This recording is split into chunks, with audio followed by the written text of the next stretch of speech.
trying to reach is not available.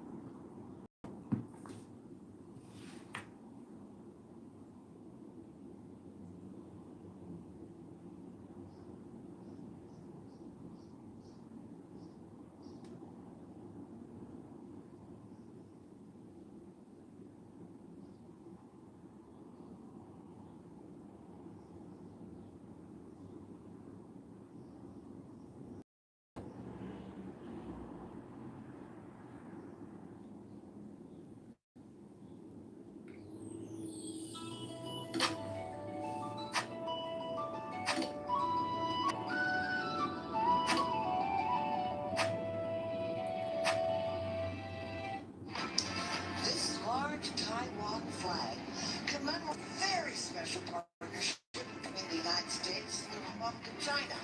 Today, the ROC, known as Taiwan, remains a steadfast friend and partner in democracy and human rights.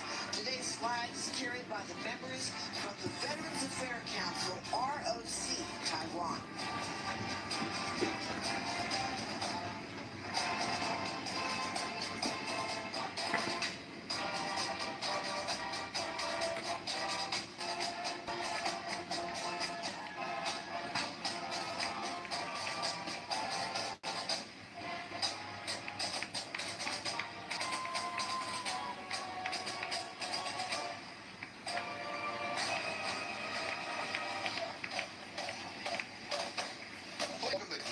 High School Rocket Marching Band from Michigan. With the song to honor our country, let's take a listen.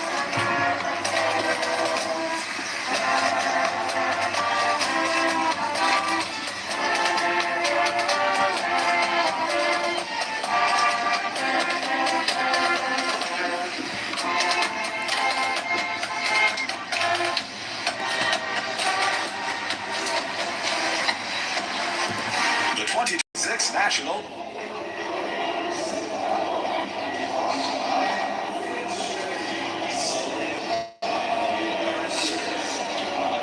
C-SPAN is bringing you coverage of the Memorial Day Parade here in Washington, D.C. And if you're in Washington today and you want to continue to commemorate the holiday, make your way across Memorial Bridge Cemetery. Shortly, President Trump will place a wreath at the tomb of soldiers. Shortly afterwards, he'll walk over to the Memorial Amphitheater along with the military leaders. They're all expected to offer remarks. Well, Welcome back. you're fantastic.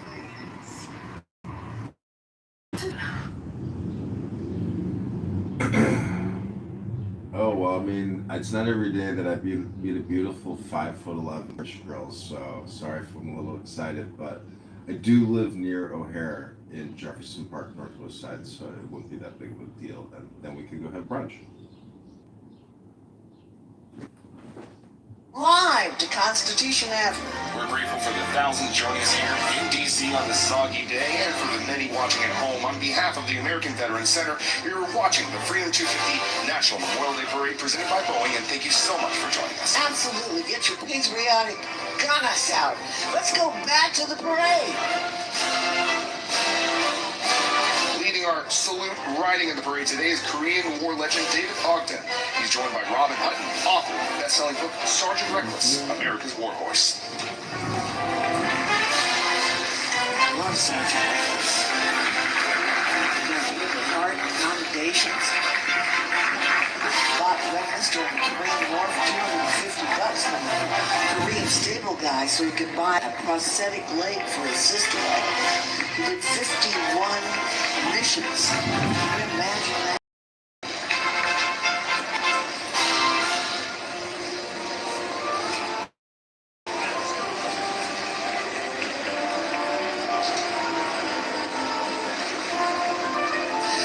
Thank you, John Deere, for supporting Freedom 250 National Memorial Day Parade and for pulling many of today's. Our next float honors the memory of the Americans who died in the Korean War, sometimes known as the Forgotten War, and features several. That's all I'm going for. What? Yeah, that's a first. Yeah. I mean, I don't know. Well, it's not really. It makes it living better. Not anymore. I don't come out here because of school and my parents. And I'm trying to figure out where I'm going.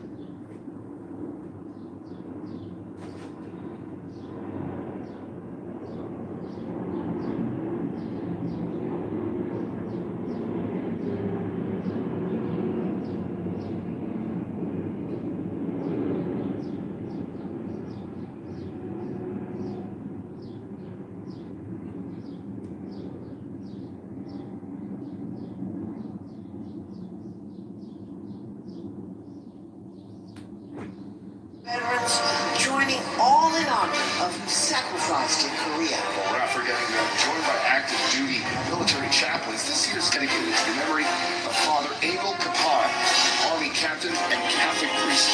Father Kapan was captured while saving soldiers on the battlefield in November 1950, held in a prisoner camp, tended to the sick and wounded before passing away in that camp 75 years ago, May 23rd, 1951. Later, he was posthumously awarded the Medal of Honor and is currently under consideration to be named a saint. Oh, I love that. You know, there are about Same! 400 Wow! Korean War veterans were alive today with an average age of the tender age of 5 years old. 2020, Tender!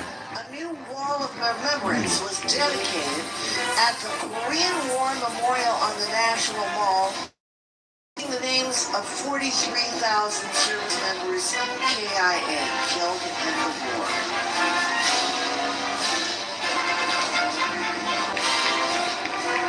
From Summerville, South Carolina, here is the Cane Bay High School Marching Band. The Cane Bay Band program is a diverse musical community featuring concert bands, jazz bands, and chamber ensembles dedicated to service musical excellence. Let's take a listen.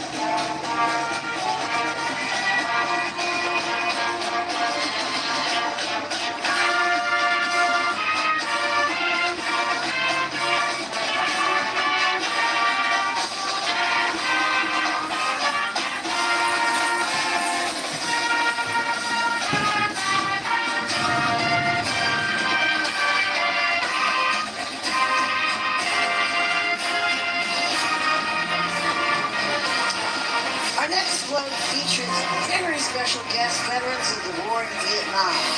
The names of more than 58,000 fallen Americans are engraved on that Vietnam Veterans Memorial Wall on the National Mall. And to the 2.7 Hello? million veterans who Hello? served in Vietnam, Hello? we're here to tell you, welcome home and thank you for your service. God bless you. Thank you! Productions. Fleet Mass Productions is the premier developer for the Institute of Heraldry and proud manufacturer of your military awards and insignias. Born and raised as patriots in New England, they're founded have been family-owned and operated for 3 generations. SMP is committed to supporting troops both on and off the battlefield, especially those in crisis. You know, Maya Lin was only 21 years old when she created that monument. Quite a work of art.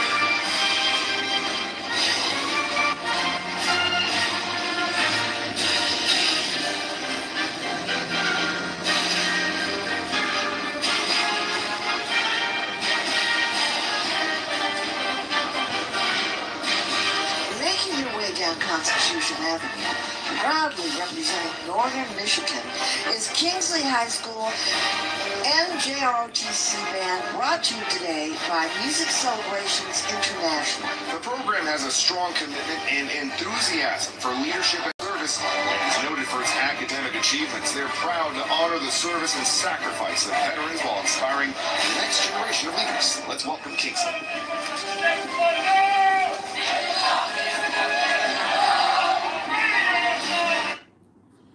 What are you doing today, Steve? I'm watching C-SPAN, the 250-year celebration.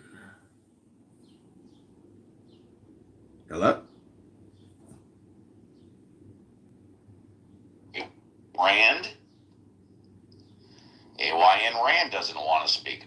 Is there something wrong with my phone? No. I had to exit and come back. I'm watching C-SPAN's 250th anniversary. Happy Memorial Day. What are you doing today, Uncle Steve? I decided to take a little break and Next, we welcome Ozzy. just open up a pop-up room. That's what I'm doing. So do you know the etymology of the word atheist? Yeah, not as good as I do. Why don't you tell us? Oh, I haven't looked it up yet, but I think it's kind of ironic how a non-believer in the word atheist. You see what I'm saying? Like if you say it slowly, it's atheist. So how I'm gonna look it up. Let me just look it up because Yeah, of course, absolutely. don't you think it's ironic that the word atheist is the word for a non-believer? I do not. But you get what I'm saying, that the word a is the introductory to the theist, so you have atheist. I do get what you're saying, and in fact, let me piggyback on that. Can you think of any word that means a non-believer something else? Yeah, probably like a renunciant. There's probably a couple different. So it says that the word atheist comes from ancient Greek roots and entered modern European languages in the 1500s.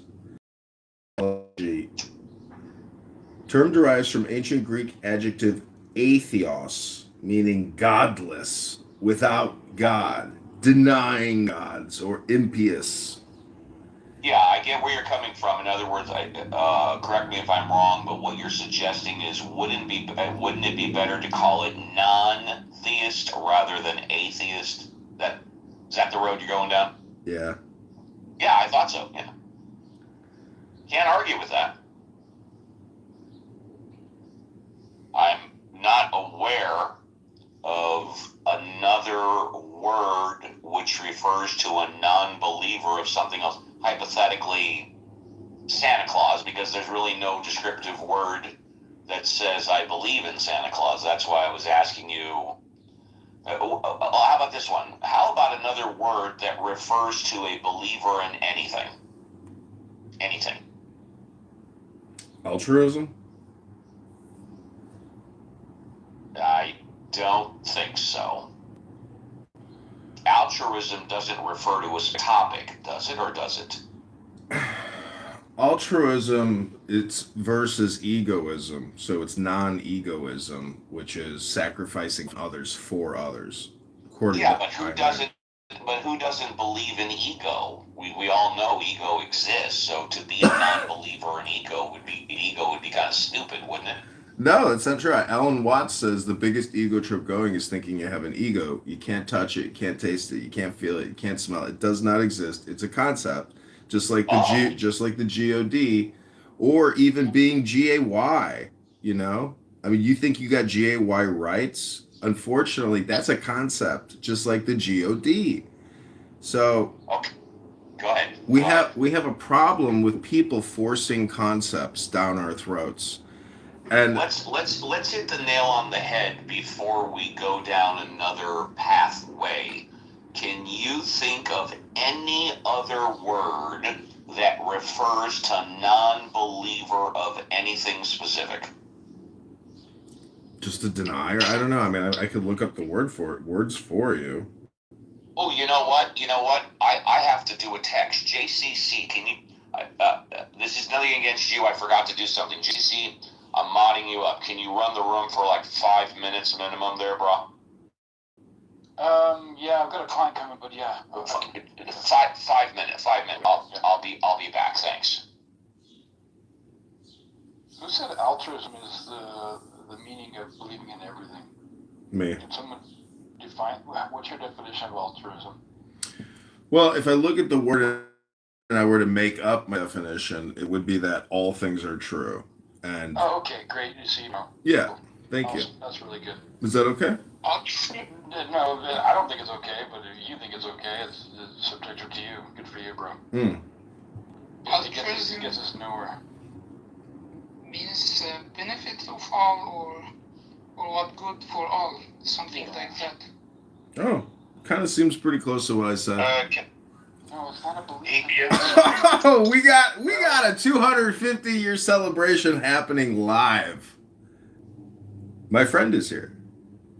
Can I get you guys to check on my photo for 1 second? Yeah, I see it. What do you think? Wait, let me actually look at it. I'd Let's like see. to check out his photo. Damn, bro. Can you update to put John Kitover in place for Andrew Tate, please? So, gentlemen, I have a second room open called 250 Years Celebration in the Ayn Rand House. That's where I am. I know, but I'm in Dr. Steve's atheism house, and I'm trying to. Fuck doctors. And by the way, thank you all. I was supposed to send a text a half hour ago and I forgot. JCC, thank you. You're welcome, pleasure. Yeah, fuck him. I'm in this room. That's where I'm at.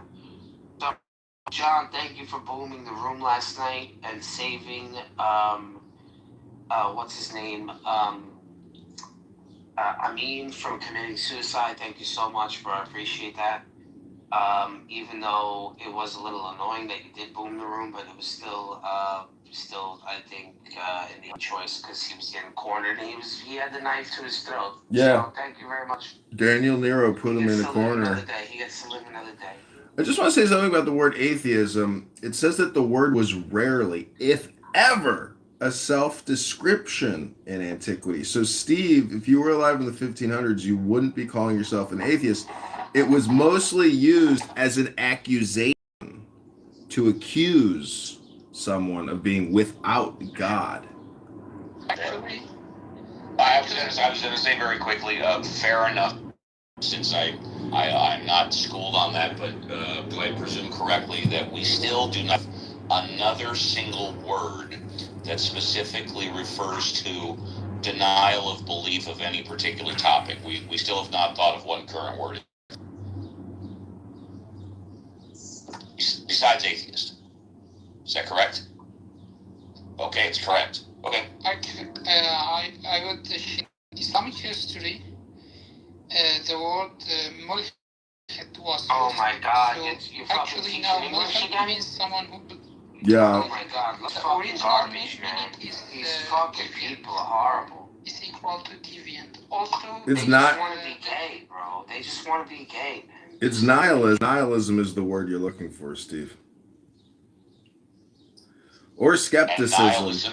nihilism means a lack of belief of exactly what. Lebowski. It says active rejection or denial, life, morality, knowledge, ultimately meaningless or ill. So, nihilism is just the meaning that nothing has inherent meaning. Meaning is applied by the thinking agents. That's what nihilism is. The definition I have here is it's an active rejection. Speak, Steve. He's a Nimrod. But JCC, Steve, why do you let JCC speak? This guy's a Nimrod. JCC, you're a mod. Do whatever you think. Oh, they gave him mods? What is JCC, scumbag. you don't want to- JCC is kind of a douchebag. That I guy, got he's like a kicked. stupid. JCC You know kicked what? him I too. not only like JCC, I trust JCC. You trust and JCC, you, that's the fucking problem. I don't know who the fuck you are. So, if that's He's the my first thing you're friend. gonna say to me, Hello. I couldn't give a rat's ass what you think, but just going back really quickly, we all agree that the word atheism means a lack of belief in God. Those who don't believe in God, those that disbelieve God, however you want to frame it. I did ask the question, is there any other word in the English language that refers to a lack of belief, a disbelief, or not believing in one particular topic? As far nobody has been able to come up with that word, but we talk about anything. Just simply say non-believer. But non-believer in what?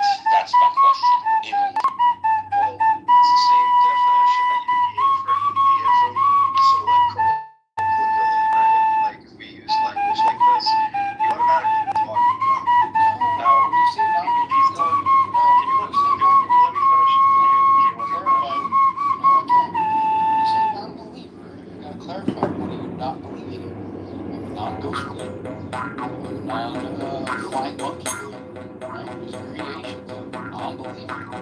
say means not believing in one God. That's not true.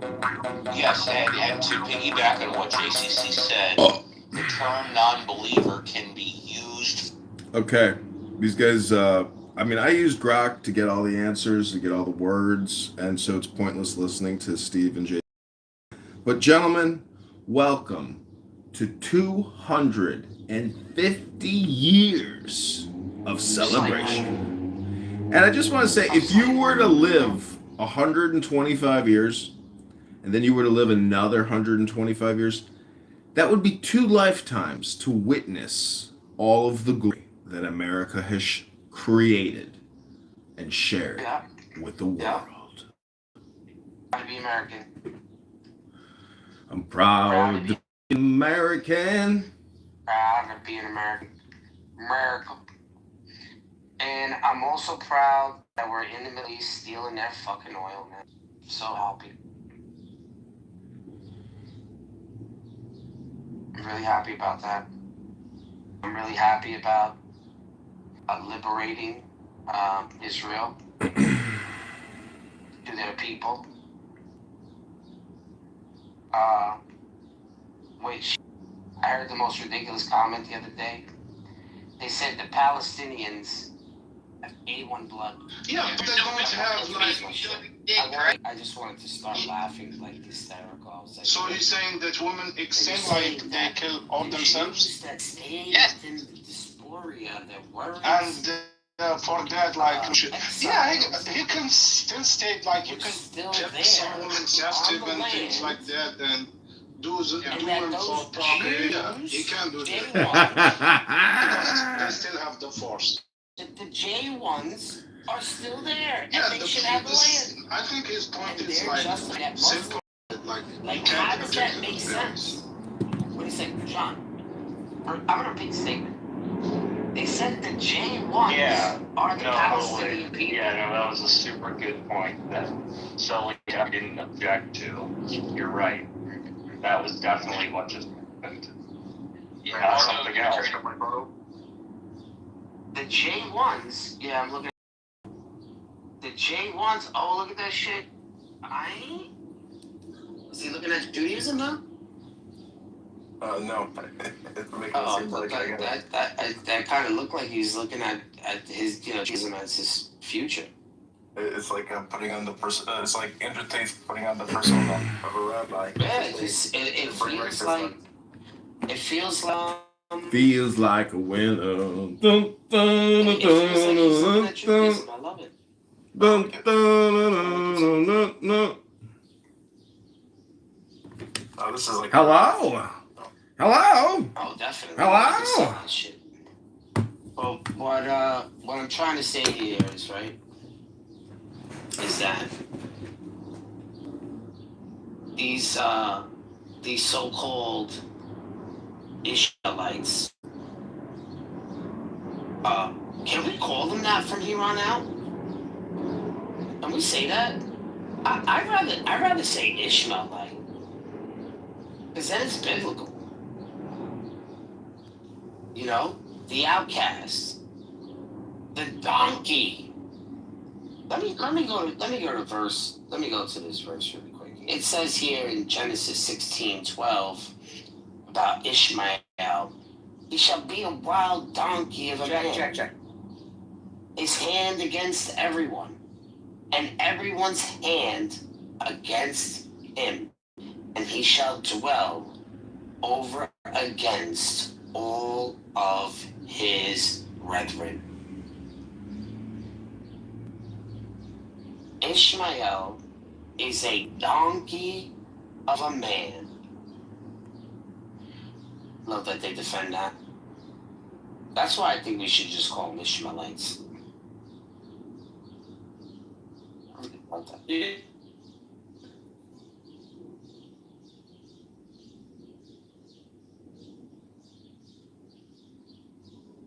Do you mind if we refer to black people as the N-word?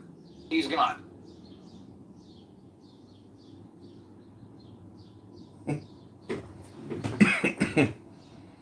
Well, let's make this 250-year celebration a meditation. Hello? Hello, buddy. Hello. What about instead of saying hello, you could say hello? Hello. Well, isn't it interesting that the first thing you say to somebody is go to hell? Hello. Oh. Come to you. Oh, hell? Hell. Oh, nice to meet you. What is your name? Hello? Damnation to you and hell. Ashes, don't do it yet. I was gonna put instead of Andrew Tate, George Floyd, but I'm not sure if that would be problematic. You're a bitch.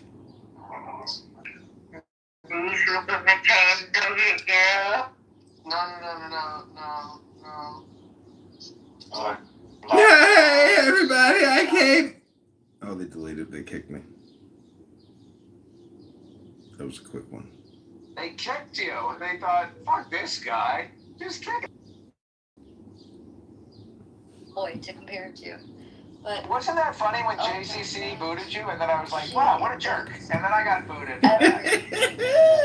And you got Stephen Bell to say, I don't know who the fuck you are. I don't give a rat's ass. Yeah, my sisters were like that. I was pretty low key because I didn't have anybody to base it on. I was like an experiment because I was the first. So I'm already used to kind of like a dramatic family anyway. But I mean, if there's nothing you can do, sometimes maybe she just needs to vocalize it. There's nothing you can do. It's like, okay, you're going through that. Here's a journal because I gotta go do. Hello? Man who knows nothing is. That'll help. Well, happy 250 years, everybody. I've been watching the C-SPAN ticker tape parade. Oh my God, where did this guy come from? Oh my God, hopefully that was helpful to you, Anne. Hello? Hello. Hello? Hello? Hello? A man who is so unbelievably sensitive and realizes how to read the room. Of all people on Clubhouse, you were the most adept at it. Sensitive man, good room reader. Also, you didn't hear it. It's extreme sarcasm. You're welcome. You see, when somebody says it's sarcasm, that's when you know projection. Is it though? Is it? Maybe it could be. Yeah, you can't be sarcastic. You see the projection, and thus you're holding up a mirror and of sarcasm and saying, "Look at that." No, I mean the thing is, when I hear projection, I mean, take that in a minute. It may be a little truth again. I know that's when you say take it in, give it a minute. You're really telling yourself, you know what? I should take it in and give it a minute. That's projection again. I do. It's all projection. So you take it in. See, when Do you people give it a minute when you take it? I'm very good at taking it in, yeah. when people say that, Wow, I can only imagine. can anyone here define altruism? I know we probably have a lot of pseudo-intellectuals in this room. Anybody here think they can explain to me the word altruism? Yeah, it's like a selfless kindness for other humans. But is it really so selfless and kind when you have to sacrifice yourself or others for others? Is that really kind for the self or the other? It can be. I mean, when you sacrifice eating ice cream, is that kind to your side of you that eats vegetables? Well, you're Jewish, right? By birth. Oh, you're a birth Jew? I'm a birther. You're a birther? Well, I was just saying, because Christ Jesus, the Lord and King, he sacrificed himself for the other. So Jesus is really the first true altruist. And, you know, people on this app are very frivolous. And really, they're not really interested in knowledge or trading. And those are the bedrocks of society. So this app lives outside of what you would call polite, traditional society. This is something new. I think, you could call it like pure entertainment because it doesn't cost you anything other than maybe your Wi-Fi or cell phone, to come here to participate in this experience of projection.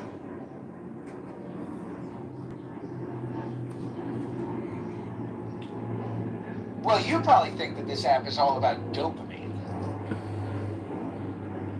But of course, I would be projecting onto you when I said that. Well, I'm drinking an espresso, and Well, so what you're saying is that I'm drinking an espresso. You're projecting. I am drinking an espresso. I'm drinking an espresso. But I am not an espresso. I am a man. And as Kristen said, Kristen attacked me as soon as she could. I thought she was flirting with you. Oh, you thought that was flirtation? She said she's really good at taking it in. Oh, which hole? So, what I'm trying to say is that on our 250-year celebration, it wasn't until 2026 that Anon became a thing. And then we were able to listen unobstructed to countless people, day in and day out, waste all of their precious little time.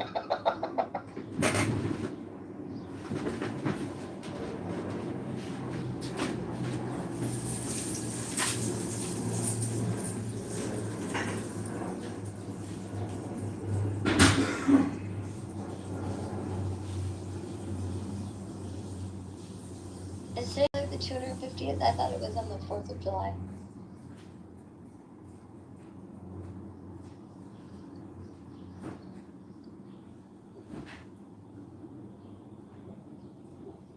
So I'm retarded. No, you're not. It's been retarded. You're lovely. You're not retarded. You're lovely. I'm not quite sure what he's saying about the 250th. 200 what? It's about The 200th Memorial Day? Well, I don't know if that's accurate, because when did they begin, you see? Maybe it is, but I don't know enough to say so. When did Memorial Day begin? I thought maybe it was after World War II. So, technically it wouldn't be 250th anniversary.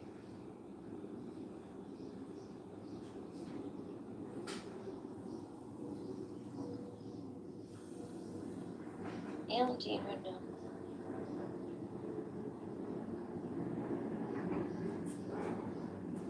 Alan, is today the 250th? Alan! Is today what? The 250th Memorial Day? Who's saying it was? Edmund. You've been saying it is? Edmund. Oh, Edmund? Nobody's called him Edmund for a while. I remember, we should go back to Edmund. It is, what's his name? Kitover. That he was saying that it was the 250th anniversary of the Memorial Day, and I have to argue with that, Alan. I don't know, just because of my own ignorance, because I thought it was Memorial Day. I don't know when exactly it began. Well, there's this interesting and useful tool called Google. Has no one bothered? I've never heard of that. What is Google? I've been hearing a lot about it, but Is it an AI? Is it an I'm AI actually company? quite busy right now. I would think that he would take up if he's going to say such a thing, that he would take the time to. Yeah, I was watching C-SPAN. accurate. There's a big parade happening in Washington, D.C. right now. Alan, I got a quick question for you. Alan, Well, you're both wrong. Alan. Oh, really? Memorial Day is 158 years old, so no, it's not 250. Thank you, Alan. But no, it's not. Thank you, Alan.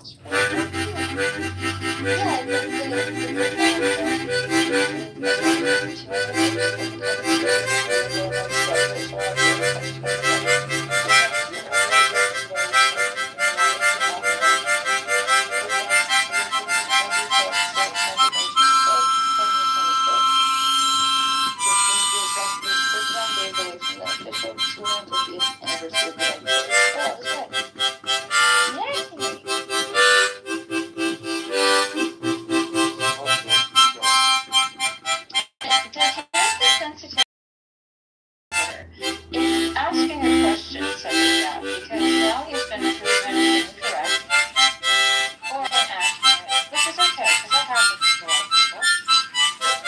In another call, he claims that I was attacking him with such a question. But I can see how it is.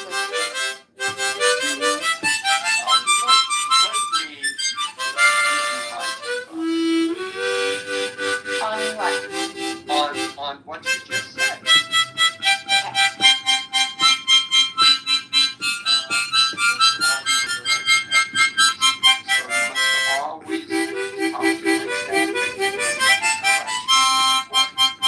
That cannot be overestimated. Okay. That's the second. Sometimes Hello? it's okay to let Alan, people talking go. now. A moment. 250th anniversary of the signing of the Declaration of Independence from Great Britain. Excuse me, Alan is talking right now. Oh, sorry. Somebody Just from a my moment. audience wanted me to tell you that. Just a moment. Alan is speaking right now. Thank you. Yes, ma'am. Good moderator. Yes, but you're not either. So just considering that Just in case you were wondering. Sometimes it's okay to let people believe what they want to believe. Now, in the case of someone who says, I'm a trans woman, no, not so much. But believing that Memorial Day has been a tradition that's gone on for hundreds of years, that's kind of a harmless one. This is the 250th year of America. So you were right about that. Mm-hmm. But it's not celebrated until the 4th of July. Mm-hmm. It's true.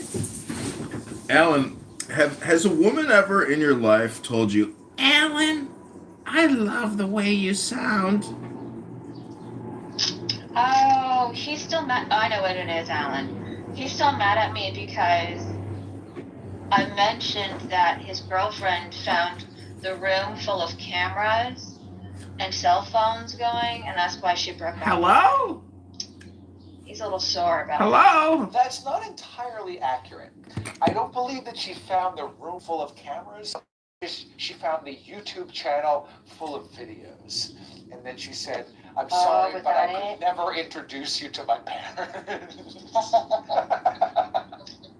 No. I'm sorry, but you're too insane. I'm sorry. I met You got a nice tuckus buddy for life. I met a chick. Sir, have a good night. I met a chick who's a comedian, and she has a YouTube channel with 15,000 videos, and she's like a very successful YouTube creator. And she looked at my YouTube. She's like, "Yeah, I could never date you and introduce you to my parents." Well, I've had similar experiences. Hello? first of all, let me just say, I don't think John has ever, and don't take this as a challenge, but I don't think John has ever said anything to me that would warrant me mocking the way a girlfriend broke up with him. Because if, in fact, a woman broke up with him over the reasons that were just stated, I would think that would be rather hurtful. So I would think it would be great if I hadn't said so far to mock that one, even considering what he just said. And then Gerald Lever complained about the way it happened. I think to that I would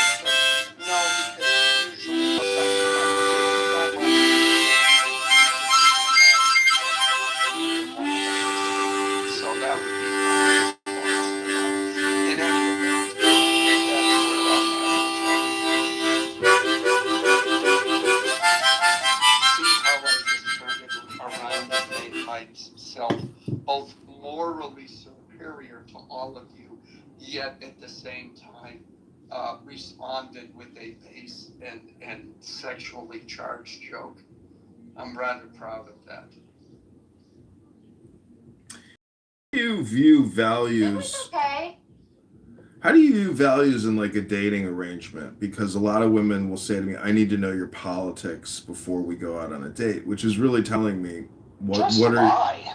are your values. So, in the game of my values are more superior to your values, isn't that just the red flag you're looking for? You know, from a supposed partner, as opposed to like some vacuum consumer creature, you know, from the third layer of hell. Hello? I think if it were me, first of all, dating is a lot more fun. It used to be, do I like this person? Do I like him? Nowadays we have Kevin Samuels. Can I ask you as a boomer? Can I ask you a boomer question? Well,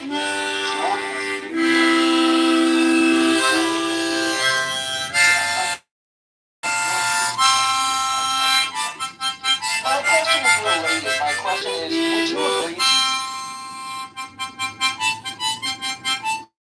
Uh-oh, what happened? That was very annoying. I just did a very annoying thing. Sorry, I understand that was very annoying for me to take the floor and then leave. I hit the wrong button. Oops, did you? Very annoying. But I was just going to ask you, Alan, don't you think that boomers were more comfortable canceling each other out politically? Like you could have a husband and wife. Oh, I vote red, she votes blue. We cancel each other out. That's almost like a boomer thing. And nowadays, millennials and generations younger than that, it's like John goes out on a date and they're like, what's your politics? Like it used to be like for people who are 50, 60, 70 years old, like who gives a shit? Like I like this person. Yeah. Like Alan was saying, like I like this person, I get along with them. Who cares if we have different politics? Can we build a life? Hello? Who gives a fuck, you know? Hello? let me read Hello? it a different way. Whether you're home with someone depends on a whole host of variables, of which political viewpoints is only a part of it. Right. When a person places, and now here's the thing for you, Sean. If you're going out with a friend, the first thing she says, well, I need to know your political viewpoints, etc. What it's telling you is giving you the information that she is hypersensitive to political viewpoints and that becomes a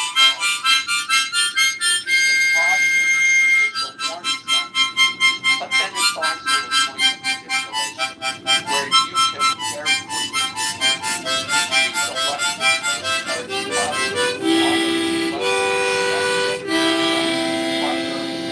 next morning, oh, by the way, I'm up again, and then she'll be so pissed she will never call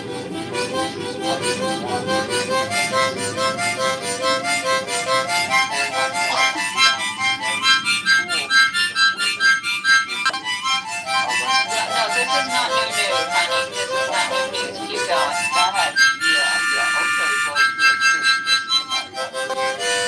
Yeah, we're on these shenanigans. Yeah, really cute. So, go ahead. There's something that's really surprising. And it affects me right now, which is that so many people try and they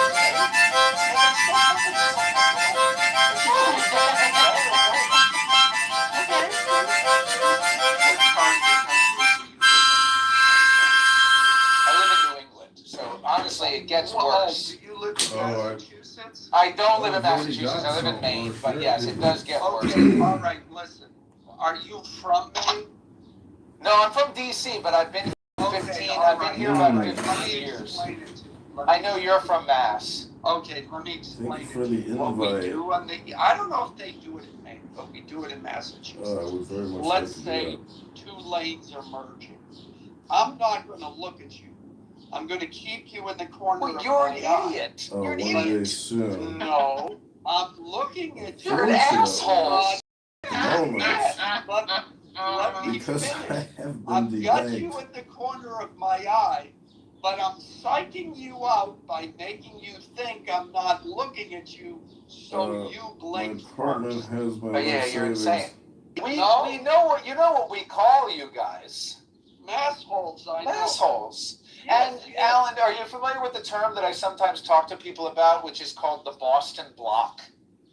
I've never heard that one. What is it? But That's when you want I to leave, do like you want to have leave a gas station and you got to excellent yield to both lanes of traffic. You're like salt pulling out of a fish. gas station and nobody's letting you go. So you just pull the fuck out and you just block the lane of traffic and you wait for the other lane to stop. I see should people do that all the time. I've seen that in California. Smoke the Do you garbage. both utilize your blinker or your signal? What do you Service. individually call that thing? I'm just No, curious. So it's called the blinker, but it's officially called the turn signal. But Some people like say Alan flicker. would say blinker. Blinker, yeah. I'm just curious because it is Chance I interesting have some regionally what they service. call it. Okay, thanks. Bye. Okay, continue. Yeah, it's a blinker. I used my blinker to go back. Do you guys use it? Making a left. You know, Thanks my for the, friend, I remember thanks you for the offer reminded of fun me, and joy. my driving instructor in When high we school told me to do that. He said, look, if you gotta He get said, do the traffic- block? Oh my God, what a Yeah. psycho. Thank you for the What invite. the I would fuck? very much like to experience that one day soon. like, Unfortunately, at the inch moment, out and because I stop, have been inch out. debanked. Just block 'em. slowly Oh in my circles. God. Could be Now, risky, blocking Mr. R, lanes but I of do have traffic, an excellent no. saltwater But fish inching boat out for to make Thursday. a You should right. smoke the gons. I like But that. inching out to get visibility, yes, but doing the Boston block, no. And now, excuse me, I've got to go and teach a driving lesson. Oh, enjoy. Do you really? But That would be funny. But Does anybody while driving at a stoplight and there's two lanes and you make it a left, do you go to the nearest lane or the one to the right? no, you're supposed to go to the nearest lane. You're supposed Yeah, I to do go. that. Nobody does that. no? No. Oh my goodness. And you're always supposed to drive on the right side of the lane, if you understand what I mean. Mm-hmm. Yeah. Saltwater No. fish book. Is that in New York? Oh, All over. yeah. I live in Pennsylvania, though. Oh, I shove it and try chanting I've some never Shabbos. been to Pennsylvania, but I've never Maybe one day soon. stayed there for any extended period of time. So I don't know how they drive. Are you in New York? Who, me? Yeah. No, I'm in California. Oh, see, I never knew where you were. So I never what? No, I just didn't know where you were. I don't usually ask people where they are, so I just never knew. But since you guys are on the subject, I just wanted to know where you were. Yeah. But, John, if you're still there, yeah, I mean, it's a red flag. You know, because it is, because it's like, on one hand, I can understand it. On the other hand, well, I can understand it because it's whipped up now to where if, especially for someone on the left, if Hello? you don't agree on my position Hello? on transgender Hello? issues, then you're Hello? people. They're committing suicide. They're being targeted. Hello? Et cetera. Oh, all the things. Okay. Yeah, right. And it's like, and it's like, I don't want to be with someone who I consider to be a murderer. That's so extreme. Yeah, which is, aside from whether or not that is actually true, while it is understandable, political disagreements were never framed in the light of if, comma, quote, if you disagree with me, you're killing people. Mm-hmm. Yeah, that's very true. So are you experiencing that on the regular? Me? Yeah. No, I'm married. Oh, okay. Would you, Okay. Alan? Would you just See, I call? don't see. This is the thing is that I know that like you speak a lot of.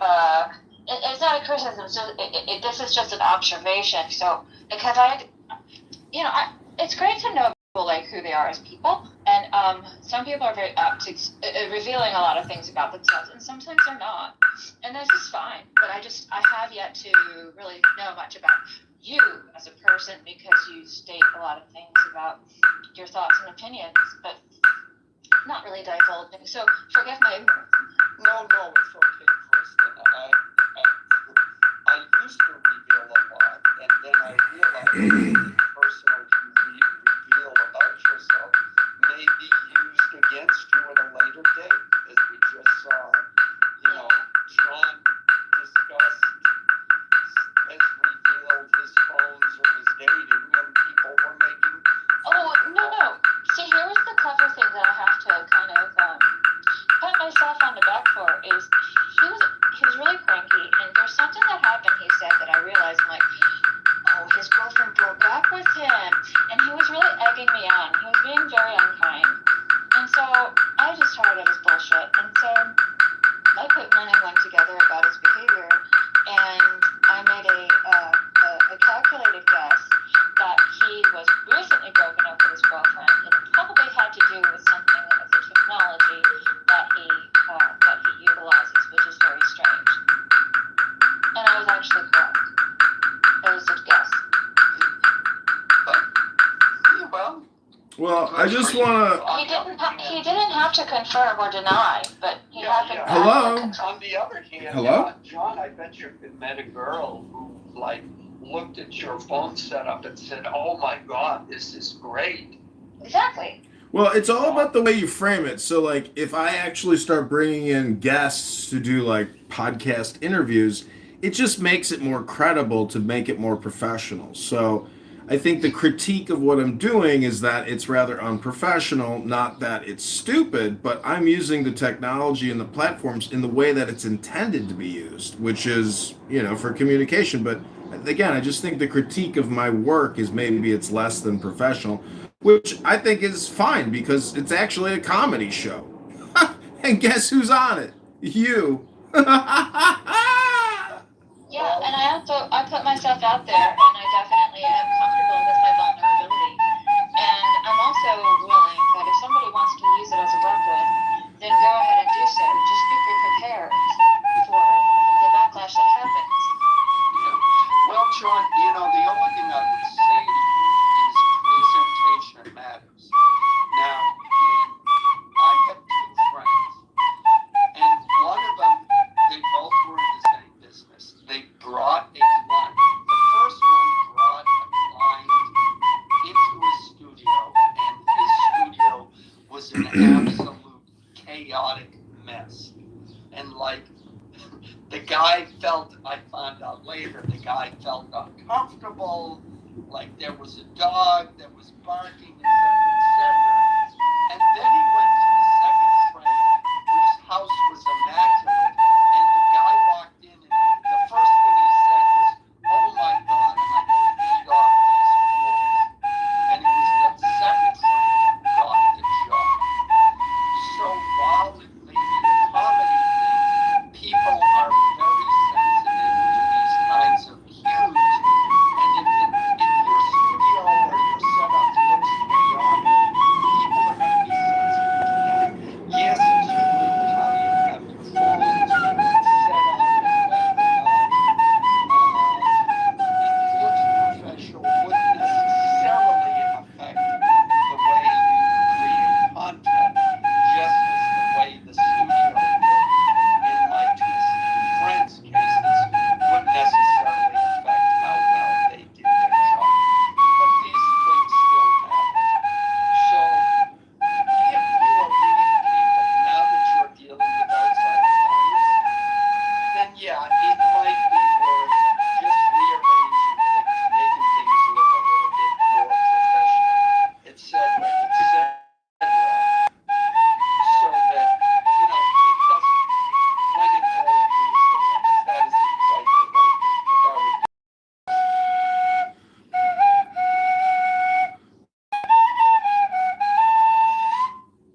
So, anyways, happy 250 years of celebrating liberty. We got Anne here, an American patriot, Democrat hero, Democrat zero.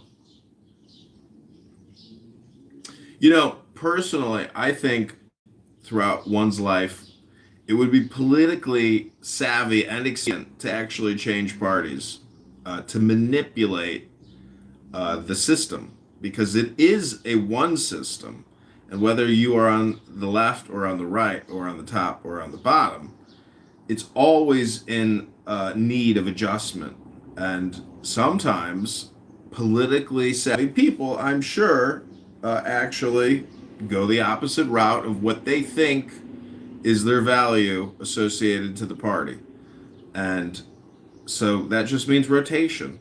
And, you know, when you see who the Democrat leaders are, what kind of content they create, that's all you need to know. Whenever you just mass produce children into content, you are what they are fighting against. They are always projecting onto Donald Trump and maggots their own actual true interior feelings and desires. That is true.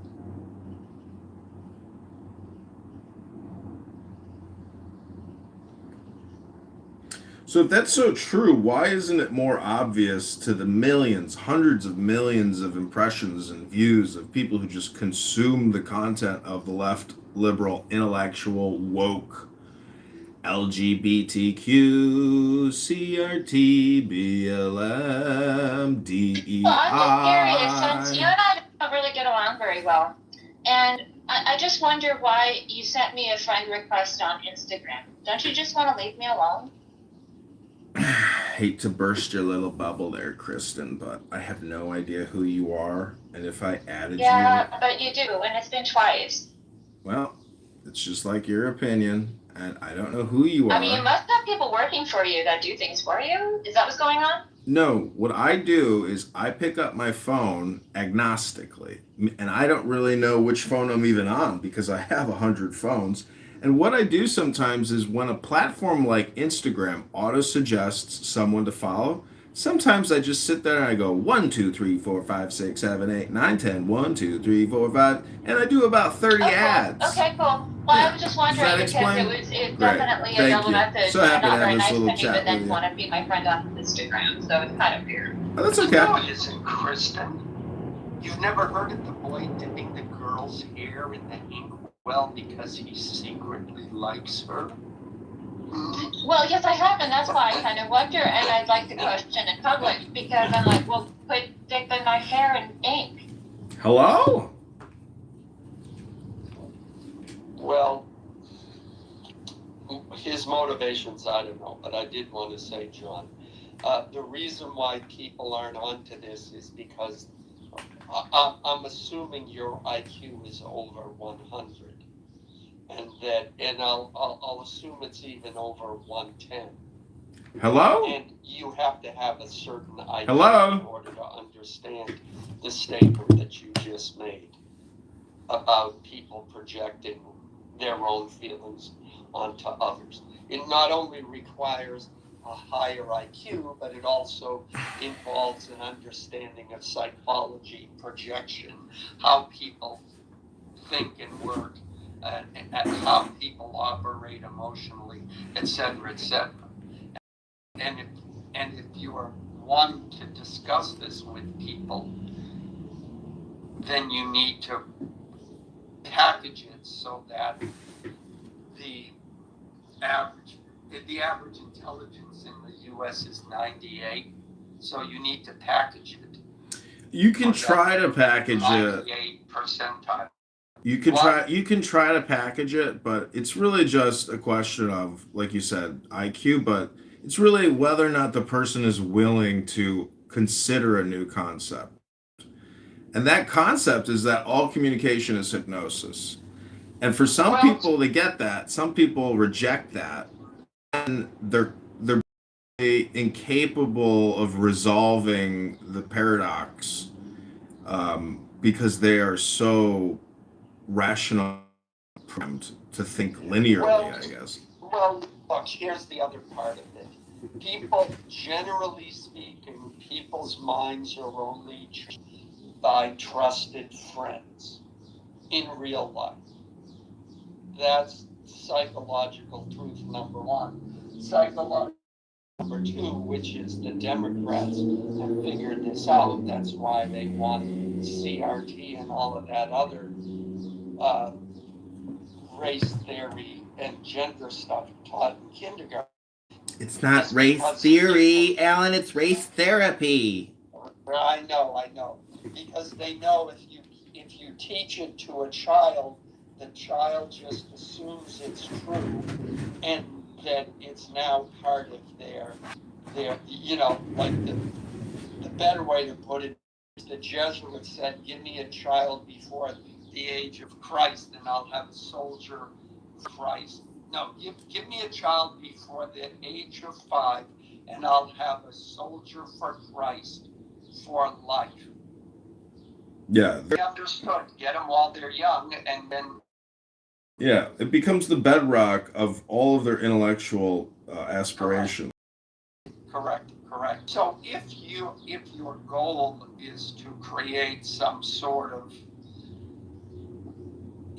viewpoint change, it has to be done.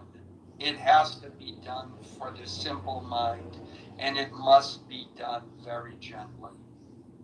Because people will also pick up, and it cannot be done with any animosity either, because people will pick up on that very quickly. Now, I will say I went thing. Just, if that's the view, straighten out it's cluttered. Straighten out the pictures on the wall.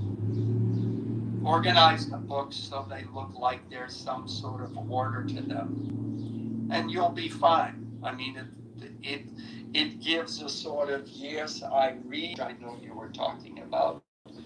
But just that, unless you're going to go full blown add your other ones and create a specific studio, which would also, you could also go that way too.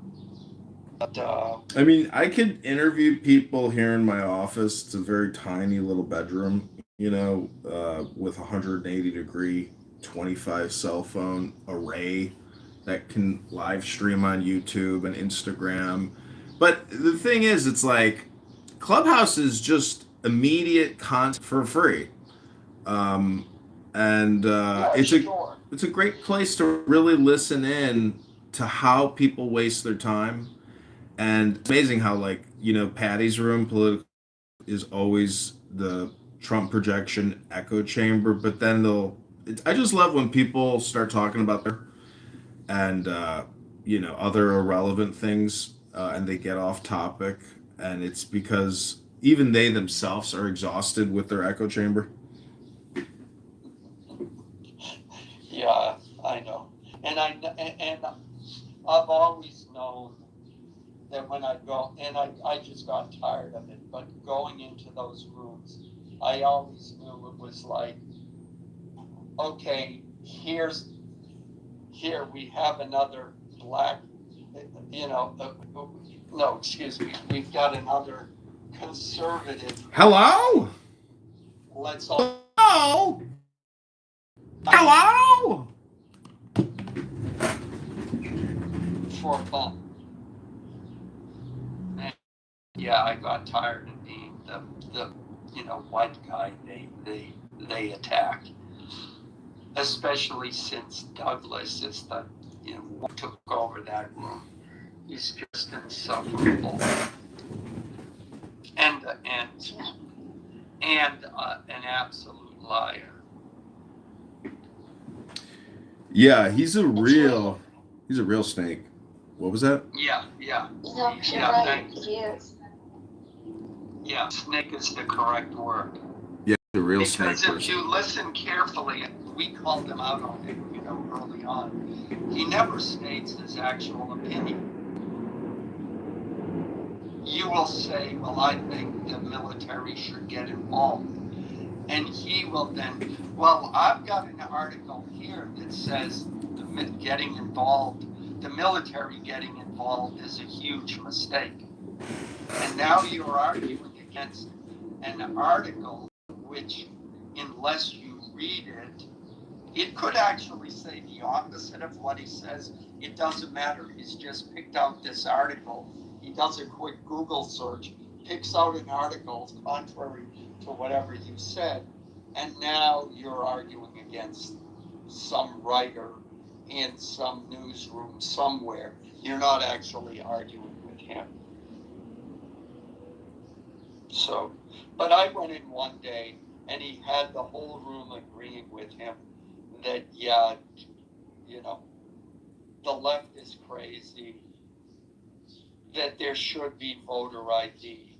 I mean, all of the leftist talking points, they were agreeing with him that they were all stupid. Well, I just think that the observation that, you know, like, have you ever been in Jason Muse's room, the Black Muse? Oh, Jesus Christ. You know, he used to be a nice guy and he turned into an absolute asshole. Yeah, that's What were you gonna say? the thing is, like, see, part of this experience from a game perspective is not to, like, go down these people's holes and play their game. So it's like part of the game for me is just recording them being horribly obnoxious, angry, mean, nasty people like Jason. And I think that's part of my, like, revenge tour and roast, you know, where I see, because I know, like, even a lot of people who watch my stuff, it's not like the same for them, meaning that, like, I'm doing this for me because I hate some of the people here.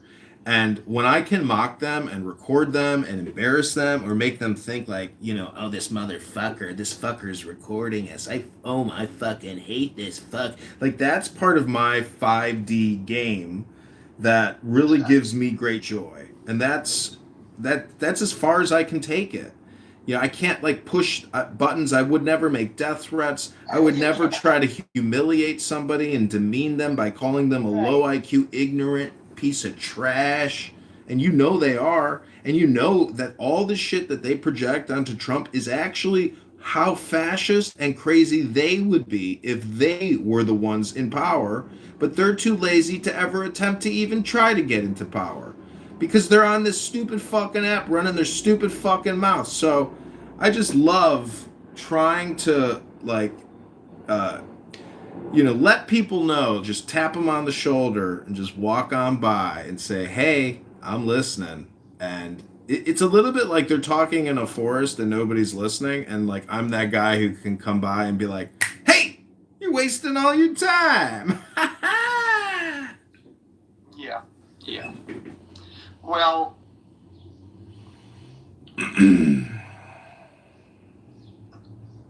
yeah, well, first, yeah, I agree with what you say about them. And I think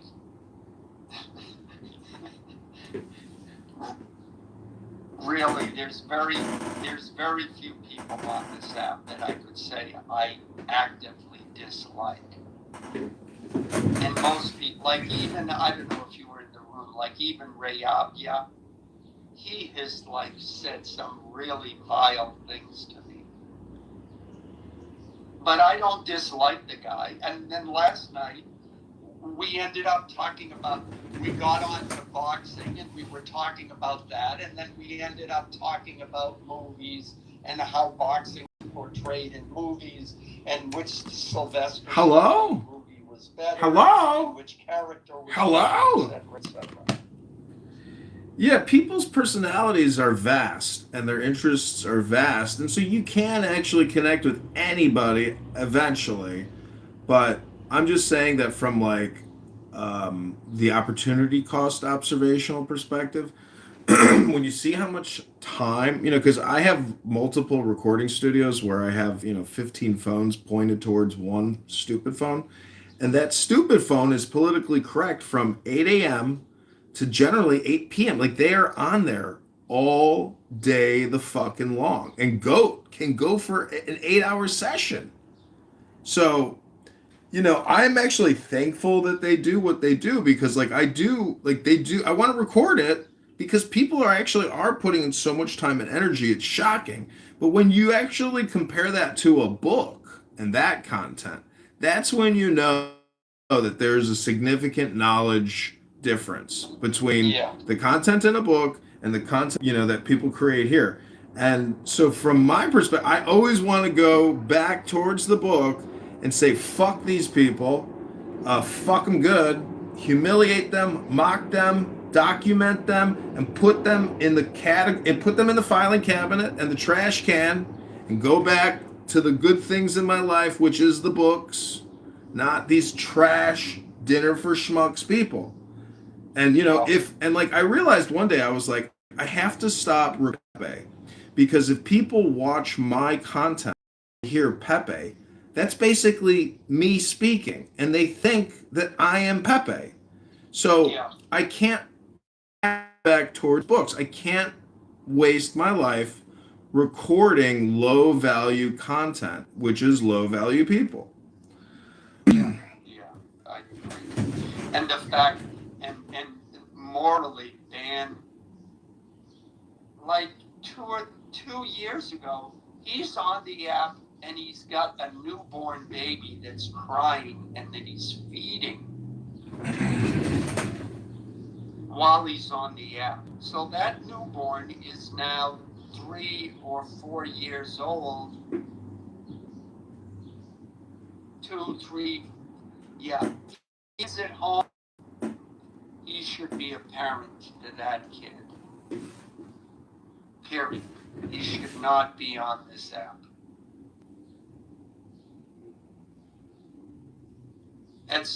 It's really a failure as a parent.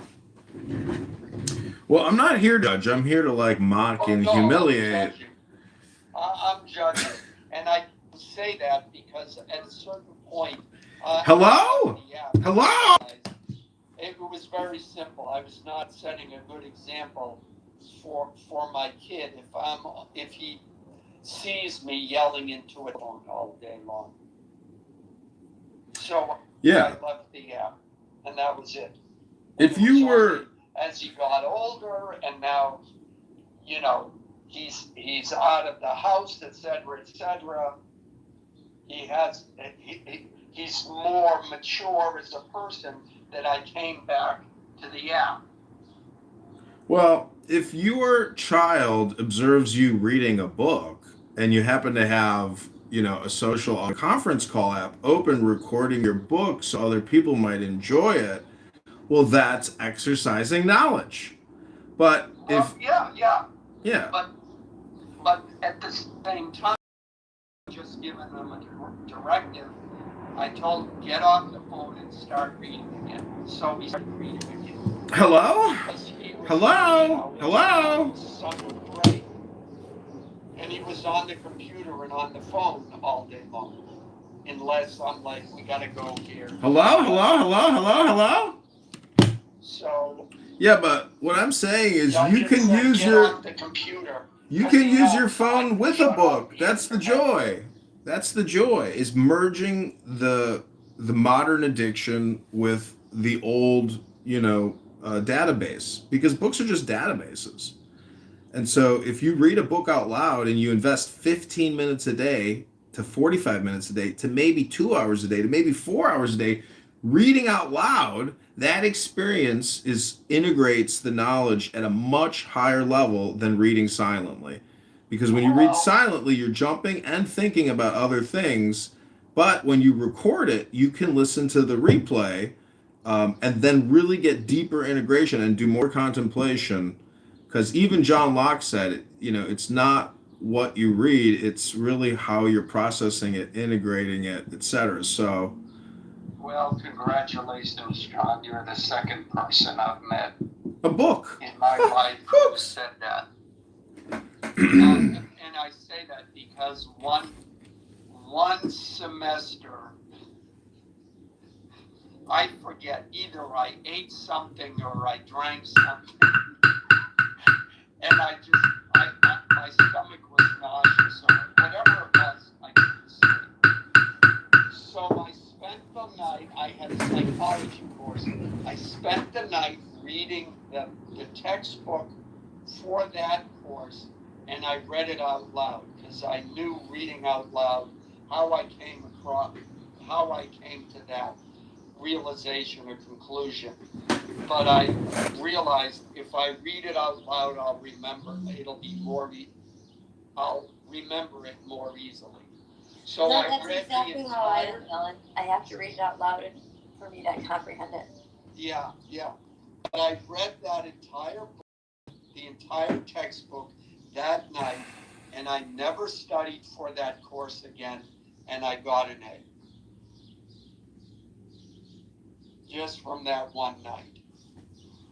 Yeah, I always tell people studying to pass the bar exam or the LSAT to like dedicate some time to recording complicated material and then listening to yourself reading it.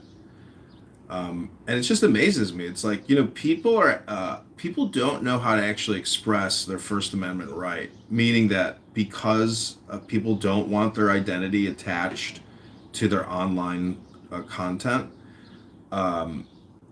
people are living in fear of actually creating and using their brain to improve their brain.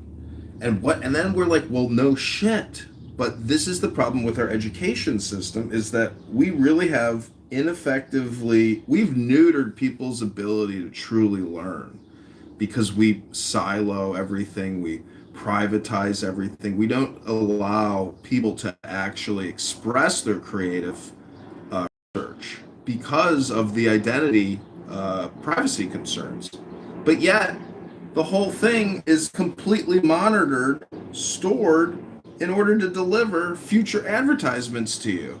So I'm just saying that to me, as someone who creates a lot of content, I just wish other people had the courage, the values, of the moral strength to actually record themselves being intelligent and creating knowledge and reading books and educating themselves and educating others. Because stupid people like Bima, who's not necessarily stupid, and I like her and she's a sweetheart, but individuals like Bima, who would push back on what I'm saying, they believe that I've heard Bima say this 3 days ago now, and I was still shocked. She said, if you are not actively trying to deconstruct structural racism on a daily basis, you are the problem. And so my response to that is, oh, well, I read books. So, I'm not part of the problem. But just because I read books, I know that there is no structural racism problem, but we have a political ideological problem. So, that's why I say, like, I don't even want to spend time debating or conversating. I just want to get back into the books, because then when I get back into the debating and the conversating and the rhetoric, I'm armed even better to emotionally and intellectually engage with people who are actually very emotionally unstable and intellectually tentative. Hello? Yeah. Well, first of all, it's a good friend. Second of all, Bima is actually, I think she's well read, because a couple of weeks ago, she started rattling off all of these titles of books. Now, granted, they were in what one might categorize as self-help / psychology books. Yet they were all books that I knew of. So to me, that indicated, okay, she's done some reading. And certainly she has her perspective. The mistake lots of people make, though, is the idea that everybody has their different interests. And dare I say, racial issues are not everybody's cup of tea. Or breaking down systemic racism is not everybody's cup of tea. And there are people who have different interests about different aspects of life, and they get to focus on those. And someone else telling you, yeah, but this particular issue should be the most important issue in your life, and if it isn't, you must be a bad person and there must be something wrong with you. Again, they're projecting their own values onto other people. And it's just, whether it's right or wrong, it is a disconnect with reality. I mean, some people like hockey. Some people, they're probably Canadians, but the fact is, some people like hockey, some people like basketball, some people like football, some people like reading books, some people like watching TV. I mean, I've lived all over. Imagine if I told you, no, you should be reading books. Switzerland, Read books is something wrong. You're morally corrupt. All over California. I'm actually going back next week. Yet at the same time, you get the message. It's a long story. Every day we should be trying to dismantle systematic racism. That's supposed to be a valid statement, but if I've been all over Europe, concerned I've about passed 3, 4. the playoffs, well, no. And I go to I'm tired. I've got a headache. What are you doing? Also, what book? What is your favorite book? I'm curious. I'm a nerd. I love it. I have over 600 books. I'll have to show you when I get home. I don't have to give my number, but we shall see. Would you have thought, Edmund, that this is how this app would have turned out? It's not how this app turned out. There's no out of the app. There's no history of the app. It's just a happening. Okay, I'm back. It's every day is something new on this app. So again, it's what Epictetus said, the philosopher. What you carry into the app is what you carry out of it. Yeah. Don't expect anything if people aren't carrying. First of all, people aren't even bringing in any real value. It's just kicking the can and playing with turds. This is the dinner for schmucks. Like, whoever loser Pepe is in Scottsdale or whatever, with his fucking bullshit. Like, it's entertaining, but at the same time, it's not how I want my life's existence to, observe and absorb content. Fuck. Do you know how low value that is compared to like listening to a book on philosophy? It's night and day. It's total darkness and absolute shit and low IQ compared to glistening light of brilliance. And so I believe I come from brilliance and I will return to brilliance. But the people on this app really are for my play, for my amusement, for my control. I don't want to be controlled by people on this app, and that means time. Mind control is time control. If you can control my time, you are controlling my mind. And if you're more aware of that, you will choose high value content because, there's this disabled woman who lives nearby to me, and she can't get out of her house, and she weighs 400 pounds, and she's gonna die in that house. But guess what she's doing as a blob in that house? She's sitting there watching content, consuming tremendous amounts of content as a blob. Netflix and Disney and YouTube and TikTok and Instagram, and the list goes on and on and on. Just that blob, but that blob's brain really wants content. And so, you and I are no different. And we use this app to fill the space, and second after second after second. You only have 2.5 billion seconds to live. That's the average lifespan. So every second counts. And what you look at, and what you hear, and what you say, it all adds up. Why do you think people go to college? They're going to college to get conditioned, to be suggested to engage in content, to come out of there as a much higher level IQ, EQ. It's all self-improvement, self-development, psychological development, training.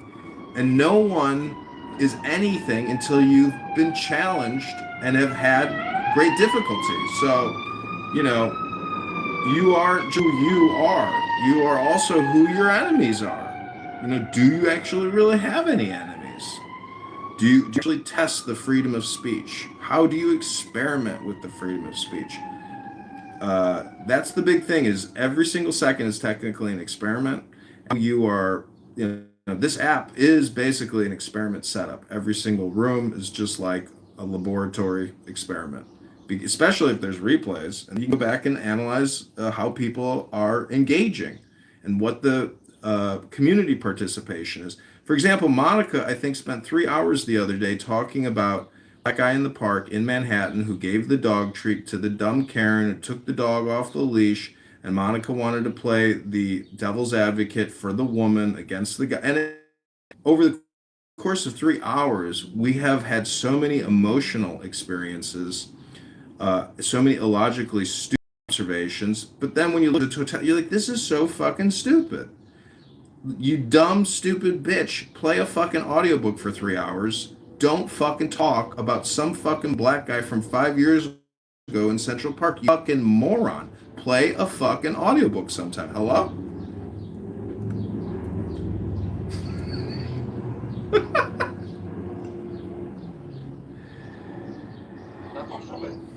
Pepe, sir. Yeah, Pepe would be great. If Pepe was like, okay, guys, this app is and I'm stupid, so I'm just gonna start playing audiobooks here every day, and I hope you guys will come to my room where I play an audiobook on this. And I'd be like, okay, great. Because that's the thing, is nobody is gaining any knowledge from listening to Pepe. So, and Pepe is gaining no knowledge himself. Like, think of this as a college classroom. You guys are all just a bunch of dunces dressed up as clowns in a classroom throwing spitballs at each other. Did you guys ever get out of the fifth grade? I mean, you guys are throwing food fights all day long. Read a fucking book on this app for 15 minutes. Use it to improve your brain. Hello? Hello?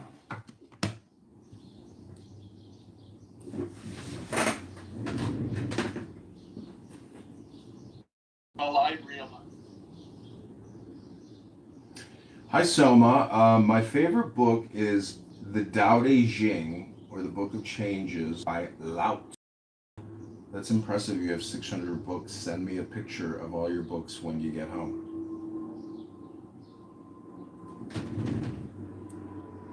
To wait an hour just to have a 30-second response.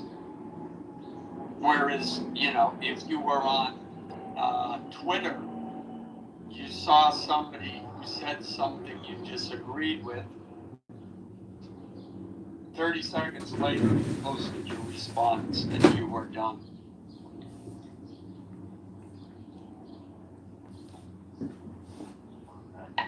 So we used to do PTR order.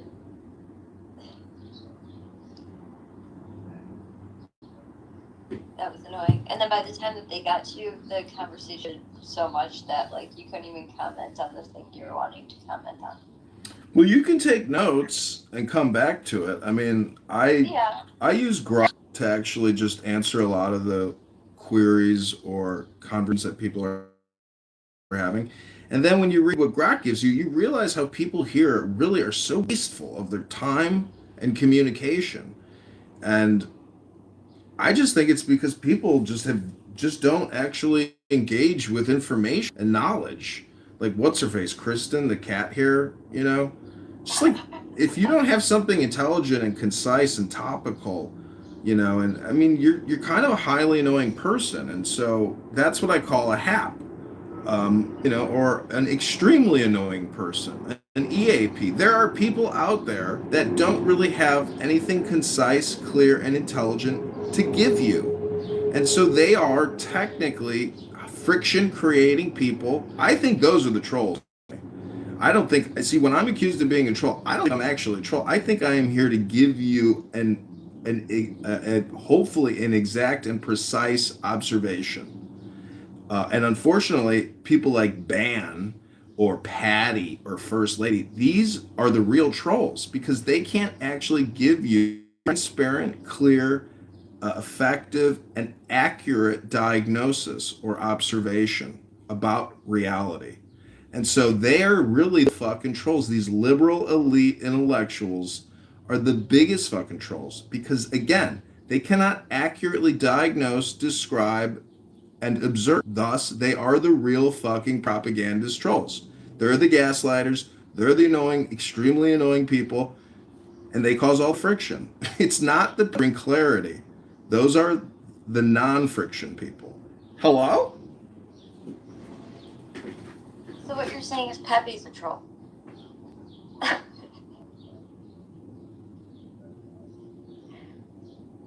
I mean, I oftentimes, you know, I don't do it as much anymore because this app's too small.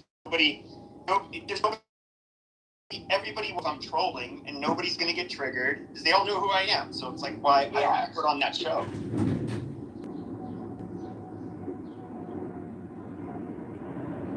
But yeah, that's why I miss old clubhouses when you had all of these people. Obviously, I could trigger people, and you know, it's kind of fun. And I meant a lot of what I said too. I had passion. I was angry, and now I'm not nearly angry, and I don't have. But see, Pepe, stirring the pot. Much more boring. Stirring the pot is fun, but eventually you got to grow up and say, okay, stir every day for me, for the person creating a stirred pot. Stirring the pot was healthy at that time, I think, because we were living. I mean, it was the whole fucking.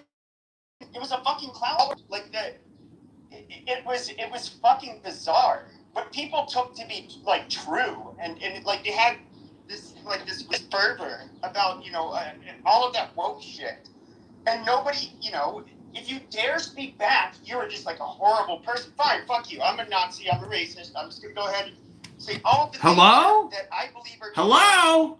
And Hello? But now it's kind of like that woke all that woke shit largely has died off. People got sick of it.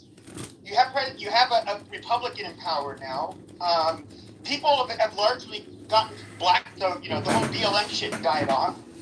Now what the fuck is there for me to be passionate about? I can just like grip and find things, but I think I enjoyed what I did, and I was like passionate about it. So it was like it just kind of came naturally. Now I can't really force it. I don't really have as much to be passionate about, at least that I'd want to talk about on an app.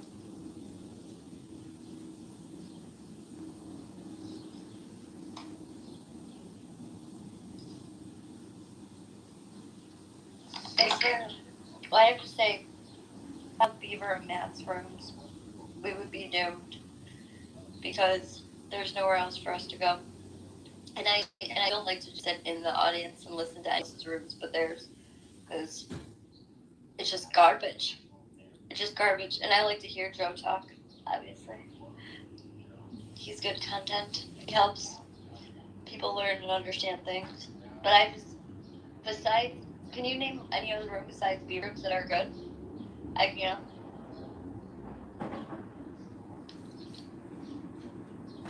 What's the one? Jesus. Sometimes I go into guy's name. Intellectual gangbanging. Oh yeah, he hasn't been on here in a while. I know. He really but I go in there because, first of all, I guess he likes me. He made clear, look, don't say any overtly dumb racist shit and you're good. And then he will say, let's hear from the white guy. And he'll make it clear, he clears the room for me so that he'll say I want to hear, and people, if I want to hear Alan speak, then people shut up. Then they'll listen. Without that, no, I wouldn't have a chance. I might be able to get in about 10 seconds and then he'll get the white guy out of here. But he'll say, let's hear from the Armenian guy. Or, let's hear from the white guy. And they all know me at this point. Like his audience knows me, so that helps. He's been gone. Lou fast. Yeah. Well, maybe, who knows? There's always real life, The other one is that Uncle Steve Atheist Room. Oh God, I can't. Yeah, I was in there,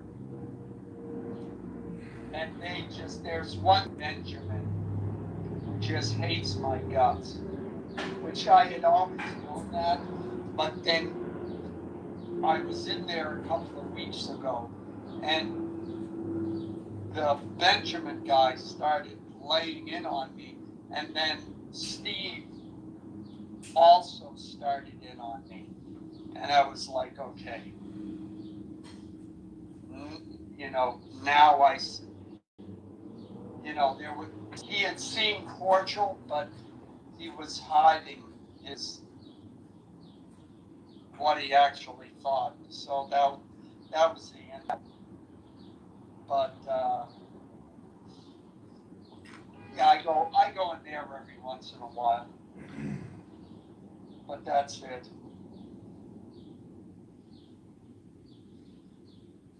Yeah, I mean, there was a lot more content. But hey, we were all stuck in our homes. Yeah, that's true. I still cannot believe that conservative atheist died. He died? Yeah. How did he die? He had cancer. Was it a recent diagnosis and short or Yeah. long? No, it was like short. He did get the vaccine and stuff. Insurance, and then yeah, he died. Gosh, I want to say it was like almost 2 years now. Oh well. Can you believe that? Well, people. Hello? Hello? Hello? I didn't know that. Yeah. Yeah, I mean, he was largely the one that created them, and it wasn't his fault, but he was. I remember his were like the first ones to bring up political issues on Clubhouse. The ribs started. Oh yeah. To where it became all political. It stopped being about NFTs and Bitcoin, and these other rooms started political discussions. Who are you talking about, Jerry the giraffe? No. Oh my God, I forgot about it. They were super weird people on here. He was like a Bitcoin Ponzi schemer who had some kind of bullshit Ponzi scam. The giraffe guy. Who's that? The giraffe guy. Gary the giraffe, remember? No, I don't know that guy. Sorry. Yeah, I never went in. Well, I'm sorry it's that. Wait, who passed on? I didn't. I was like, no offense. I'm sorry it's that. Who did you say passed on? Conservative atheist guy? Yeah. Oh, yeah. Well, he was already having health problems. David, what are you drinking today, this Memorial Day? Oh, yeah, I always drink coffee in the mornings. Oh, really? You ever add any, like, Irish whiskey to that coffee, David? Coffee's no. I've had Mexican coffee before. What kind of coffee? Mexican coffee. I'm sorry, what kind of coffee? I swear I thought you said main coffee. No, Mexican. Well, Rabono Shalom, you know. They put tequila in coffee. All I gotta say is, until somebody can actually read a book on this app and I hear you reading a book, I just think you're still at the dinner for schmucks. It's just, and I love that movie. That's a good movie. What was the guy that was the hot guy? Was Steve Carell? No, well, yeah, Steve Carell and Zach Galifianakis, and don't just casually watch it, but you have to pick up on what they're trying to tell you, which is that all communication is hypnosis. Yeah, no, people were all a little strange at the end of the day. You know, I by the third time I watched the movie, I was like, oh, I get it. Okay, so we're all a little strange. No, that's not what the purpose of the movie. It's a comedy, but it's what Clubhouse does. It wasn't that funny though. It was funny, and what I didn't laugh. What's funny about Clubhouse is that you realize it's very much the same thing as that dinner gathering, where you have a bunch of retards in a room saying incredibly stupid things to each other. Oh, we say R word? Okay, this is an R word safe room. So anyway, just watch the movie Dinner for Schmucks, and you will laugh because you will realize it's the same happening on Clubhouse, but they made it into a movie. And the stuff about hypnosis control in Dinner for Schmucks is hilarious because this app is a little bit like mind control because of the time control component. Every second you listen to me, I'm technically controlling your mind. And so trolling and controlling are interrelated, and there's just a lot of character actors here. I feel like Brad Stauffenberger, the Viking warrior, is a little bit of a performative actor.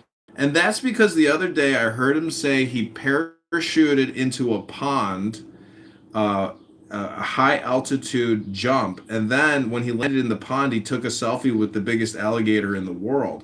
And I was like, that sounds a little performative to me. Maybe that didn't really happen. Alligator with his bare hands, don't forget. About that part. After he took the selfie, he grabbed the alligator by its throat and then started rotating with it until he killed it, and then ate barbecued for dinner with a tribe of indigenous naked women. So anyways, I'm just saying that when people get on their soapbox and they say the most incredible things about their lifestyle, that to me was always that was the first thing I noticed about this app. Is I came on here because a guy that I done business with in the past invited me here, and he said, you got to come on this app. And I was like, great. I was like, well, let me invest in a company with you. So I gave him 10 grand to invest in marijuanabusiness.com. And then I was going to all these rooms with him, and all these people on here were saying that they own Bitcoin. And like, you know, some fucking Schwartz is like, yeah, man, I got millions in Bitcoin. And I was like, bitch, you don't got shit. And so my friend got very upset because I was calling people out on their claims of being Bitcoin millionaires. And I was like, you are prove it, bitch. You're a broke ass motherfucker on a stupid app. You ain't got no fucking money. I can tell right away it's a bunch of scammers on here. So I'm a Bitcoin millionaire. Well, anyways, what I'm trying to say is when people make claims about lifestyle, like David doesn't really make wild claims about his lifestyle. I've heard David fall off, but he doesn't talk about it because the truth is he can barely get a sentence off without sounding like an R word. So even if you're rich and you can first class and you've got palatial, and you don't really have to worry about anything anymore because you can live just fine off of 6% interest and you're pulling down tens of millions of dollars a year. That's a hell of a lifestyle. But they wouldn't be on a social audio chat app talking to you or me. They're creating security layers to get away from people like you and me. Hello? Yeah, shout out to the R words.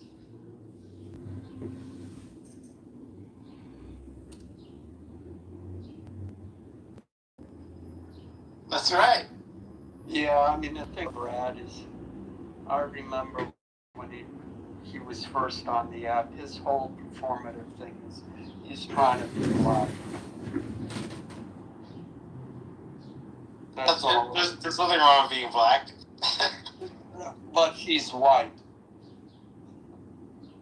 There's nothing white. Well, I know that, and you know that, but that's his whole, when he starts going off and insulting people, that's him for black. That's all.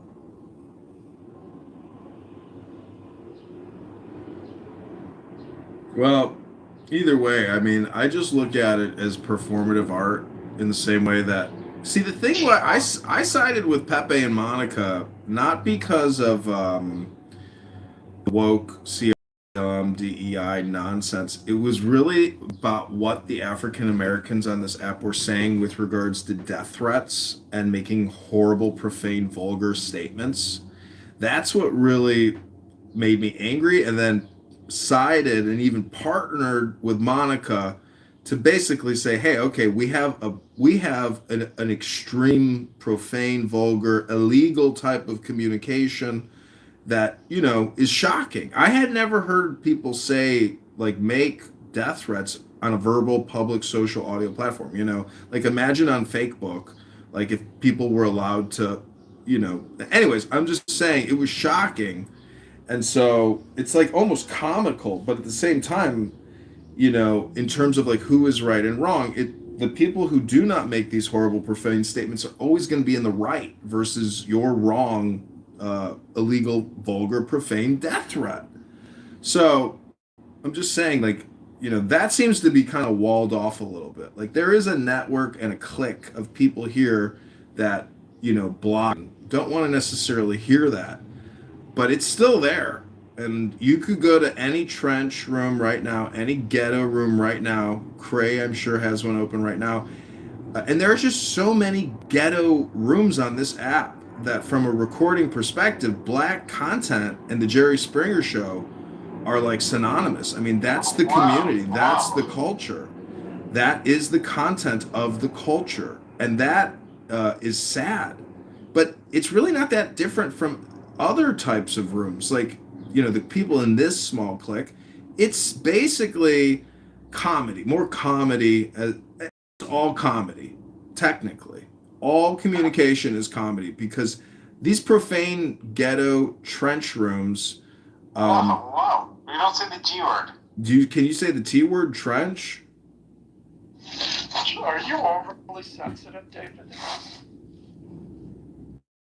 10. I mean, we try not to say certain words. Well, I'm just saying there are so many trench rooms that it's shocking, but it's not really that shocking, because technically I think African Americans really love to chat, you know, and in terms of like being a blabberina or a yapper, they love it, and I get it. But again, you can't go back to a book as being the basis of our communication. We have essentially run the full gamut of stupidity in the country, and the concern about an AI god, I'm not really concerned about it, because if we could make people come into compliance, like, has anybody seen Raised by Wolves, the HBO series about the? I've seen Raising Arizona. Does that count? Maybe it's basically the same show. Anyways, I'm just saying that the future is actually very exciting, because the future economy is capitalism. It is not social redistribution communism. It's actually capitalism. And eventually, that's why the Bitcoiners and these liberators think that, you know, they're onto something, but they're not. The truth is, America can create a whole new financial platform if we want to. It's just a question of our will. The 3 seashells. Well, she was a lot hotter in that movie, wasn't she? I think that's when Sandra Bullock was probably at her pinnacle of Hollywood hotness. Yes? No? Yeah, she was cool, even though she, she didn't know what was going on. What is that haircut called? A bob hair? Anyways, Alan here is a professional. He's worked in Hollywood for 4 years. Stocks. And he's produced some of the biggest and most successful music and movie production. Alan, what? Win an Academy Award? No, that's not. Alan, did you ever win an Academy Award? No, that's not me. And I've never professed. You know, my friend won a Tony. Alan, aren't you? I thought you were actually Phil Spector this whole time. Isn't that actually who you are? Sorry to hear that. Wait, what did he do? Is he the one that was convicted of or allegedly? Yeah. Okay. Yeah. He was successful. He was super successful because he knew how to record. He produced all the big acts. They all came to him because he put out the best product. Like Weinstein. They say that Phil Spector's Christmas album is the greatest Christmas album that has ever and ever will be produced. Nothing ever. A Phil Spector Christmas. Was the best Christmas album.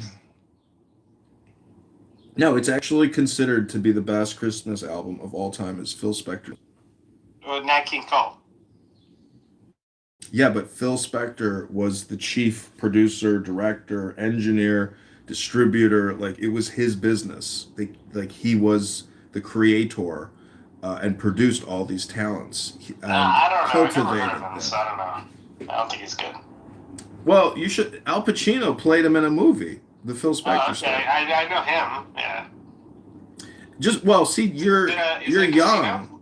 You're young, David. Phil Spector was big in the 60s and the 70s and the 80s. He had a big career when people actually made money and lived like moguls, and people made money from selling 3 million CDs or 4.2 million records. Nowadays, with the digital shit, Spotify, etc., you're making 2 cents a record. Back in the day, you could make 2, 3, 4, 5, 6, 7, 10 bucks a record.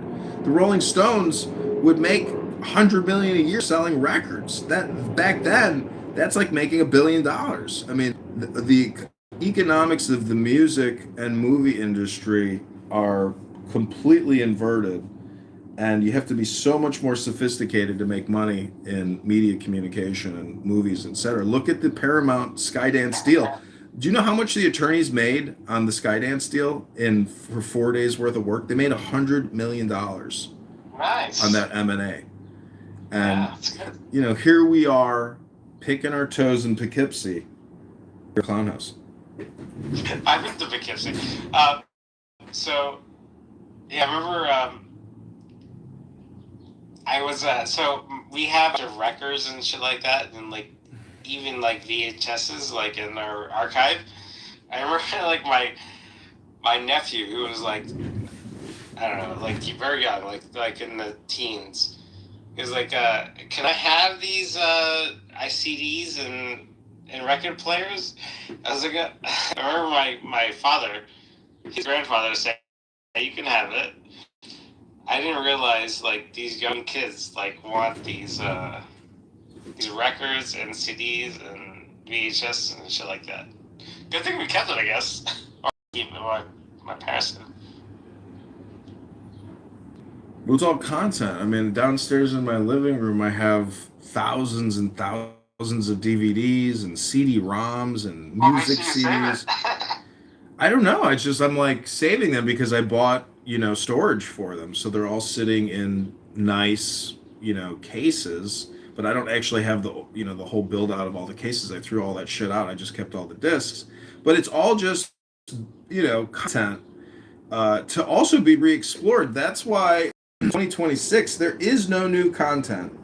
There might be really crazy AI shit out there that is new, but technically if you need to do any like research, because you can just pull up old content and now just convert it into AI slop and use the same format. So there's nothing new under the sun, and Disney and all these franchises just proves to you that the old shit is the new shit, and the old shit works. And the new shit barely works as good as the old shit. So this summer, new movies are coming out, which are just regurgitations of old shit. And they produce the same dopamine. They produce the same experience. So what's the point of consuming the same shit? And that goes with this app too. Why continue to engage with redundant media? Hello? Yeah, the only movie I actually want to see is The Odyssey. Yeah, that's the only movie I want to see. Like I'll buy one of those weird popcorn boxes because of that. Yeah, it's gonna be completely useless. I mean, they took the Odyssey has been made about 5 or 6 times.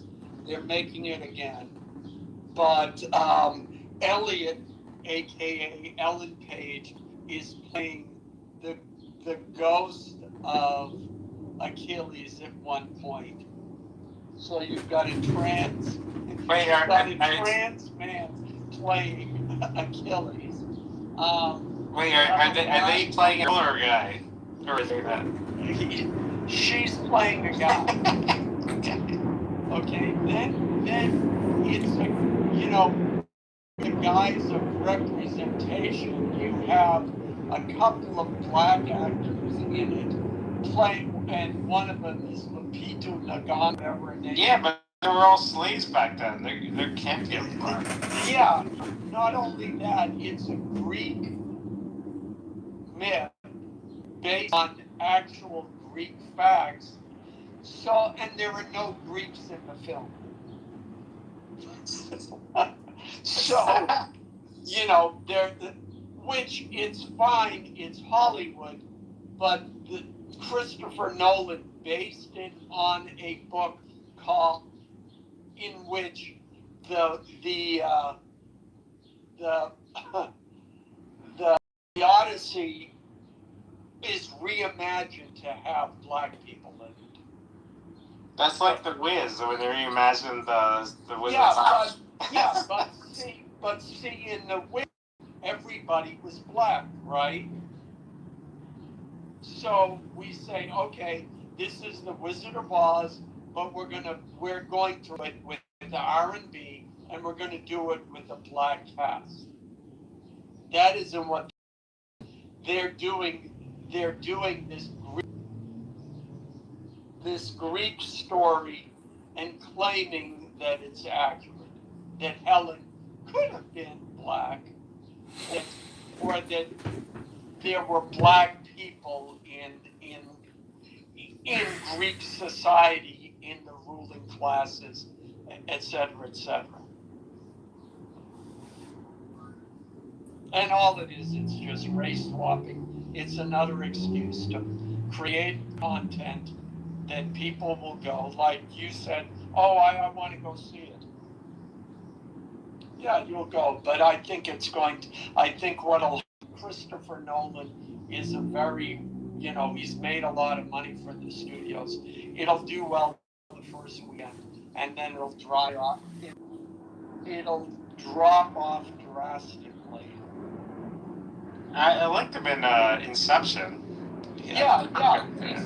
He's had a lot of success as a movie director, and so he will do well. But the fact is, you can't win an Academy Award unless you meet the Academy's guidelines for representation. And so, yeah, if you're making drama, well, everybody's white. You can't have that. So they have to insert. Yeah, I remember when they and they said in order to be nominated, you have to be a certain percent black or gay. And I remember thinking right away, I was like, okay, so you want gay people to come out to say, oh, I'm gay, I'm in the movie? That makes no sense. Yeah. On top of that, you know what they do? They say they'll have a character who's black and gay, so that they get it 2 for 1. So, like, if you watch the movie Hitch, aside from Will Smith, there's one character, he fits that. And then I can't tell you the number of TV shows I've seen, they've got the gay black character. Well, some would say, like, Will Smith is gay. Allegedly. Well, yeah, but his character isn't gay. So you either have... he's kind of gay. Well, yeah, we know he is. But the point, it's either or. You can have a straight character play an openly gay actor, and then you'll be okay. Or you have to have the gay character. As long as there's some there's some, quote, representation, then you fulfill the rules. And, you know, and the thing is, there always is no, because they'll say, well, if you've got no representation in front of the camera, then you can make up for that by who you hire behind the camera. So if you have a movie that's all about white people, then you have to have all black people in the camera to balance it out. Or you have to ask them, it's like, yeah, we'd love to hire you. Are you gay?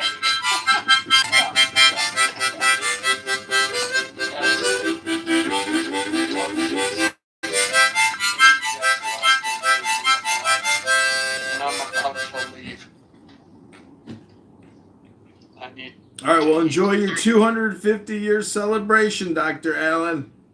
All right, well, did you said people project what they would do if they were in power? Yeah. Yeah, that is absolutely true. So, But that's the beautiful thing. They are not in power, and they never will be in power because they're here essentially creating fake projection power. And that's one of the reasons why they're here, because, you know, they got them. And I'm not saying that's projection. I'm just saying if you're aware of the projection, it kind of nullifies it. But, you know, there's a saying, a sage never criticizes anyone.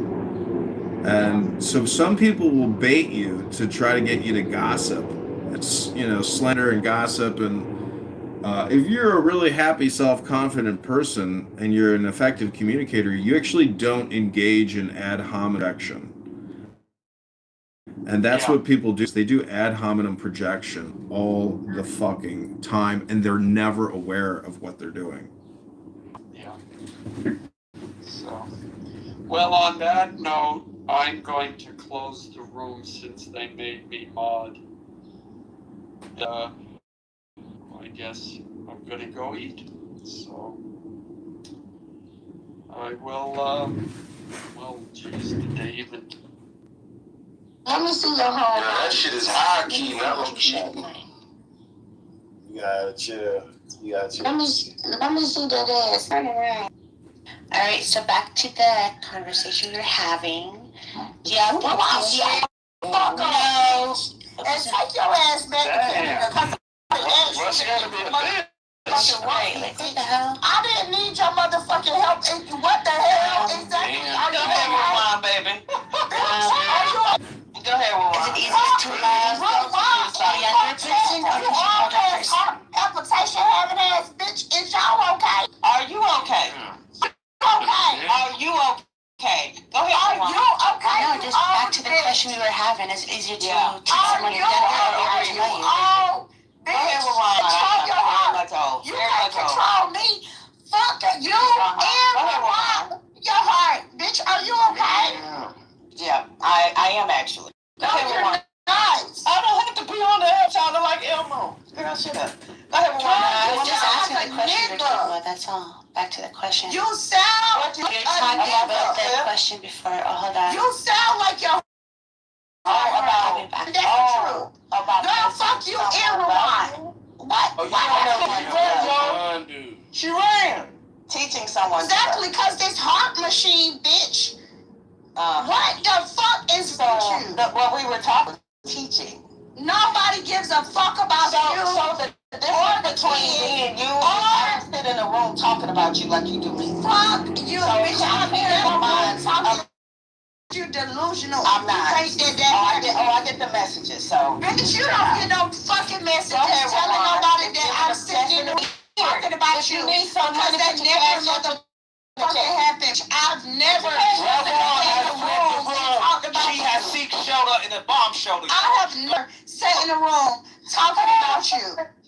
Bitch, never. We were talking about. I don't give a fuck what y'all was talking about. Shut the fuck up. Shut the fuck up. I bet you're not gonna pay. Shut the fuck up. I bet that. Shut the fuck up. And control that heart, bitch. EBT don't work on. Control that motherfucking heart. Bitch, I wish wish you did get So go ahead, Ramon. food stamps or whatever the fuck it is that you fucking need so you can eat better, so that heart will be better. Heart is fucking bad because you're mean as fuck. You're a mean ass old ass. I'm mean, ugly, and old. Absolutely. Wow. The fuck? Why did you go to war? Wouldn't it have been like Vietnam or some shit? Yeah, I was. Absolutely. Actually, World War II. So what happened? What happened? I saw a bitch like I popped in her head. Yeah, you should have killed yourself at war. Most people that went to war was on crack. I'm on crack too. Absolutely. Yeah. So we're talking earlier, people with some sense. Nobody gives a fuck. We were talking about what you were talking about. Nobody gives a fuck who loves you. Come on now. Let's move on. Cause I heard you fought that nigga in the back of the car. I did. He's satisfied. And you too old for that. He's very. Oh no, my knees is good. You were about to be fucking in the back of the motherfucking car. I did. It was in a getting beat up shit by niggas. I did. Yep, got beat up too. That's crazy. You told the app you got beat up. Hold up, Shaw did. And you the one who told everybody you got beat up. I did. Oh, you get beat up or did I got beat up? I got beat up, bro. Shaw did. So thank you for all the parents, old ass pussy bitches that served. Thank you. Look at you. You sad. Oh my God. This is wild as shit. You are a sad piece of shit. That is wild as a mother. None of these veterans deserve that. At least my fucking idiot. And I could say more, but I won't. None of these veterans deserve what you just said, bitch. Not one veteran deserves that. Why you standing down? Fight. I don't. Get in the goddamn ring. Get your rifle. Yes, I am. What you say, Kim? Baby, your mama's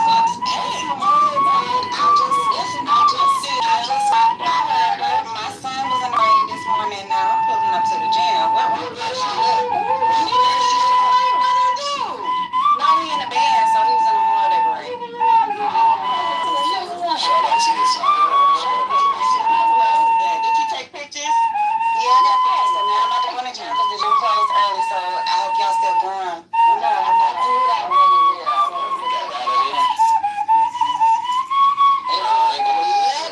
Like some of these men that don't do. Well, no, y'all don't have to go to the gym. Y'all just gotta be here when I get back. Tia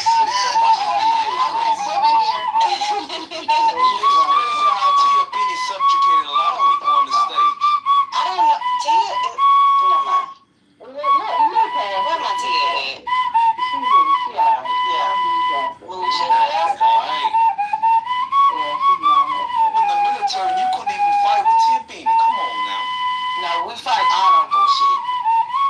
The motherfuckers that wake up on time like this, those guys on my head. You be hungover, guys. You do.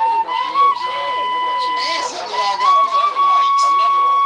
I was supposed to get some pussy last night. Lily ain't break your bitch ass off. No. You guys be nice. I'm so sick of people when they fuck up.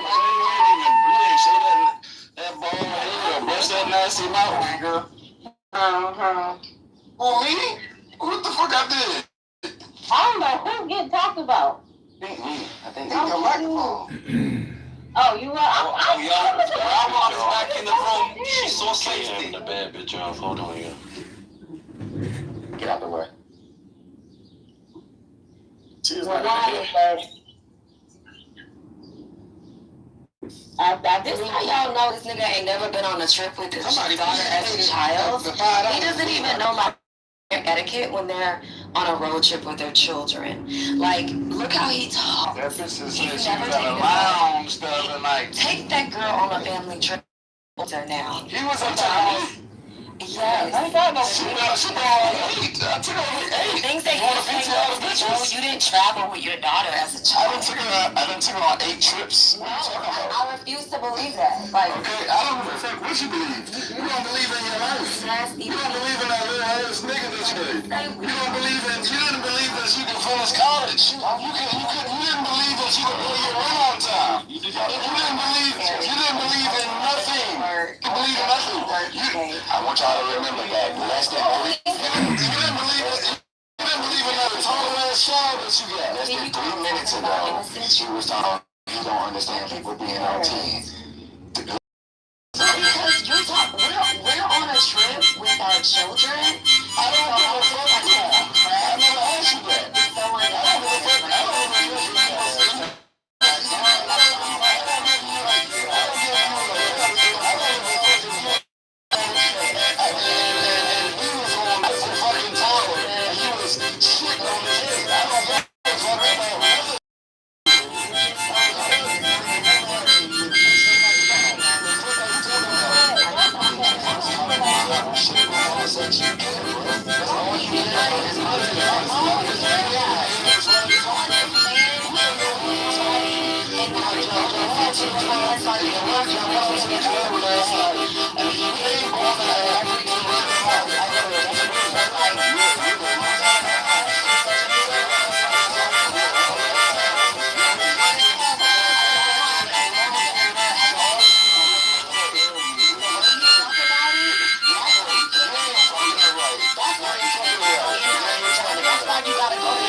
That's why you don't have in-house nothing.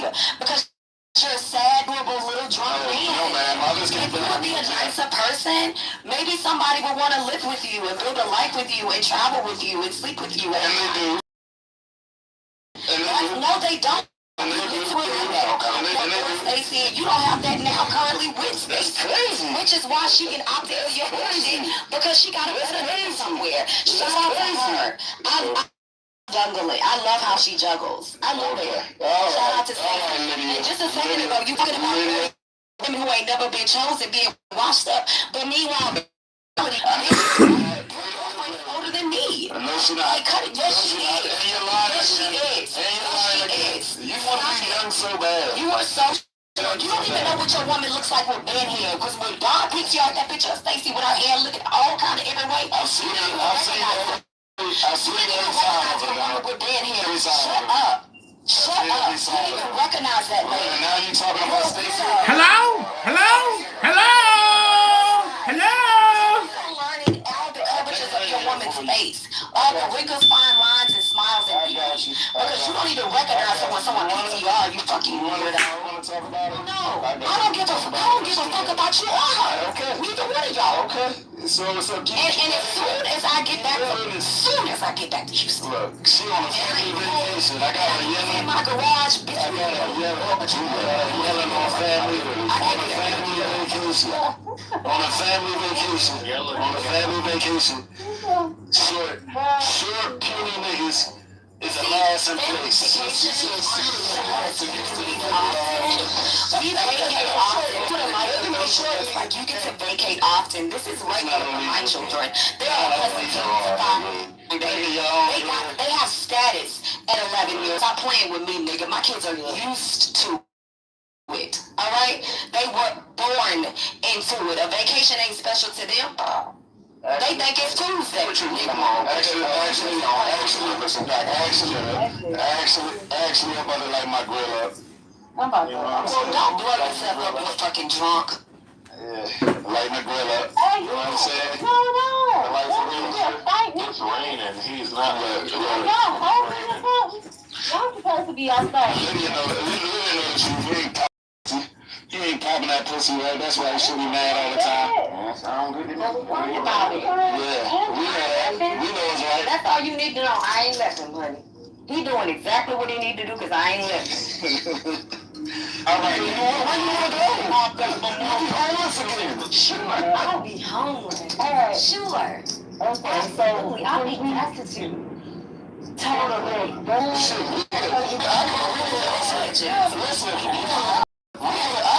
any nigga that here can go to the shelter and find hallelujah. What the fuck are you talking about? The bitches, what the fuck? You want a homeless bitch, just go to the shelter. You don't believe that. I ain't trying to take care of nobody, nigga. I don't know what the fuck you're talking about. Yeah, I don't know.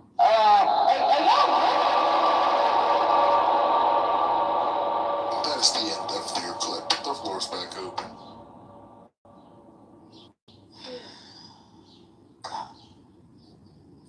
Lady, what's up, sis? Oh, hang up. You arguing with Lydia? Just talk about. Don't talk about Darius. And same thing, Lydia. You arguing with Darius started first. Right? Why you get mentioned? But y'all gotta push your spouses now. That ain't right. And it always be the ones, I wanna fuck with them, dang. I keep you one. Darius started first. The problem when it's my turn, I don't want to hear shit. When I take it to hell, I don't want to hear shit. I don't want to hear nobody pick me in no private rooms trying to say, oh, you went too far. I don't want to hear shit.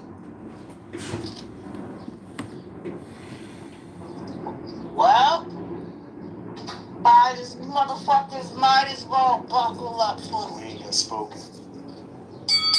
But listen, it's gonna be a good work week.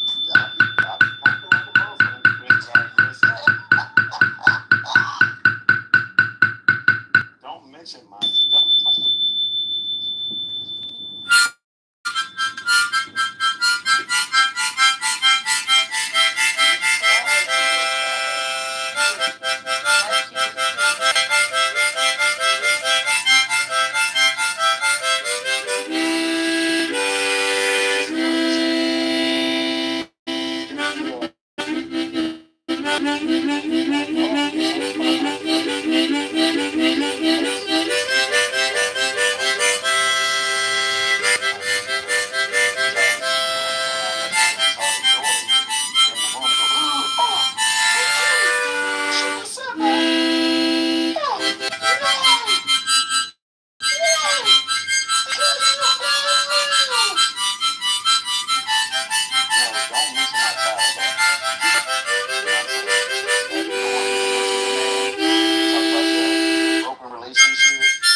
Hello?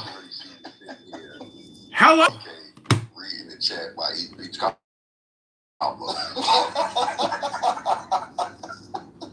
Like I'm just like, oh shit, is that? Like I'm wondering what everybody. Well, this is what I'm doing right now. Just throw that out there. That's what Big does. He be eating chicken wings. I told y'all. I told y'all the day I saw him do it.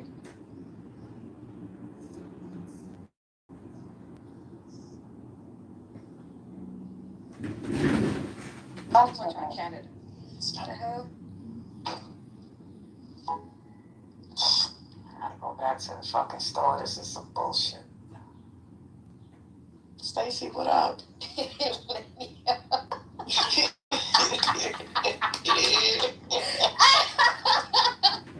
What up? Oh, yo.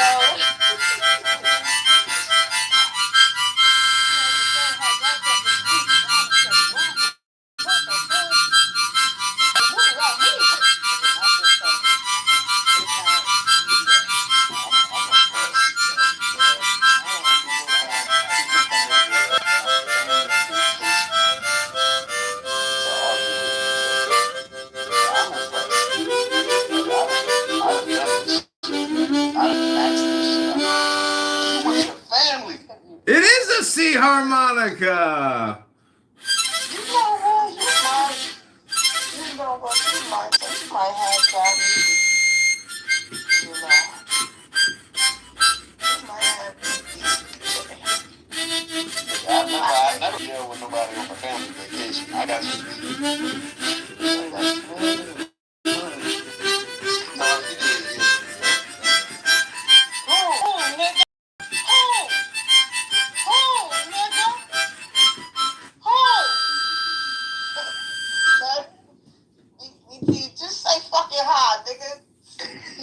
Shit. Hey, Diddy. What's up? What's up? Happy holidays. Same as you. Thank you.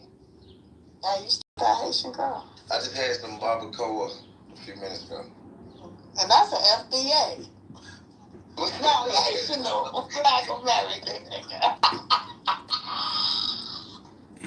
You said barbacoa? You heard him. You heard me, nigga. You heard him. It was delicious. Hey, lady, I'm gonna tell you something. I ain't like what you Yo. did yesterday.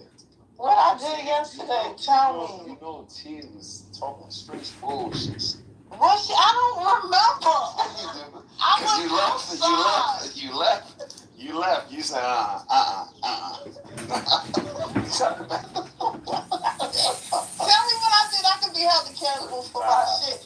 I swear to God, I was drinking last night. No, you was being a girl's girl. I They don't appreciate Lady O being a girl's girl. What happened last? Did I come in and tell a story about the nigga that was watching his man's pocket in the spot? What? Yeah, you did. You did. Yeah, that's these niggas. Wow. I told you she was on here. I'm gonna give you a recap. But first, tell me what I did last night. Let's unpack that. Okay, so like you was trying to like get the ladies to mic, right?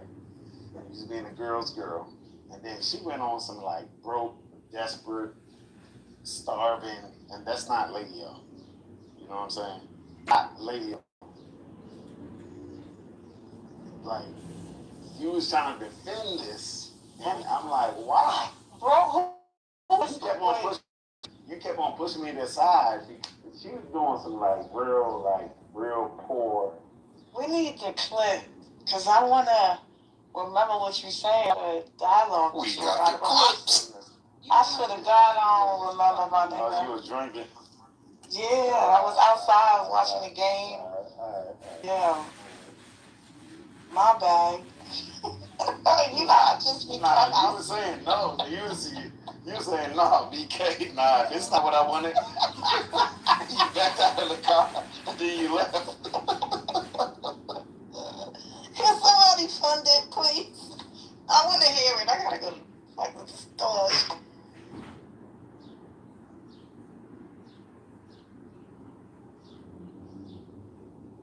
The goo was there. Was the goo there? Y'all was there? Y'all heard me?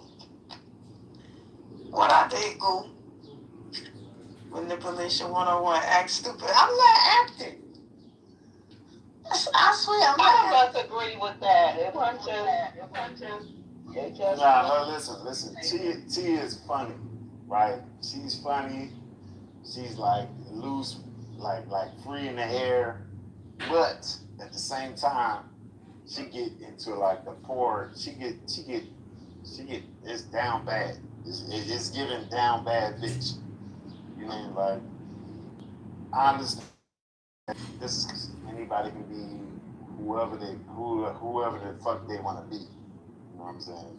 But sometimes y'all gotta listen to the content before y'all start clapping. Listen to the content first. You know what I'm saying? I think maybe you see you drinking. We had Memorial Day weekend. It's been raining on us.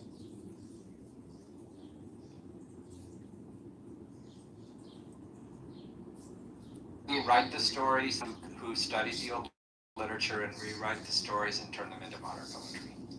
No words. Through the internet, a couple of them. But the whole thing, I know that. Have you seen that before? It's a dad. Beneath it. Wait, what? So for these picture that says Trump 2028, it's actually $20.28 per gallon. Oh, I just clicked on it. That's funny. Hi, Patty. Hi, Tia Andrea. I just wanted to quickly mention something about the tariffs and how it's destroying our country's economy. I'm very upset about the tariffs still, and I think with regards to China, Trump's very close relationship with China, in the Strait of Hormuz opening, I'm just worried that these tariffs are still going to harm our economy, and the tariffs were a terrible idea, and I can't stop thinking about the tariffs And every night when I go to sleep, I think about the tariffs. And when I wake up in the morning, every morning when I have my morning coffee and I make a bowel movement, I always think about the tariffs. And when I have my lunch in the afternoon, about the tariffs. When I have dinner and a nice glass of Pinot Noir, I think about the tariffs. I can't stop thinking about the tariffs and talking about the tariffs. Tariffs! You alright, John? You cool, John? Mr. Kitover?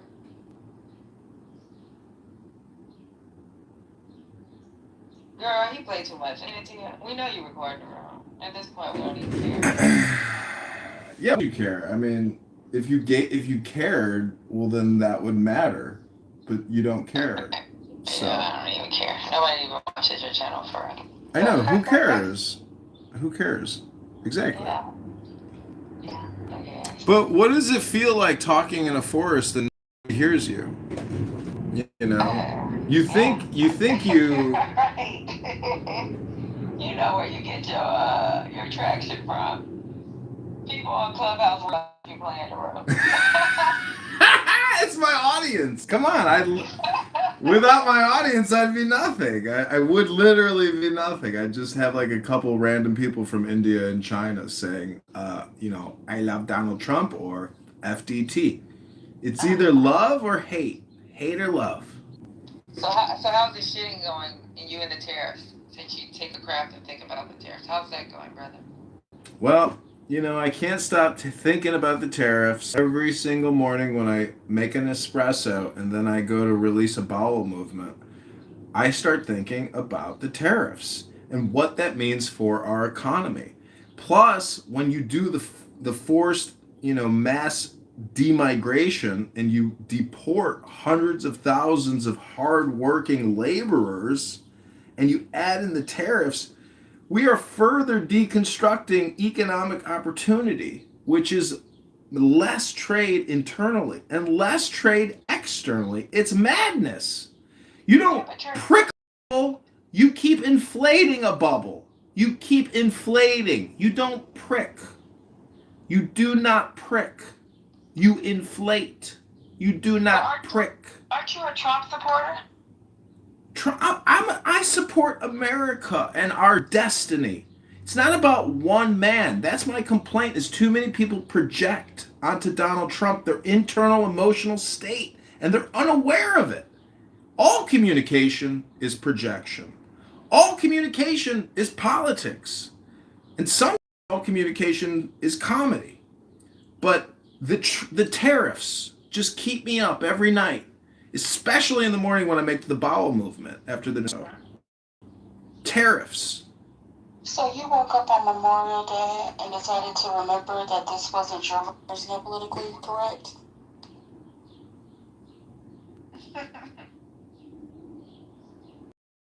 Lady, you know who this is, right? This is John. I told John, we don't care anymore. Nobody's really watching it, except for people on Clubhouse. We'll see one or two people and be like, is that me? Is that lady? Is that us checking if he's... I just don't understand why. And so explain to us why you record the real time. Well, I've given up because, as you said, my only audience is people from Clubhouse checking to see if I'm recording you. But Anon does open up the opportunity to record, still just not like a very good recording because I'm filming cell phone to cell phone. Some people perfected screen recording virtually, and there are other people in your room, not just me. But you're on YouTube, but you'll never find it. Because it's not like labeled to, some way that you could find it. You can't find it. And nobody watches it. So it's really just like a labor of love and an artistic endeavor, which requires work and time and effort and value. So it is what it is, but it's not commercially successful. And that's okay. I mean, I enjoy doing what I do, To me, it's like, how do I continue to optimize my productivity? And unfortunately, people don't like what I do, but to me, like if there was ever an actual franchise or some type of way to earn and monetize and distribute, like you ladies could have a YouTube channel for God's sakes. You would be a valued YouTube publisher. I don't understand why you don't do it. Do you think that we don't know that? Some people have different lives than the lives that you live. Yeah. And maybe for purposes unbeknown to a lot of people, we don't. Like, has that ever crossed anybody's mind? Of course, but my argument is that you're here anyways. But my argument is, if I'm not going to do it for myself, why would I want somebody else to take my voice? Hello? Try to monopolize You angry? off of my voice. I'm happy. Leave me alone. You angry? I didn't give you. I'm happy. Because I leave me alone. Reasons. So you taking somebody's picture, you taking somebody's voice, and monopolizing on it. The risk that something could happen to me. That's the problem. It'd be something different if, like, there wasn't people's pictures up there and stuff like that. But, and from your side, because I think you participated in it before, don't go to dox people. Because they have different viewpoints than you might have. So then you go and you call somebody a judge and tell them that, oh, she says. That's not right. That's messing with somebody's livelihood when this is supposed to be social media. I'm not taking this into. Yeah, I mean, I think appropriate doxing would be as if somebody's making death threats. If you are a low-class, racist piece of shit, well, that could also possibly be considered dox-worthy.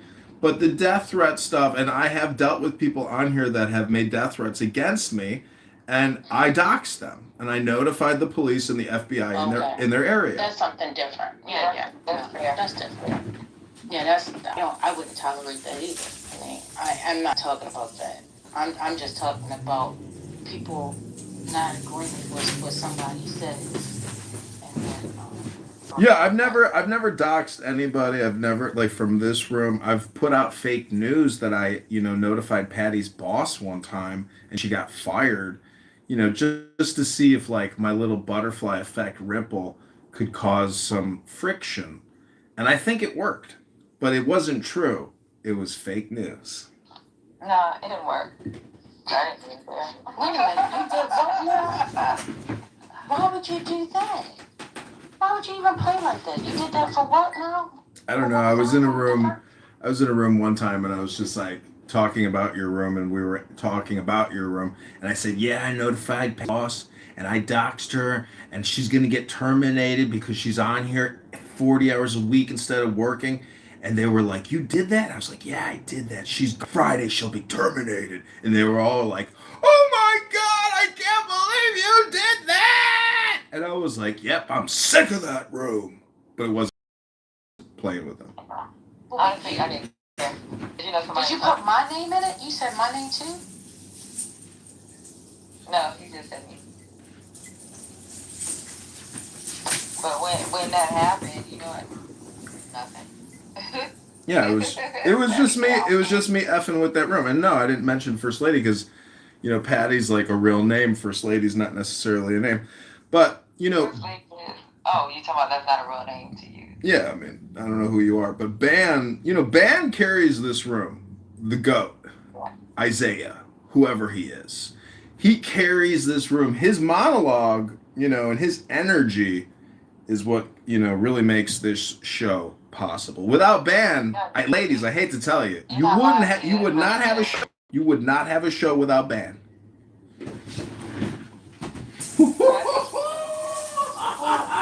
Thank you for your but again, we can't control the world. I can't control Ban. Whether he wants to stay, whether he wants to leave, whether he wants to come, whether he wants to go. And nobody can replicate him. He is his son. Which is a beautiful thing. So, But at the end of the day, when we say carry this show, we never, the point of this particular space when it was created wasn't about a show. It wasn't about, hey, come listen to us so we can put on a, acrobatic show for you. No, it was to bring news. Yep. So we actually been doing this room for females. Did you know that? You've been recording our rooms. I think he came around back in September, lady, right? September, October. Yeah, around that time. Yeah. Maybe even November. Yeah, but we already had like 18,000 people by then. It was before Thanksgiving. Yeah. Yeah, it was before Thanksgiving. And I'm I not think sure if you was here during Halloween. Yeah, and we just hit our year mark probably 2 months before that. We were at 18,000. But I get it. I mean, when it comes down to, the everyday thing, because, and that's the thing that makes this particular space different than a lot of people, and people want to know how it keeps moving, is because we all work together. Okay. Well, I would say that I was very incensed and upset that Charlie Kirk was killed, and the things that people were saying in Politically Correct, particularly a homosexual gay African American. And the things that he was saying were so upsetting to me and so disappointing. I know it's not reflective of the entire African American community. The things that were said in this room after a murder of an innocent man were so upsetting to me personally and disappointing.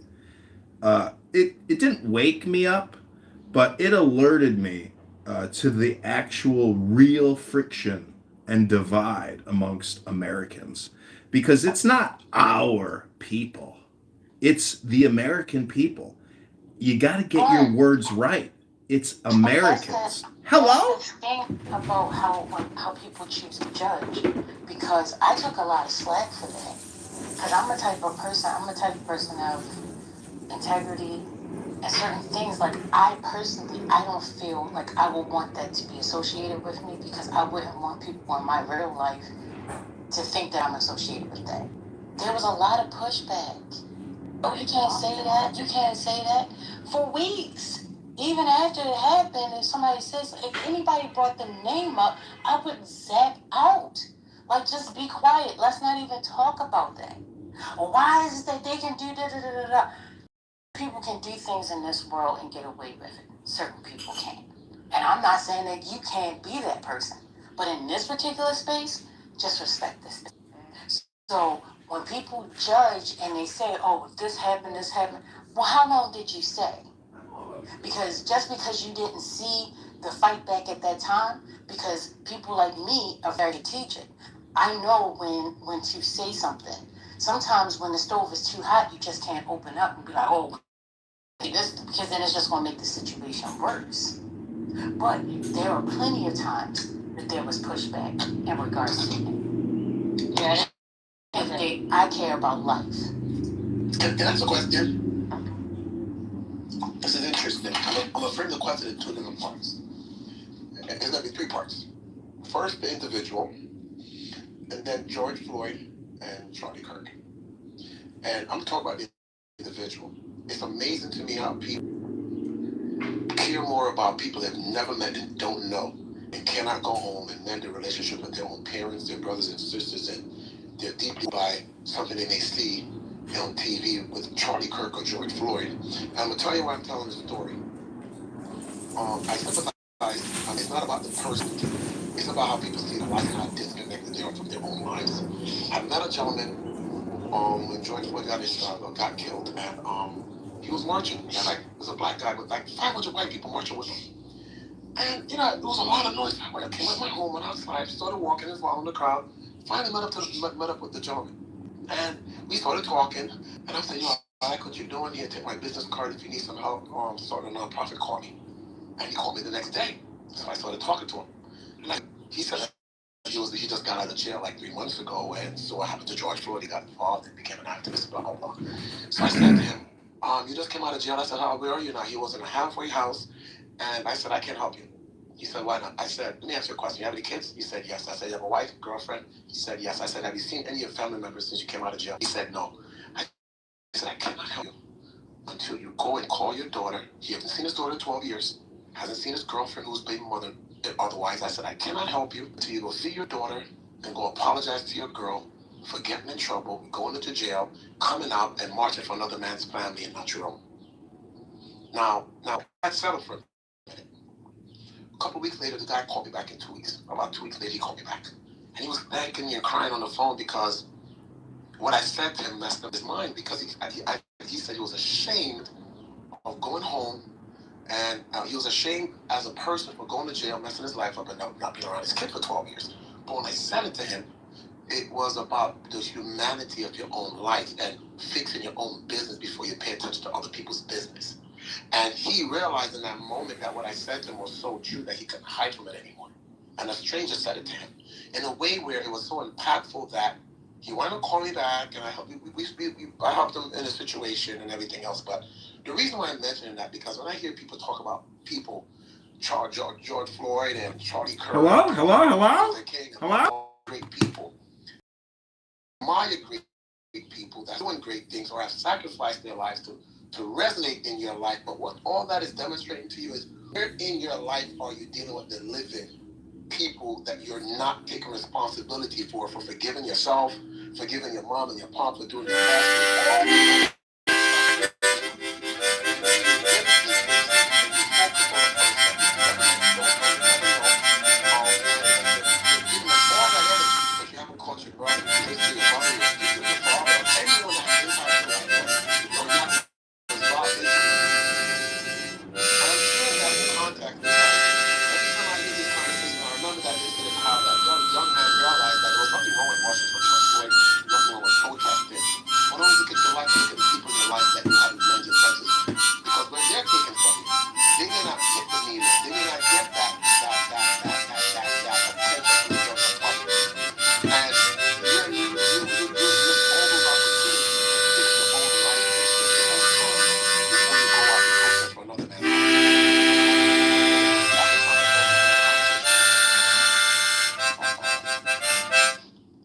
Well, I like that story that you just told, and it's amazing that happened to you, that you were able to help rectify that man's mind.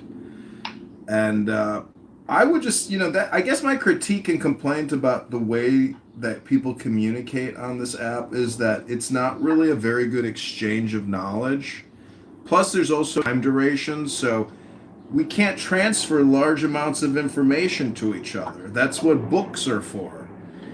And so I'm just saying, I understand this is entertainment and social activity, but you can come on here and read a book for 10 minutes. 10 minutes. One true sentence is better than a million illogical, ridiculous, woke, liberal, intellectual sentences. So to me, the book club is really the future, and it is the best now and best experience you can have, which is in poetry is a very quick remedy to a lot of the social ills we have. Fix it here, talk to a guy who had a communication failure. So we have a failure to communicate knowledge, intelligence, wisdom, value in a short amount of time. And that's because a lot of people want to be entertaining. Like, I think Ban is actually very entertaining. But I question the opportunity cost even for him to come on this app when you have a career and a family and a car to go wax in the garage, to come on here and be a pseudo-intellectual. Pseudo, false, fake, not a real intellectual. Real intellectuals they actually will just read a book to you as if you're in a classroom. They won't necessarily always do the same shtick. And that's the down shtick. Yeah, that's right. Ban is an ad hominem projector who puts people down to make himself feel better inside. Elitist. That's not what the elite really do. Wait a minute, hold on. Because here's another thing that happens.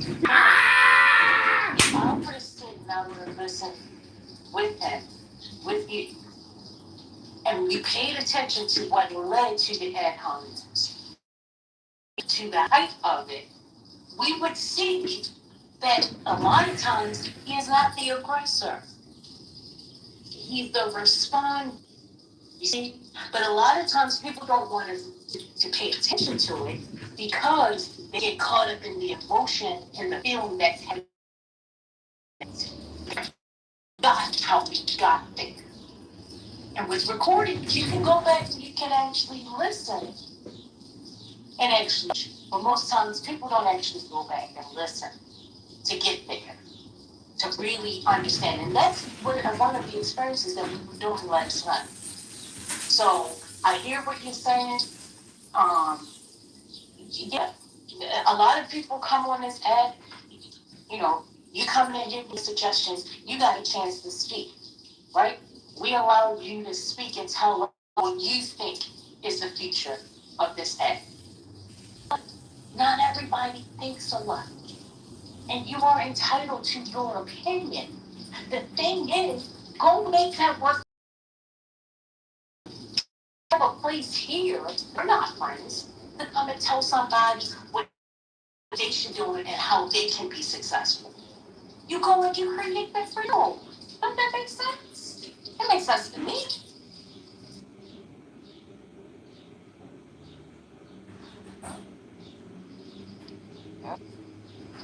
Guess you got.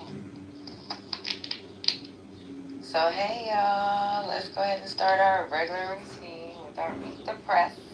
Y'all know how it goes. It's 20 years old. If there's any updates, we can work on the update.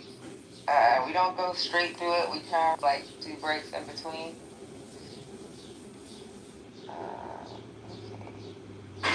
Hey, Free Will, I saw you say hi. I just typed back.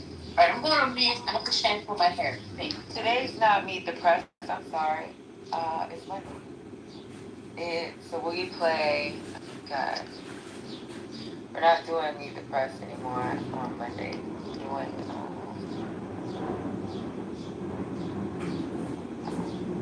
Damn it! I put Meet the Press.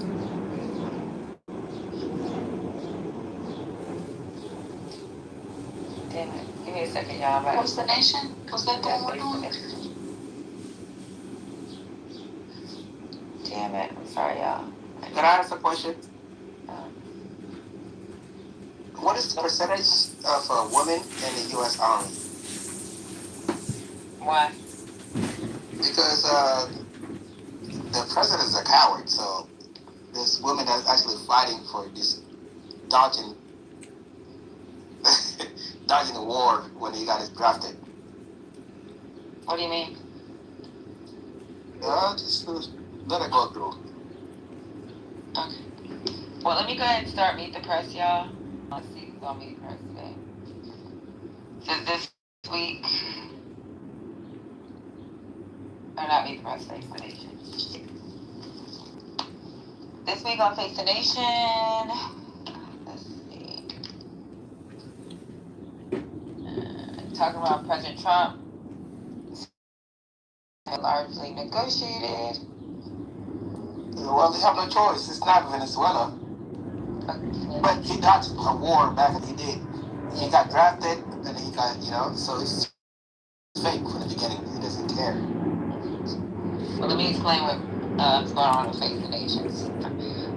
Reports from Tel Aviv and Senator Chris Van Hollen discusses the possible deal. Recipients retired Lieutenant Colonel William Stevenson and retired Command Sergeant Major Matthew Williams are going to be on there. So let's see what they're talking about. Hello? Hello? Hello? Iran told him, they said, like, we don't want to deal with you. We want Obama to deal, We want to go Obama. Okay, that's fine. Let me start. Not Meet the Press, but okay. Patient. Appear to be nearing a peace agreement with Iran. We'll have the latest. Sources familiar with the talks tell CBS News that the latest proposal to end the war, which is now in its process to reopen the Strait of Hormuz, the unfreezing of some Iranian assets held in foreign banks, and a continuation of negotiations over Iran's nuclear program. We'll talk to the president's top economic advisor, Kevin Hassett, about the impact of the war on the economy. And we'll take a closer look at the outrage on both sides of the aisle this week over the creation of a $1.8 billion anti-weaponization payout fund. Maryland Democratic Senator Chris Van Hollen will be with us. We'll also hear from a bipartisan duo working to fight anti-Semitism in politics. New York Republican Mike Waller and New Jersey Democrat Johnny Gottmeier. Plus, as the World Health Organization warns that Ebola is spreading rapidly in the Democratic Republic of the Congo, we'll talk to Dr. Deborah Burks. And finally, a special Memorial Day conversation with two Medal of Honor recipients about the significance of service. It's all just ahead on Face the Nation.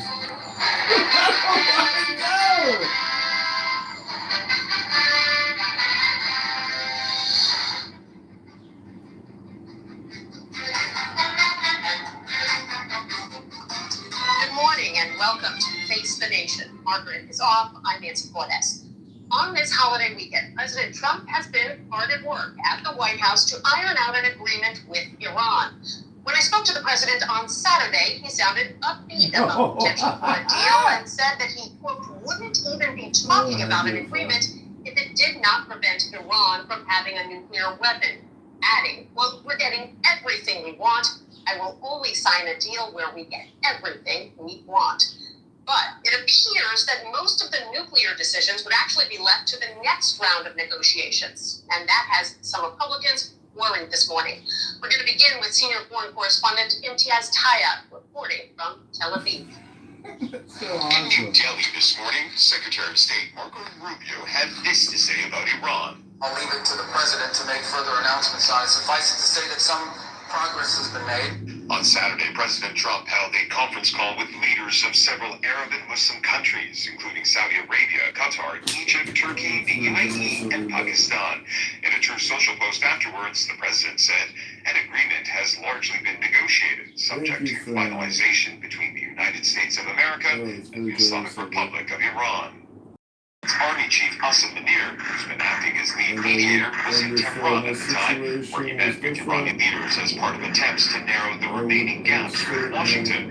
At a media briefing, Iran's foreign ministry spokesman Esmail Baghai said over the past week the process has moved towards reducing the points of disagreement, but there are still issues that need to be discussed through the mediators. Those points of disagreement include the fate of the Strait of Hormuz, Iran's frozen assets at foreign banks, and its nuclear program, which includes a large stockpile of nearly bomb-grade, highly enriched uranium, which the president says is his red line.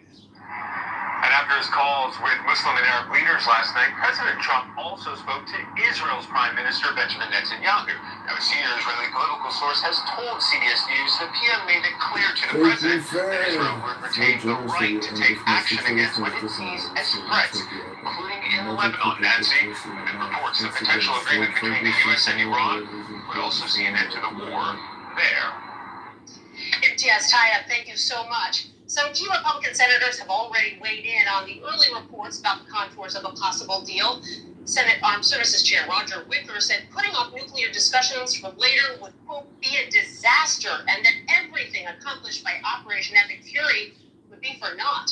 Senator Ted Cruz of Texas said if the result of all that is to be an Iranian regime now receiving billions of dollars being able to enrich uranium and develop nuclear weapons, that outcome would be a disastrous mistake. We turn now to Maryland Democratic Senator Chris Van Hollen. Senator, thank you so much for being with me. That's a good guy. It's good to be with you, Nancy. So I want to stress that all of this is still evolving. We're getting slightly different takes on the terms of the deal from the Americans and the Iranians. But what do you think about what you've heard so far?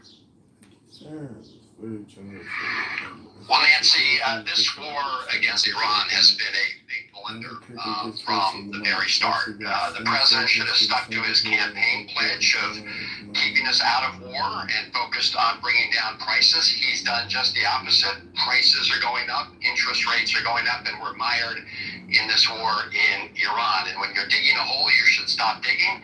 That's what this agreement sounds like. It sounds like we will go back to opening the Strait of Hormuz, which of course was open before the war started. I will say, however, it looks like Iran will retain more control over those straits. We also know Iran has an even more hardline regime in place now, and we're talking about releasing some of Iran's frozen assets. So, look, my view is, as I said, stop digging.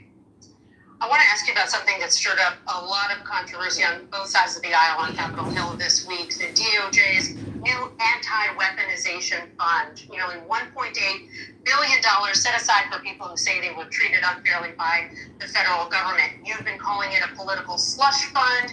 You are trying to force Republicans to take a vote on placing some guardrails around that fund. What kind of guardrails are you talking about? Hello? Well, Nancy, first we should get rid of this slush fund, $1.8 billion of taxpayer money.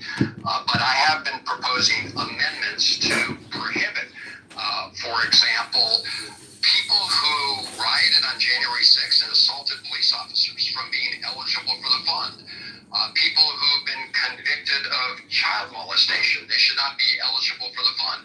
Members of Congress should not be eligible for the fund. And I would hope all Republicans, including Republican candidates, should come out strongly against this slush fund, which the president has set up for these purposes. You pushed the acting attorney general this week on that question of whether people who attacked police officers would be eligible for the fund. I asked the president about that this week as well.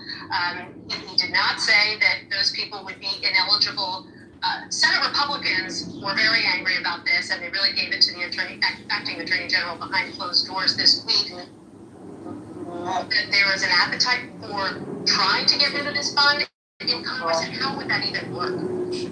Well, I hope so, Nancy. I think most are more upset about this interrupted their effort to pass this reconciliation bill with another $70 billion of taxpayer funds for ICE. I think that's what upset them the most. And they decided to leave town because they didn't want to have to vote on these amendments that I've proposed and others have proposed. We'll see how this all turns out. We should get rid of the slush fund altogether, and we will insist on having these votes when we get back. I've been told by a senior administration official that there are now some urgent efforts underway to address the concerns that Republicans have raised about this fund. But they continue to insist they've got the right to do this, and that in fact, they already have the ability to make these payouts, and if anything, they're making the process more transparent by coming up with rules, by appointing commissioners, and all the rest. What do you think of that argument? Well, that's absurd, and this is really corrupt from the start. I mean, this is essentially President Trump negotiating with President Trump through the acting attorney general, who was Trump's former personal lawyer. They set it up so they have complete control over the 5 members of this commission that can be selected. President Trump can fire any of them whenever he wants. And so this is completely under their control, a slush fund, and they've not committed, Nancy, to being completely transparent. The acting attorney general refused to say that they would disclose the names of all the people who received these taxpayer funds. So let's be clear. This is a corrupt deal. Got a complete get out of jail free card with respect to any taxes that he has been owing this deal. I want to ask you about a case that you've been heavily involved in, and there was a big development this week. A judge threw out the federal drug smuggling charges against Kilmar Abrego Garcia of your home state, Maryland. You visited him in El Salvador after he was wrongfully deported to that country, placed in the Supermax prison Cipote. The judge said that DOJ's prosecution of him was vindictive, and DOJ now says it plans to appeal. Have you spoken to him, his family? this decision.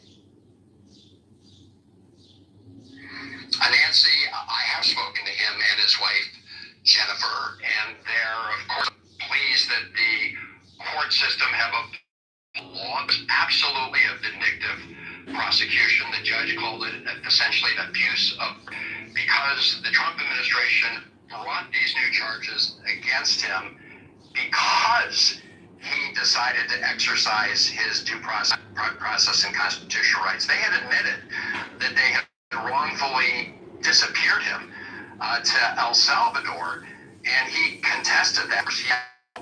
Back, they're still trying to deport him, but he filed his claims under the Constitution. And so this case is not about Rigo Garcia alone. This is really about the rights of each and every one of us. And when the Trump administration decided to vindictively prosecute him for that, they were further threatening the rights of all of us. We've got about a minute left, but I want to ask you about this election autopsy finally released by the Democratic National Committee this week. Do you feel like you got any answers from that autopsy on why the Democrats lost 2024? And do you believe that the head of the DNC should resign over this? Well, Nancy, this is a very shoddy piece. It's an incomplete piece of work, and I can understand why Ken Martin was reluctant to release it earlier. But as he has said, he owns this problem. He should have just ripped it off earlier. No, we're 6 months from a very important election, and we should not be changing horses at this time. I think that the overall thrust of the report indicates that we should not just go back to the pre. I know we're listening.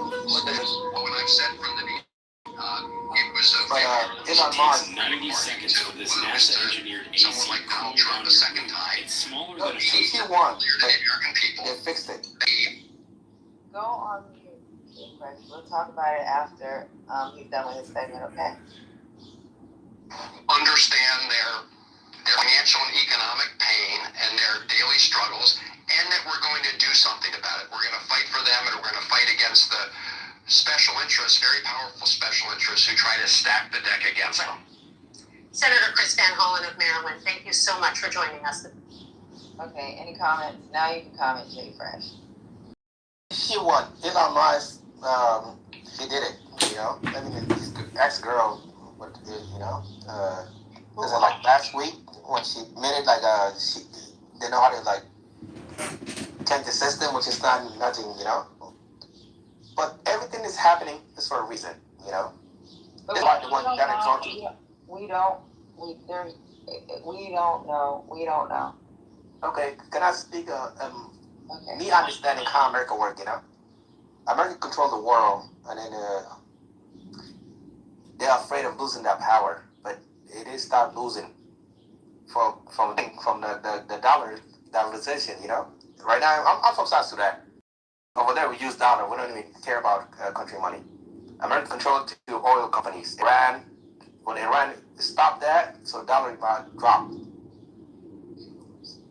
You might not have no value, but Donald Trump was just fucking up everything. He thought he was gonna go through the plan that the way it's ran.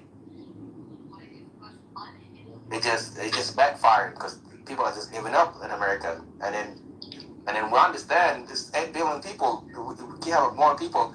Sometimes it's evil. People have to die just for other people to eat, kind of stuff, I don't think we gave up in America, Jay Fresh. We might be mad at the situation we're in, but I don't think Americans have given up. I don't think people have to die. I can't even shampoo my hair in peace. Was that on the clip? Well, I mean, we love was not on Obama. the clip. We I was love wondering Obama. the same thing, First Gigi, Lady. I'm sorry, what you say? That was not on the clip. I was You wondering sure? the same thing. Because I was sitting here and I'm like, wait a minute. I'm going to stop shampooing my hair right now. And I'm going to get out and I'm going to ask this question with dripping wet hair. Was that what the clip was about? That was not what the clip was about.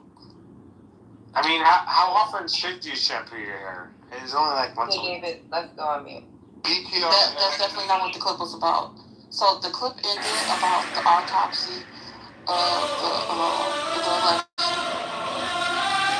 So I thought Jay first started to talk about the election, and then he went to Ashley Slink, unvalidated claims about her baby daddy, who she's in the middle of a custody battle with, on the clip. Jefferson Park News. There's been a car accident. Hey everyone. Today I want to talk about this. Hey everyone, check this out. Dialogue is crucial. They got Moss. They got Moss. That's what I'm saying, Norm. I know it was He did it. He's the one that did it. He did it for everybody else. Let me break down what Chris is talking about. He's talking about Iran, Trump administration and the Iran diplomacy. He brought that up. He criticized the slush fund. Having some type of limit on what executive power looks like. Something got brought up briefly about his visit to Venezuela? No, not Venezuela, but Jesus Christ. But I understand what someone is. They talked about his visit with Garcia. Like, it was just a Everybody's in each other's faces, everybody gets arrested. I said, ultimately, who's this good for? Because Trump, the builder himself, his life is over. And what political retaliation has been. Who flees in relation. And he talked about congressional oversight. It ain't wrong. We're trying to be. Yeah, I don't. Maybe some other things add to. Yeah, so why are these Democrats like panning the report anyway? They're saying like it doesn't say anything useful. Well, do you know what the argument is? What are they saying? Well, AOC said it doesn't say anything useful, basically. Okay. Well, it was a breakdown on what was going on. Yeah, I mean, I listened. Did you want feedback on the Meet the Press clip you just played? No, that wasn't Meet the Press. That was actually Face the Nation. But yes, Oh, that's what we were Face the trying to. So when we do, you should know this. You've been recording rooms long enough. When we do the news, we do, or you probably come out because of copyright infringement. But when we do the news, what happens is we do breaks so we can talk about the news or the piece, because everybody on here has ADHD, and you play something too long, they fall asleep or they run away. You don't want to hear the entire news clip. So we're playing it piece by piece so we can break it down if there's any updates. And I just brought up what you spoke about. Like, Hey, Dad, happy Memorial Day. Yes, I am fine. Farron called me and text messaged me, and he said, hey, if you want to fly out to Seattle and go to the river, and we will host you, we will pay for you. So that was a very nice offer of them, but I told them I have to decline because, I have too many things going on here, and it's important for me to be focused and centered here in Chicago, where my life and assets are, and not go, hang out at a river. So just telling you, everything is well. I hope you get this voice note message. You can always send me a voice note message. Hope you're well. Have a great day. And tell Patty I said hello. Take care. Bye. They're using the word slush. So first of all, help me understand how you're saying that it's not a slush fund. Where is that point? Just for clarification, you're talking about the monies from the IRS or something else? Sorry. There's no IRS. Okay, then we're talking about two different things. Sorry. Listen. The definition of a slush fund is used for illicit purposes. So we don't know if it's going to be used for illicit purposes because it hasn't been used yet. Then you can't call it a slush fund. Right, but the reason why they're quote unquote calling it a slush fund is because of how the money has moved from the DOJ into a private account, into another account where there is no true oversight. Yeah, there's a lot of monies that are not purposes. So they're doing that purposely to make it look like it's criminal, but it isn't. Correct. Yeah, there's no evidence of any criminal activity. So, I. No. With all due respect, I wouldn't use the term I just said that. I just said that. Okay. Patty, Nothing yet. Patty, the equivalency is just fiduciary and then escrow. You know, lawyers do this type of bullshit, and the problem really is that we have a legal industrial complex, and really the thing is, this money is just going to transfer to the lawyers that are representing J6ers and other people that the Trump administration is aware of that feels that they have been slighted by the legal judicial system. If you are a strong Democrat and you are a proud liberal, well, you know, lawfare and the legal industrial complex is actually to your favor because most judges tend to be very liberal and Democrat. The bigger problem. Oh, Hindustan Zindabad, Mujidi ki jai, Gau Mutbi ho Rati ke Maan Gau Salo. Yo, I mean, killing is killing.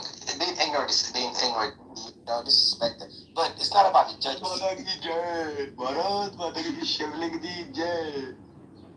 But it just, America's losing power. America's losing power. Back in the 90s, yes, they're strong. But it's just when you're losing power, this breaks. You have a lot of things that's going against you with how the world is spinning. The world is changing. You don't accept it. You think that's on topic? That's not your topic, but it get back to the same topic, the same thing. Well, we have a whole world. All right, so now we're going down a rabbit hole. Let's come back. David, you were saying it's not a slush fund. We got down in a rabbit hole. You guys told me that that's illegal, but I'm just going by what's being reported, and that's what they've been calling it. So when somebody says it's not, I understand you saying they're doing it purposely. Okay, but what else did you want to say about it, David?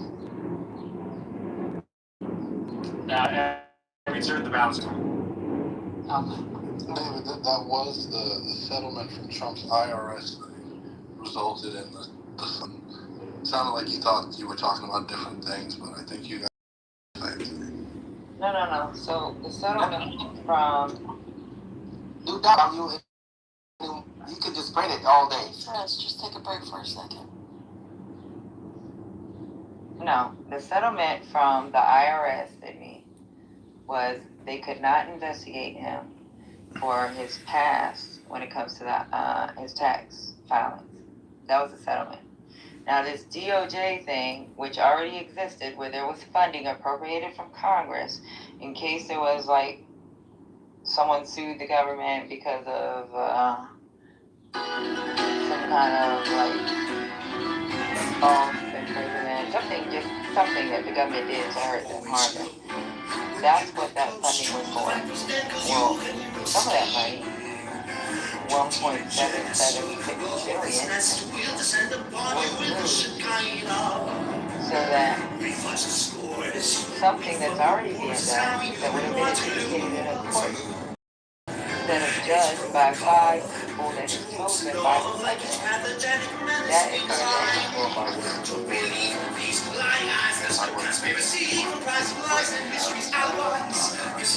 yeah, the IRS didn't give a I just heard you about it.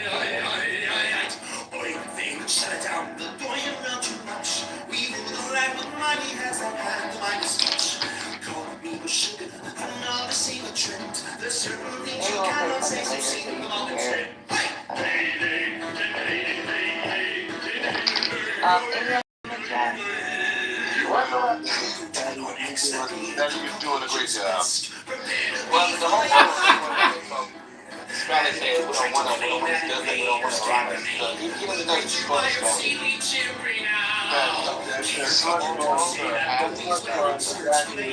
That slush money is actually going to the Proud Boys. That's what But we don't know yet, Lavender, until the 5 panel. So that's what. Stamina, Keke, Waka, hey, Stamina, Minasangalewa. This is for Africa, Jambo. You know, I think it's really great. How the world started. Can somebody please take the children off the stage and let some grown adults have a conversation, please? Shut the fuck up.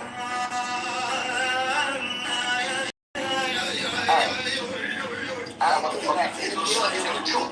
I'm about to keep speaking and try to do some things. Maybe y'all are out of control. Y'all are out of order.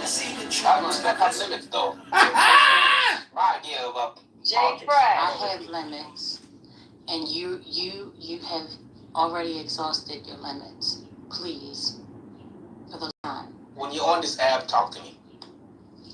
Maybe you need to.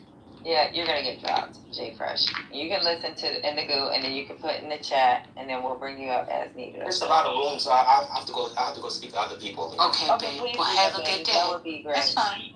That's fine. Go to the I other room appreciate and that. speak to them. I think they want to see you. I Goodbye. appreciate that. Patty, Oh my God. you have open invitation on you.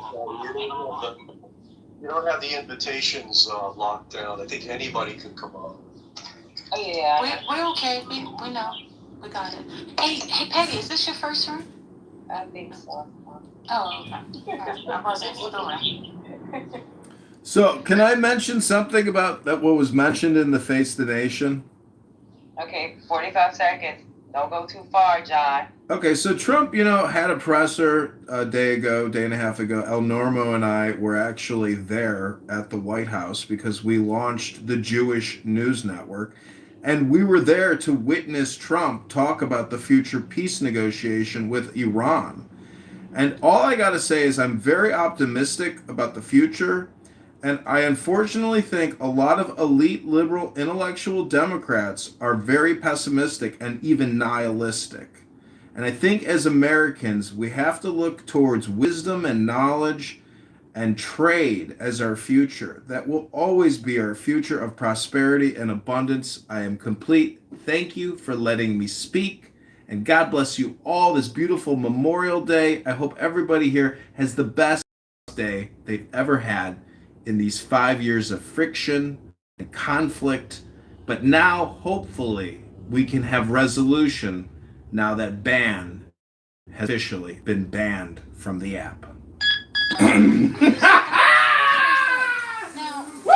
complained about him doing his pseudo stuff, and then you just want to be on because everything that you say, you just said all these ad hominems about the left or That was the liberals, beautiful. whatever. That was the best speech All I I know think is I've a lot ever done there. Kitover.com. Vote John Kitover, February 23rd, 2027. Why are you doing that? Go to ChicagoMayorVote.com and Kitover.com and ChicagoMayorElection.com and ChicagoMayoral.com. Follow me on Instagram at John Kitover. Ribono Shalom. Go to MayorKitover.com right now and enjoy your day. Monday, everyone's doing well. Happy Memorial Day. God bless those that sacrificed their life. And for our freedom, I'm grateful for those wonderful people. Like Charlie Kirk. Charlie Kirk was one of those. Charlie Kirk is the Patriot of the Year. Charlie Kirk. Speaking while I'm speaking, sir. I was just bringing up Kirk. You're being rude. Well, I thought it was rude when you guys demonized Charlie Kirk on the day of his assassination. That was rude.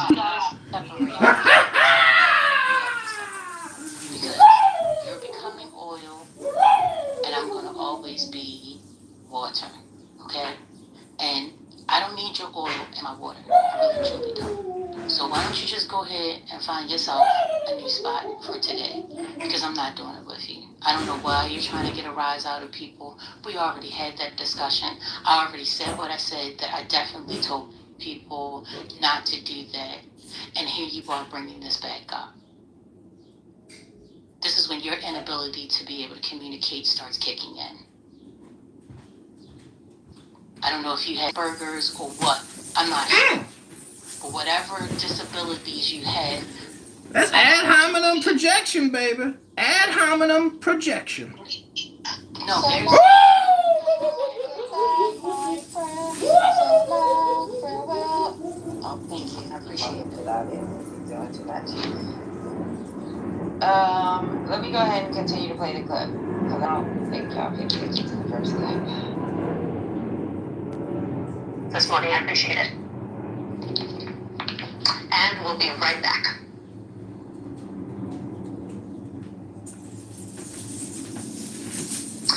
We go now to a bipartisan pair of representatives. Josh Gottheimer is a Democrat from New Jersey, and Mike Lawler is a Republican from New York. Congressman, welcome. Thank you for joining us. Thanks for having us.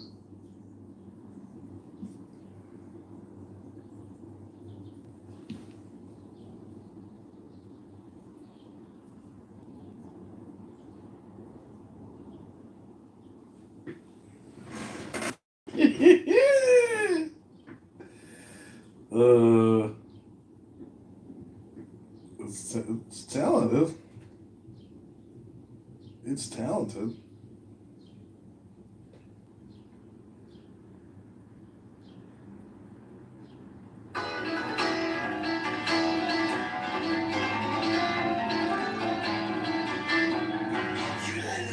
It's talented.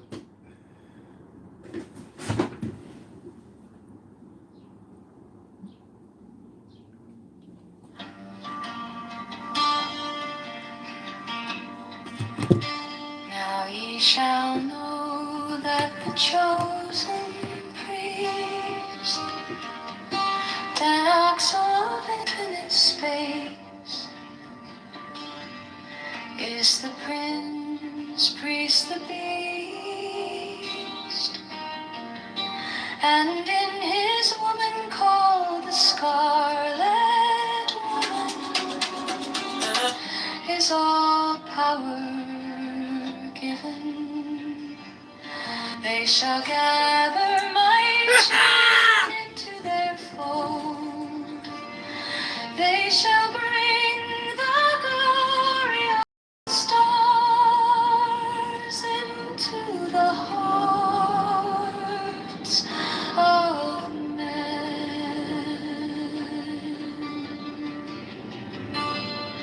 16, for he is ever a sun and she a moon, but to him is the winged secret flame, and to her the stooping starlight,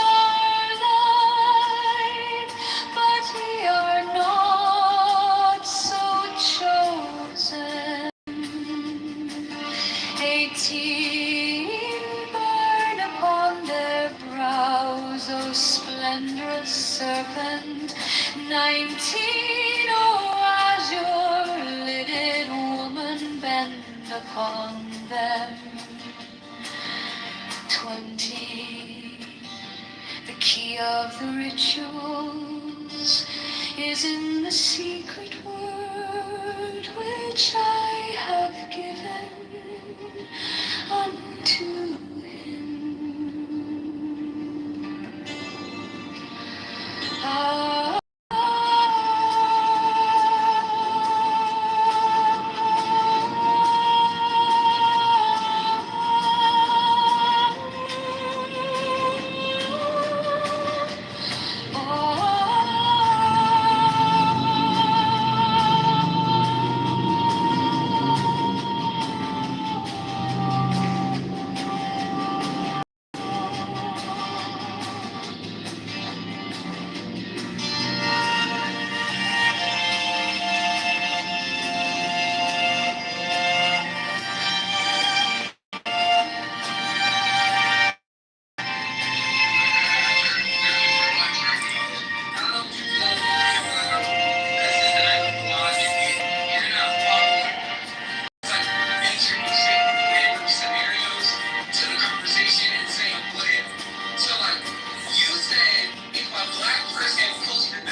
now ye shall know that the chosen priest, as soul of infinite space, is the prince, priest, the beast,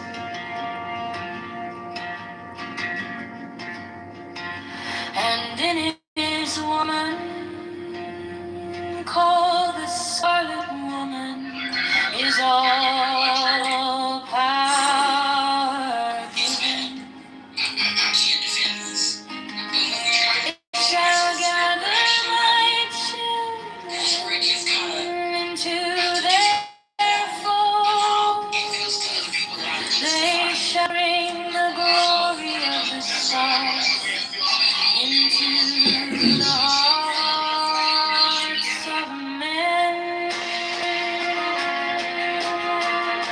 Big Rush Johnson. Rush, Humble Rush. Happy Memorial Day, John. If you don't, John, you're not black. For he is ever a sun and she a moon. Rush. But to him is the winged secret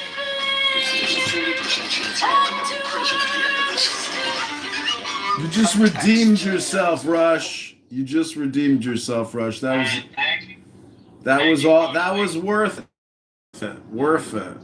That was worth it. Real talk though, happy Memorial Day. God bless you and your family. We're going to Shalom. Today's a beautiful day. And just peace, love, and prosperity to all, man. Just gotta be optimistic. I'm very optimistic. Regardless of the TDS and everything going on, like why would it be against my own country, you know? That's kind of how I look at it. But yeah, happy Memorial Day.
soon.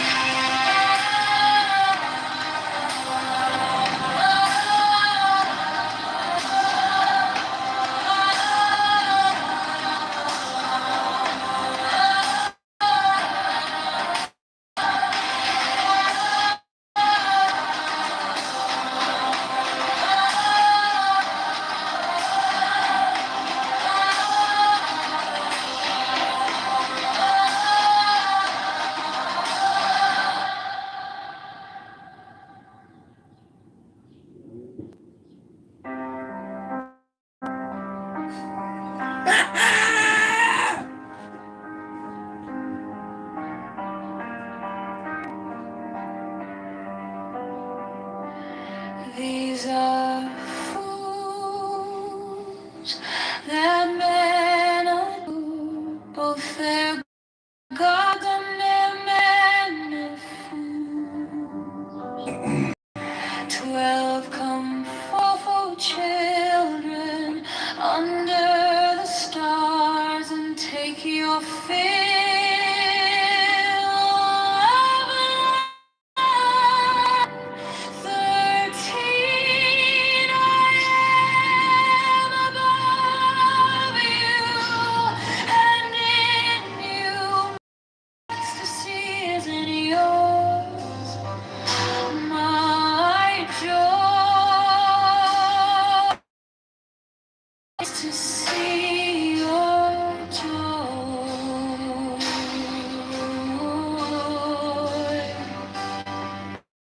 14 above, the gemmed azure is the naked splendor of new wit.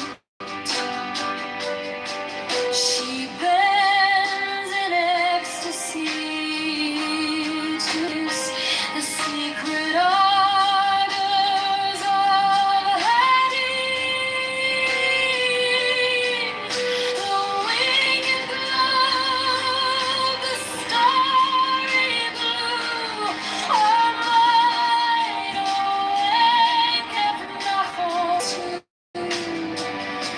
my joy is to see your joy.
Fourteen above, the gemmed azure is the naked splendor of new wit.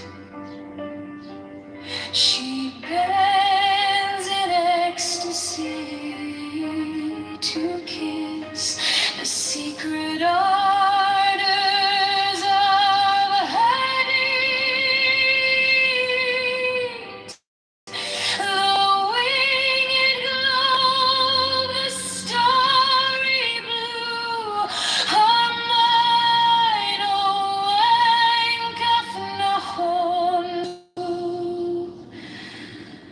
my joy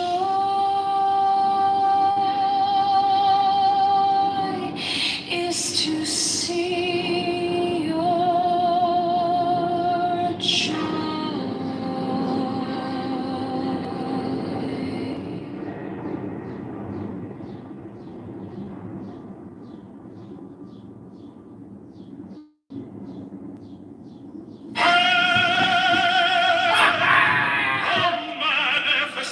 of new wheat, the unfurling of the company of heaven, every man and every woman is a star, for every number is infinite, there is no difference. Help me, oh woman of thieves, in my unveiling before the children of men.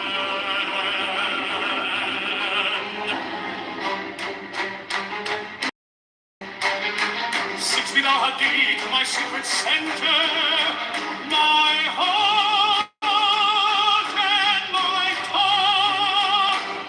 7, behold, it is revealed my iris, the minister of Horcrux. 8, the cubs is in the coop, not the poo in the cubs. 9, worship then the cubs, and behold, my light shed over you.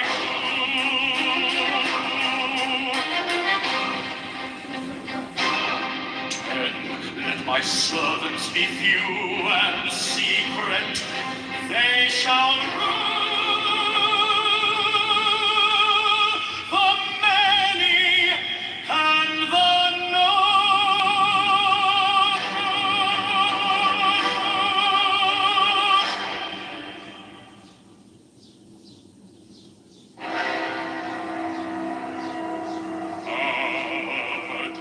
The manifestation of new wheat, to the unveiling of the company of heaven. Every man and every woman is a star.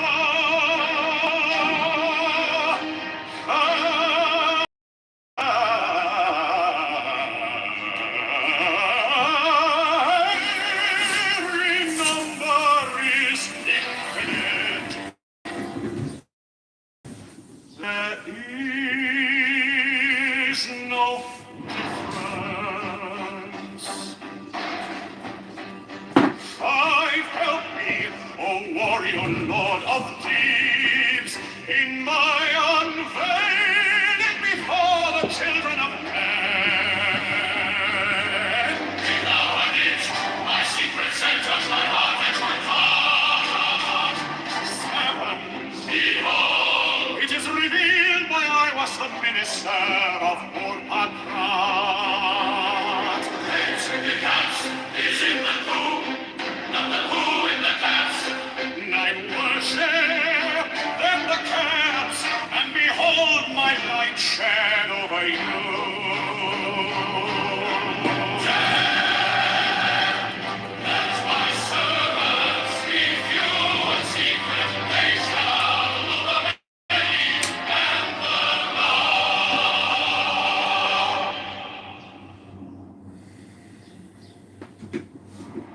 Mine is the head of the man, and my insight is keen as the hawk's. By my head I invoke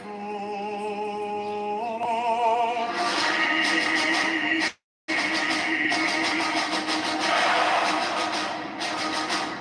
I am the only begotten child of my father and mother. My father is dead. My mother bore me with rigor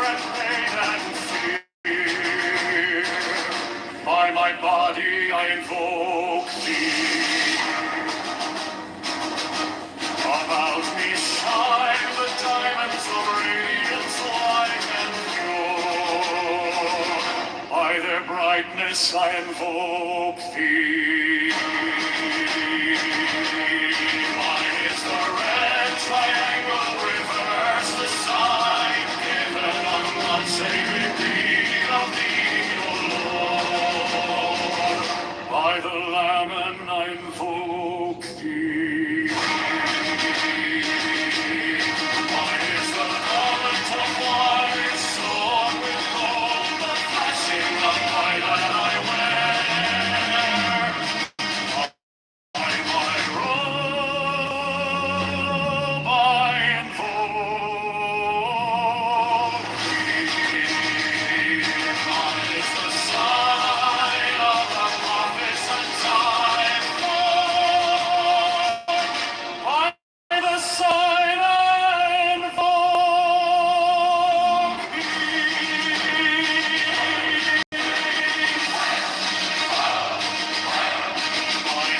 turban of white and gold, and mine the blue figure of the intimate air. By my crown I invoke thee.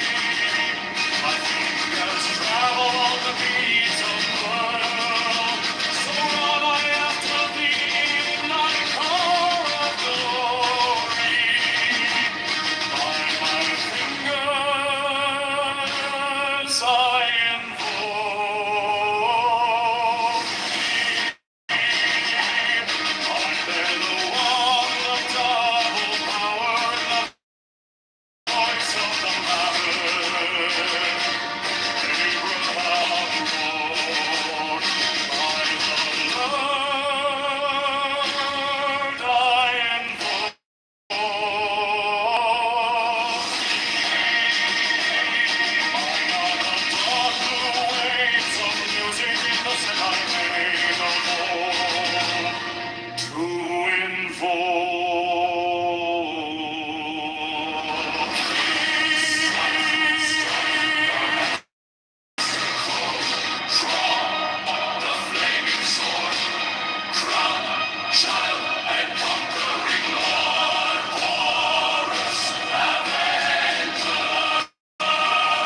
By the song I invoke thee. My hand is thy sword of revenge. Let it strike at thy bidding. By the sword I invoke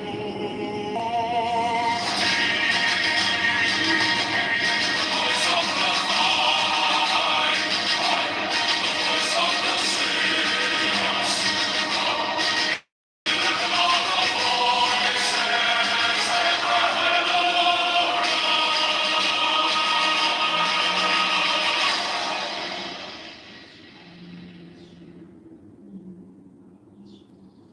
mine is the head of the man, and my inside is as the hawks. By my bed I invoke thee. I am the only begotten child of my father and mother. My father is dead. My mother bore me with labor and pain and fear. By my body I invoke thee.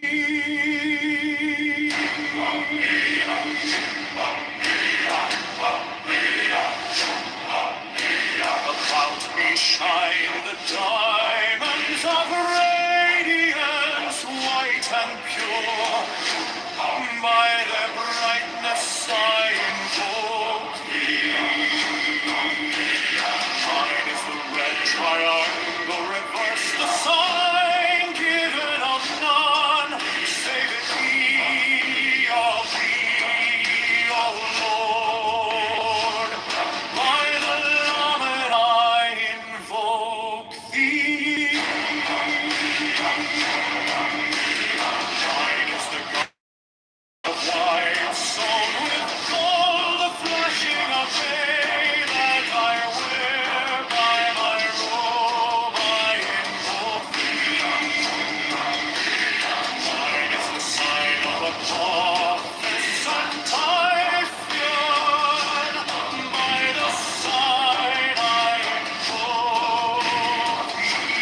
master chord, draw the flaming sword, child and conquering Horus Avenger.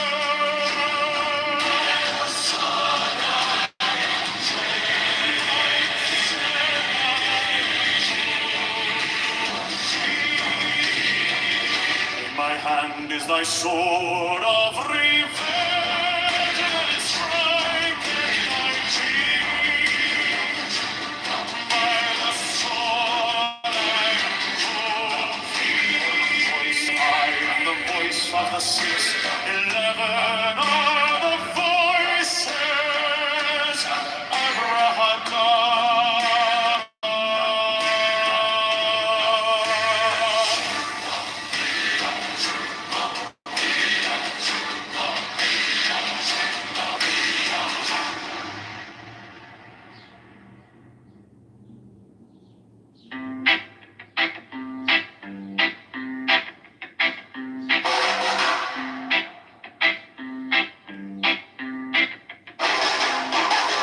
Mine is the head of the man, and my insight is keen as the hawks. By my head I invoked it.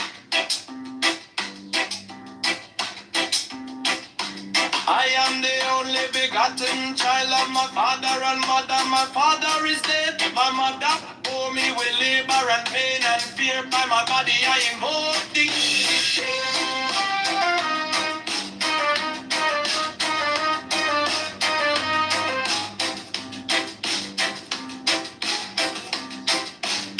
About me shine the diamonds are radiance, white and pure.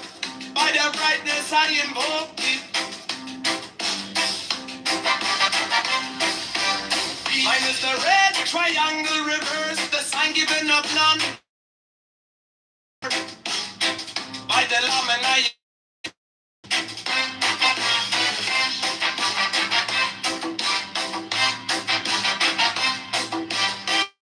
Remind garment of one with gold, flashing of eye that I wear by my robe I invoke thee. Give mine the sign of a prophets and typhon, by the sign I invoke thee.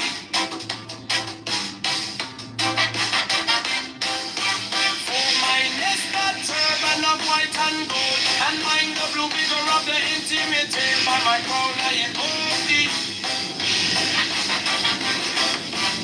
My fingers travel on the beads of pearl, so run I after thee in thy car of glory. By my fingers I invoke thee. I hear the wand of double power in the voice of the master. Abrahadabra, by the word I invoke thee. Be mine are the dark blue waves of music in the song that I made a bold to invoke thee. Strike the master chord. Draw the flaming sword. Child and conquering Lord. Horus, Avenger. By the song I invoke thee.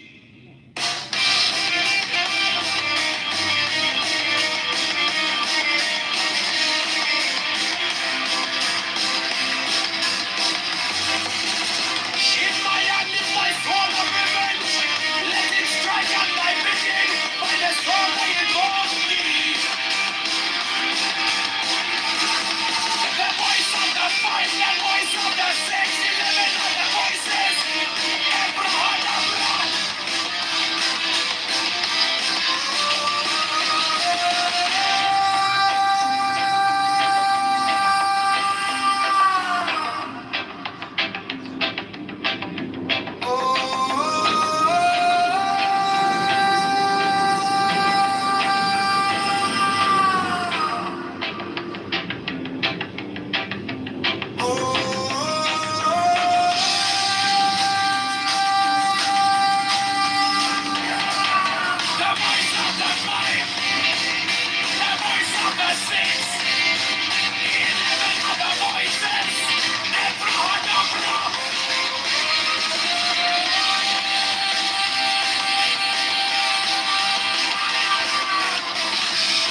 Mine is the head of the man and my inside is the heart. By my head I invoke thee.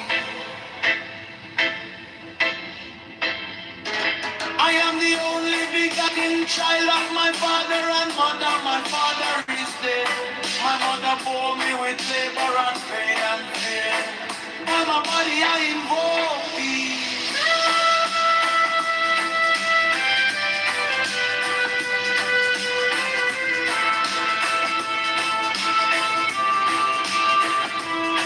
Around me shine the diamonds of radiance, white and pure. By their brightness I invoke thee.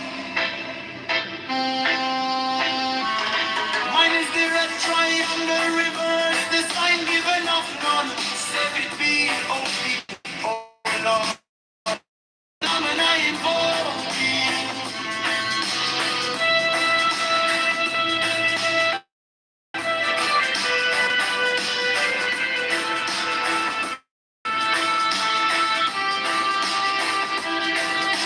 Mine is the garment of white soul with gold, the flashing of light that I wear. By my robe I invoke thee. My sign of a office and title, by the sign I invoke thee.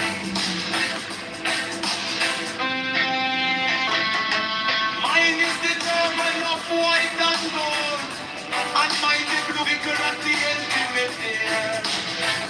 By my crown I invoke thee.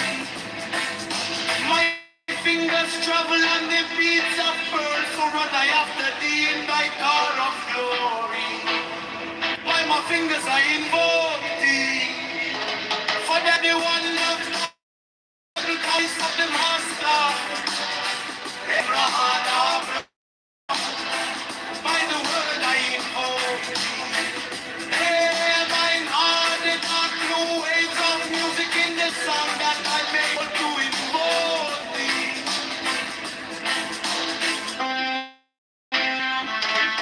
Strike, strike the master chord. Draw the flaming sword. Grow, giant and conquering Lord. Oh Lord, against God, by the sword I invoke.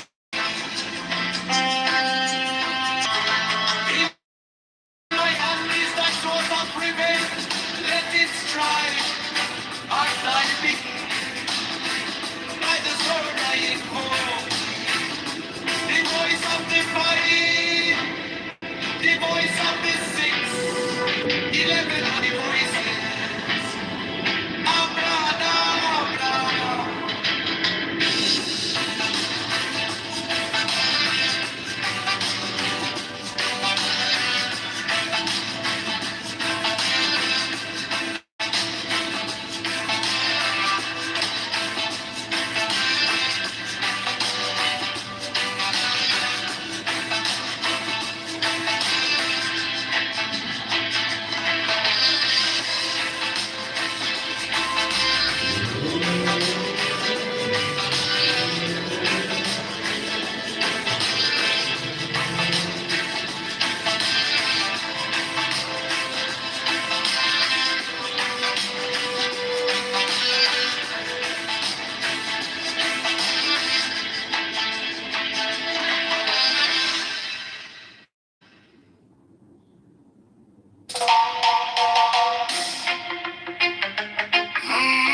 Mine is the head of the man, and my insight is keen as the ox. By my head I invoke thee.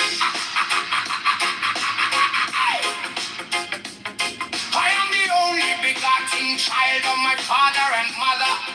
My father is dead.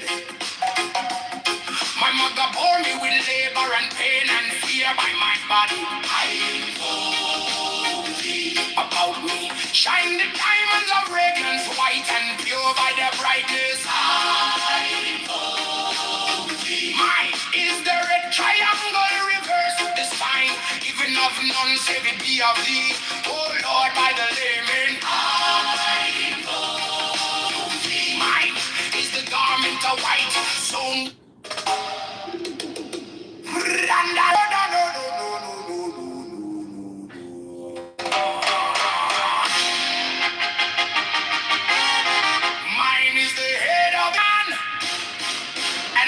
sight is keen as the ox.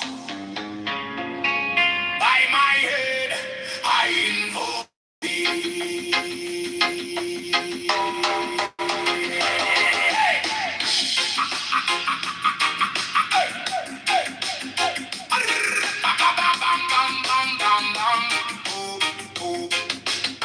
I am the only begotten child of my father and mother.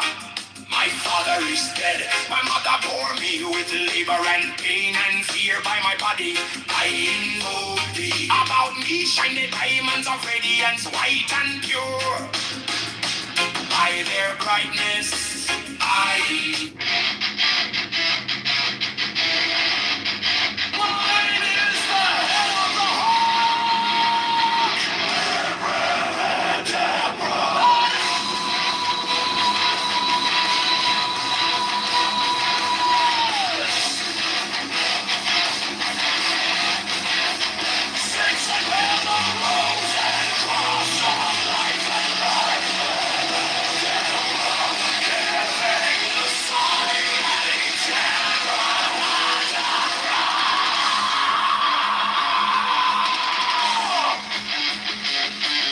remaining in the sign.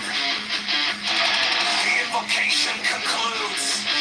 Therefore I say unto thee, come thou forth and dwell in me, so that every spirit, whether of the firmament, or of the ether, or of the earth, or under the earth, on dry land, or in the ether, of whirling air, or of rushing fire,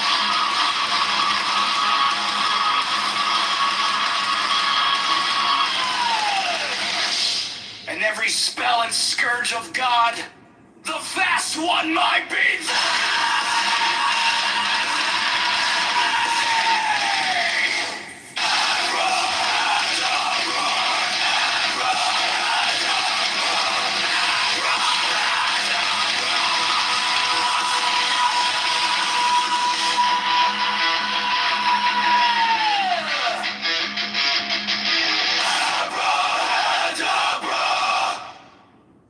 mine is the head of the hawk, Abraham.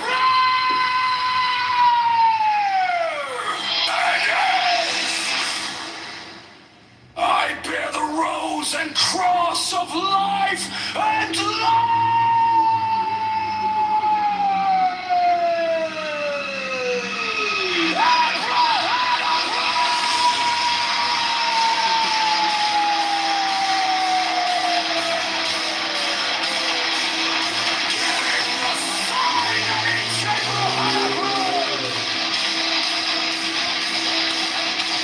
remaining in the sign, the invocation comes.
light.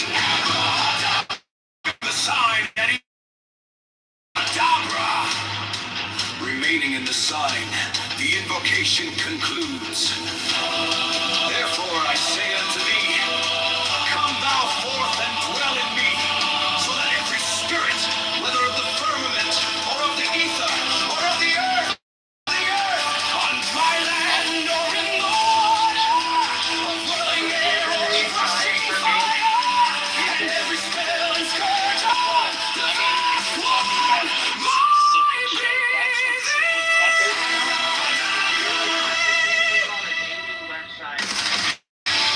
Flames the head of the hawk, abracadabra, and ends. 6. I bear the rose and cross of life and light. Giving the sign, teach abracadabra. Remaining in the sign, the invocation concludes. Therefore I say unto thee, come thou forth and dwell in me, so that every spirit, whether of the firmament, or of the ether, or of the earth, or under the earth, on dry land, or in the water, of whirling air, or of rushing fire, and every spell and scourge of God, the vast one, my being. Abracadabra.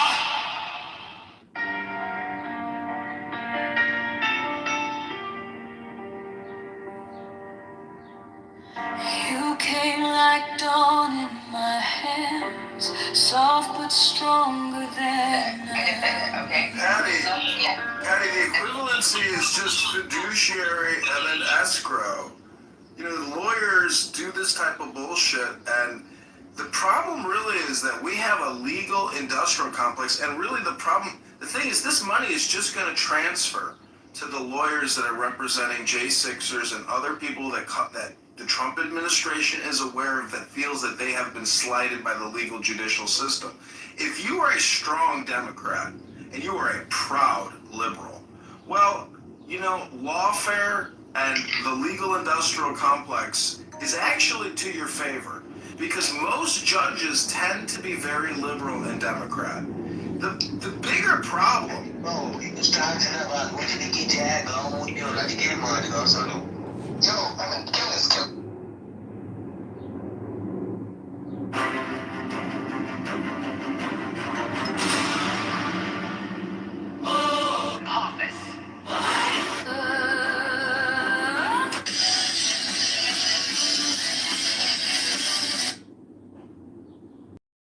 So it's a. Please don't scroll.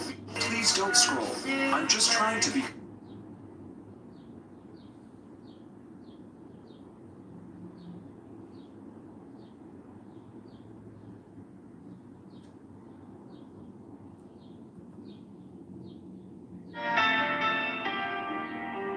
Please don't.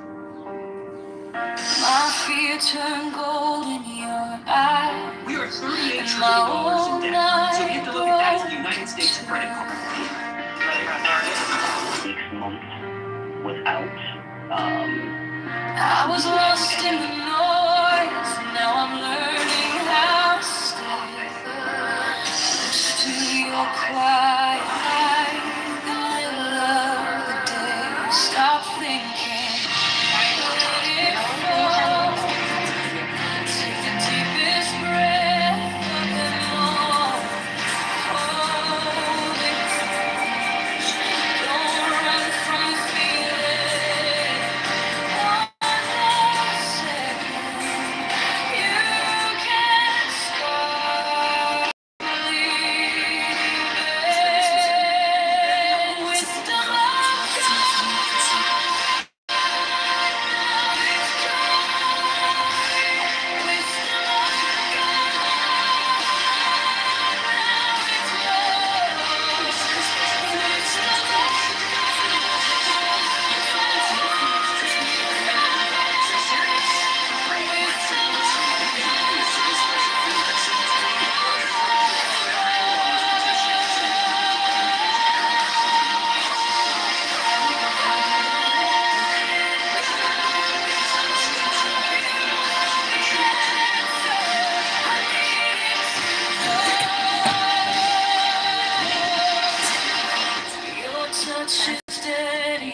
on the dust of who I was.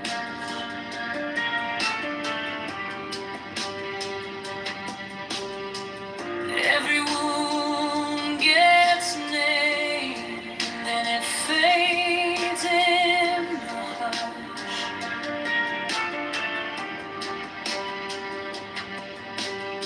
I don't need 1,000 signs when your name is in my chest. One deep breath, one brave step, and the rest can be blessed. Stop thinking, let it fall. Take the deepest breath of them all. Hold it close. Don't run from the feeling.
Wisdom of God, I'm yours alone.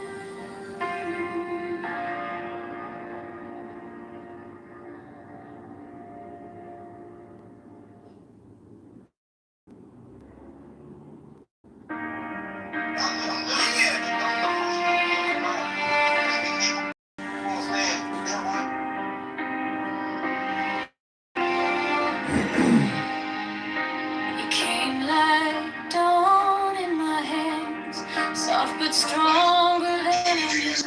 There turned gold in your eyes, and my old night broke in two.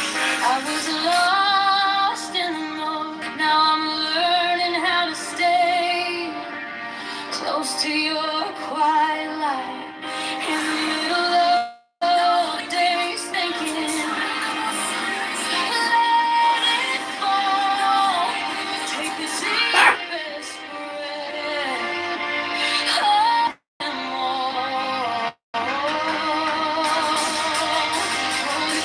Don't run from the feeling. One more second, you can't believe it. Wisdom of God, now it's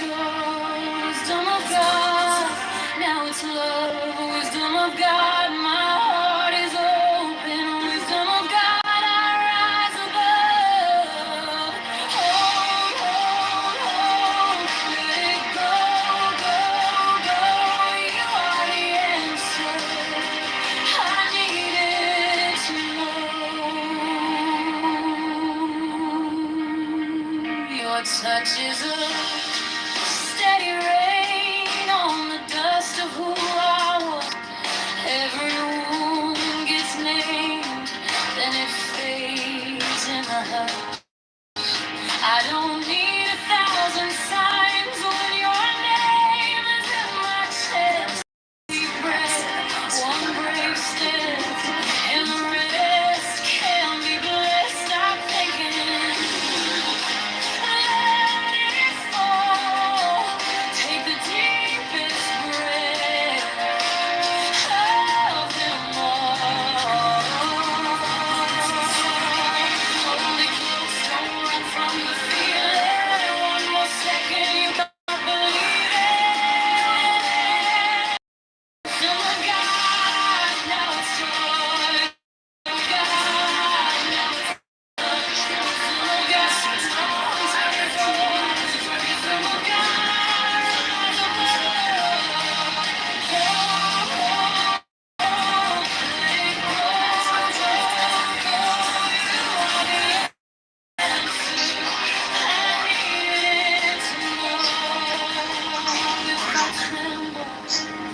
stay near if I breathe.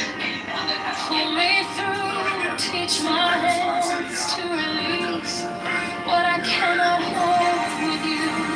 10 at night, 10 at 11, I breathe in your whole world. And the storm in my head lays down.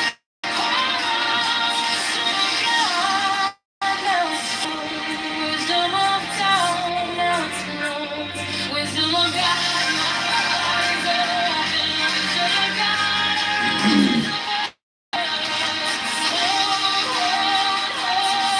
let it go, go, go. You are the answer. I need it to know. Wisdom of God, now it's yours. Wisdom of God, I'm yours. Get your ass beat, man. Walk away. Just walk away, bro. Walk away. It's cool, bro. Walk away. I hope it's a girl.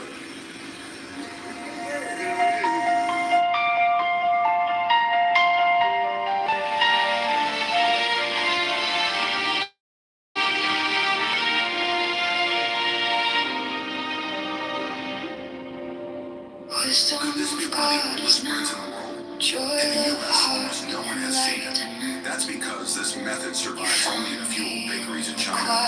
Every morning, the baker rolls out 100 eggs. Then he mixes yeast, milk powder, and whole milk until smooth. Adds the eggs and heaps of flour and yeast.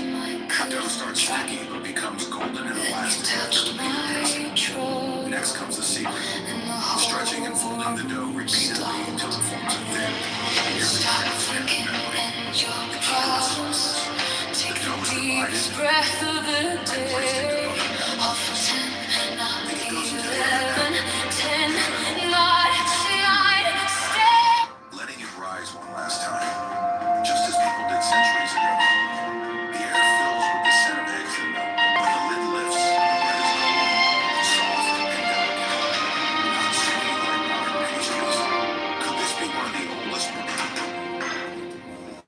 Of God is now. Joy, love, heart, enlightenment. You found me in the quiet, with my hands still shaking. I was carrying the hurt, like a name I couldn't draw.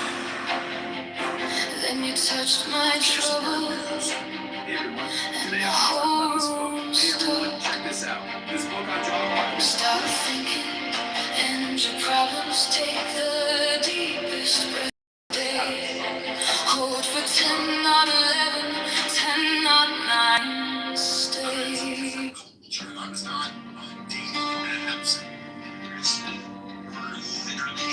Now ye shall know that the chosen prince, that ox of infinite space,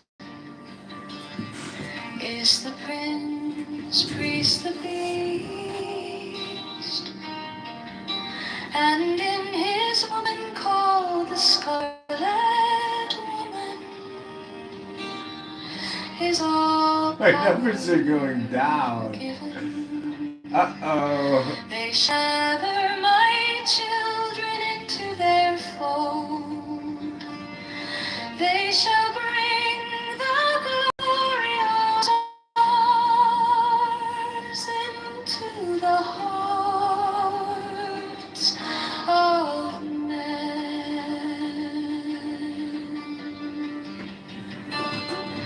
16, for he is ever a sun and she a moon. But to him is the winged secret flame, and to her the stooping starlight. But ye are not so chosen. 18 burn upon their brows, O splendorous serpent. 19, oh azure-lidded woman, bend upon them.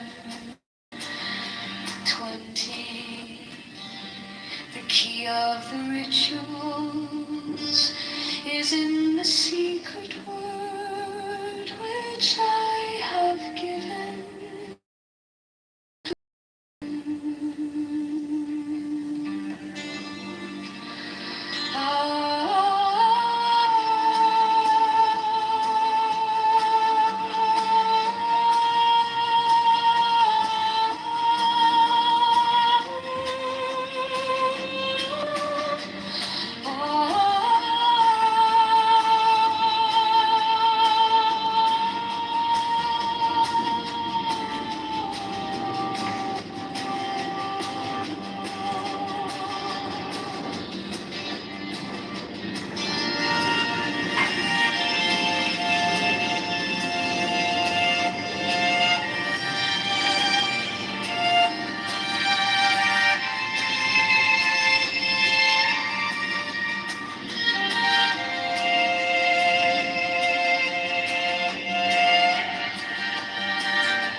Now ye shall know that the priest, a soul of infinite space, is the prince priest, the beast.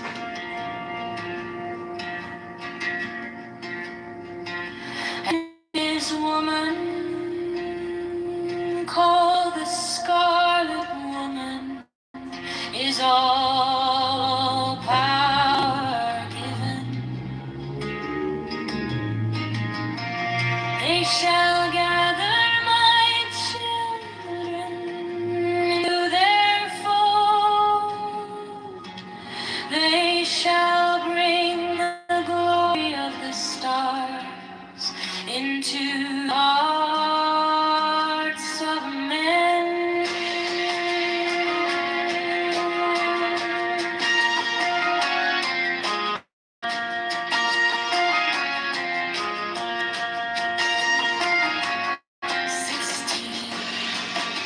For he is ever sun and she a moon.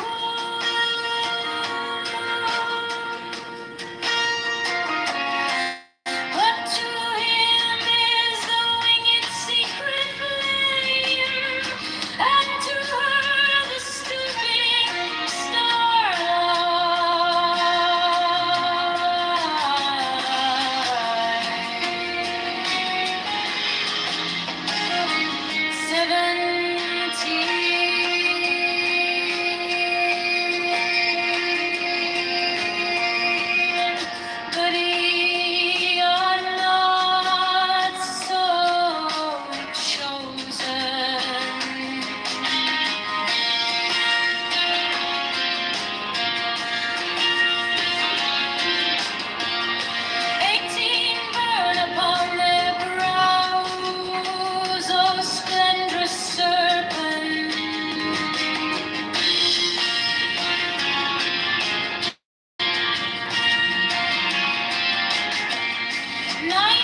is in the secret word which I have given unto him.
These are fools that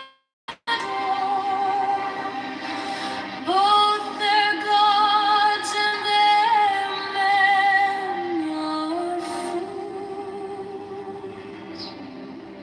12 come forth, O children, under stars and take your fill of love. 13, I am above you and in you. My ecstasy is in yours. My joy is to see your joy. 14 of the gems are yours, the naked splendor of new wit.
gemmed azure is the naked splendor of Nuit.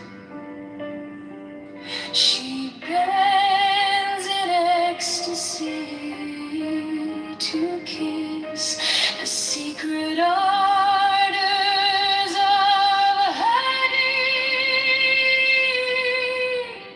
The winged glow, the starry blue, her mine, oh, wanketh nahon su. My joy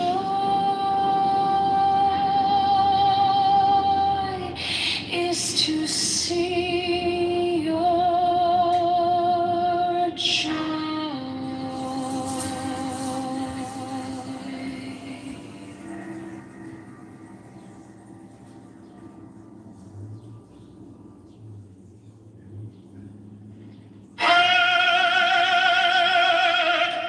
The manifestation of new Eve, the unfurling of the company of heaven.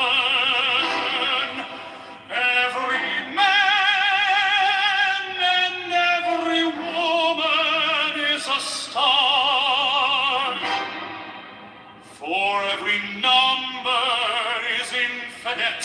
There is no difference. Help me, oh, warrior Lord of thieves, in my unveiling before the children of men.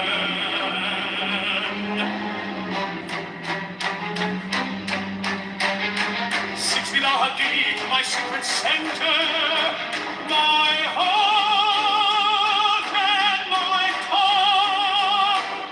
7, behold, it is revealed my Iris, the minister of horror crept. 8, the cubs is in the coop, not the coop in the cubs. 9, worship then the cats, and behold, my light shed over you.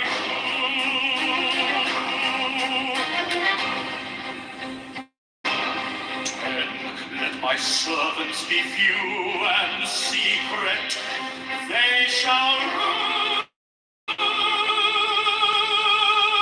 the many and the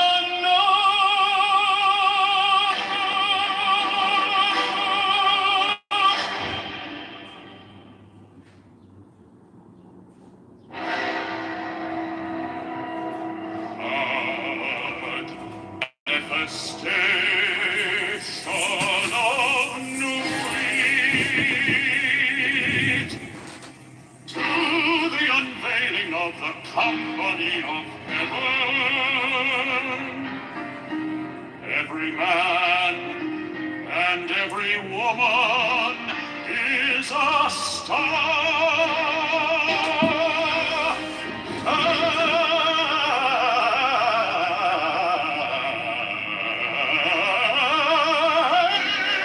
Every number is infinite. There is no difference.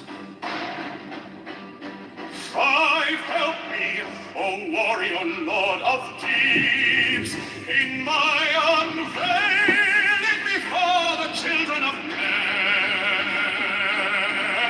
Now it is my secret center, my heart and my thought. 7, behold, it is revealed by I was minister of more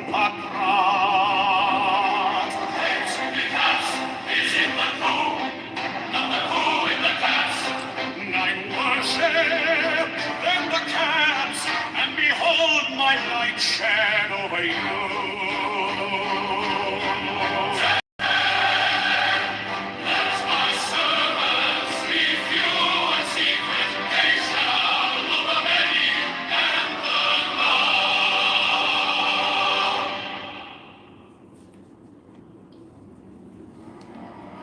Mine is the head of the man, and my insight is keen as the hawk's.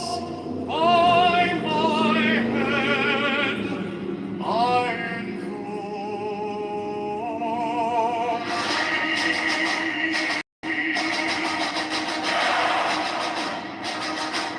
I am the only begotten child of my father and mother. My father is dead. My mother bore me with labor and pain and fear. By my body I invoke thee. About me shine the diamonds of radiance light and pure. By their brightness I invoke thee. Mine is the red triangle, reverse the sign, given of none save redeemed of thee, O Lord. By the Lamb and I invoke thee. Mine is the garment of white, sown with gold, the flashing of light that I wear. By my robe I invoke thee. Mine is the sign of the prophets and time. By the sign I invoke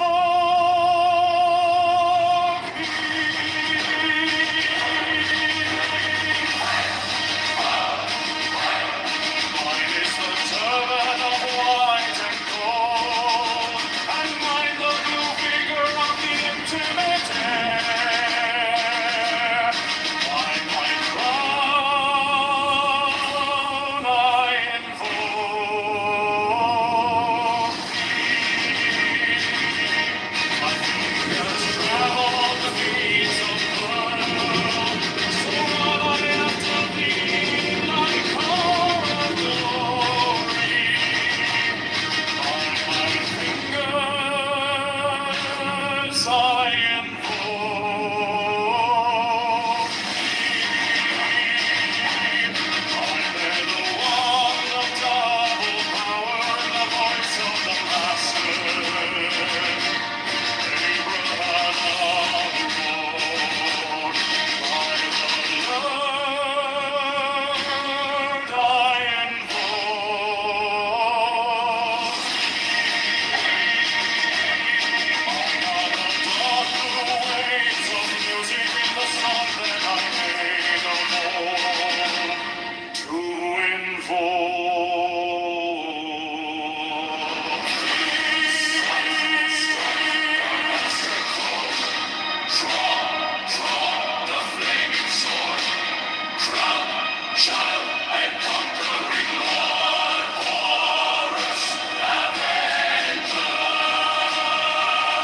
By the song I invoke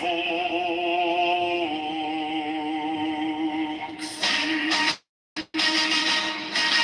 My hand torn of revenge, let it die at thy bidding. By the sword I invoke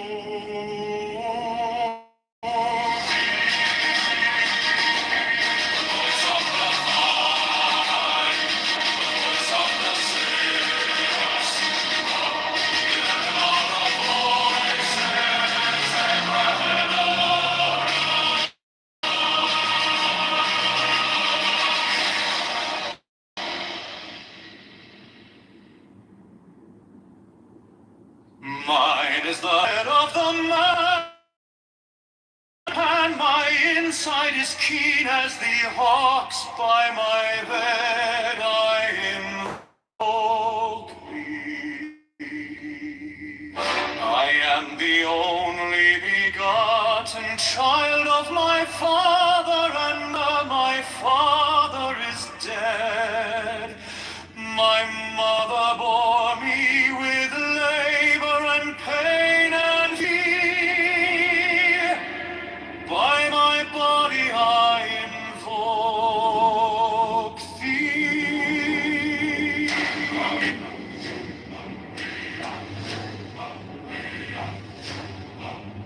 About me shine the diamonds of radiance, white and pure. By their brightness I invoke thee. Mine is the red triangle reverse, the sign given of none, save it be of thee, O Lord. By the Laman I invoke thee.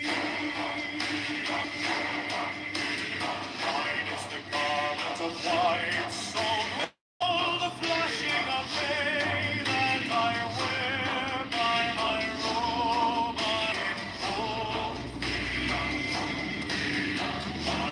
Mine is the sign of a prophetess and Typhoon, by the sign I invoke thee. Mine is the turban of white and gold, and mine the blue figure of the Antamir. By my crown I invoke thee. My fingers tremble on the beat of her, so run I after thee in thy car of glory. By my fingers I invoke thee. I bear the wand of double power in the voice of the Master. Abracadabra.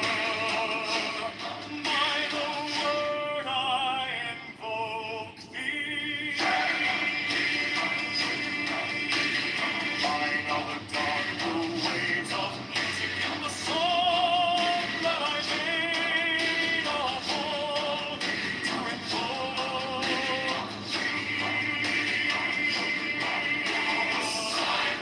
Strike the master chord, draw the flaming sword, silent conquering Lord, Horus Avenger.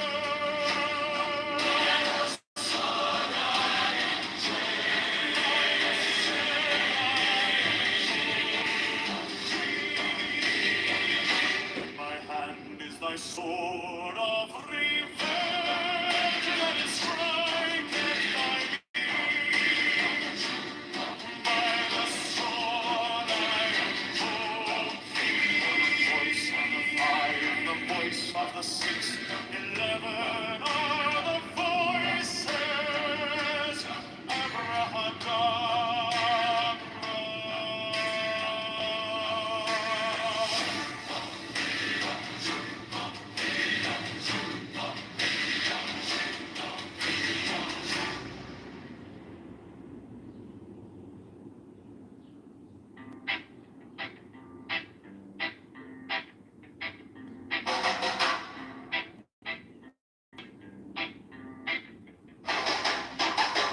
Mine is the head of the man, and my insight is keen as the hawks. By my head I invoke thee.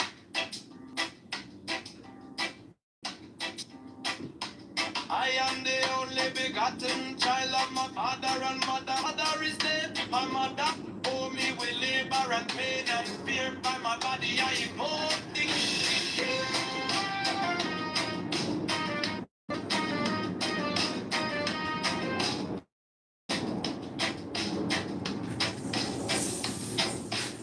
About me shine the diamond radiance, white and pure. By their brightness I invoke thee. Mine is the red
begotten child of my father and mother. My father is dead. My mother bore me with labor and pain and fear. By my body I invoke thee.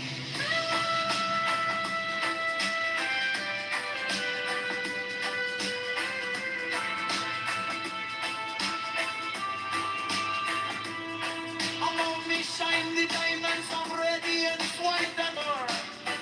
By the brightness I invoke thee. Mine is the red triangle river, ain't given of none. Save it be, oh me, oh Lord. By the Lamb and I invoke thee.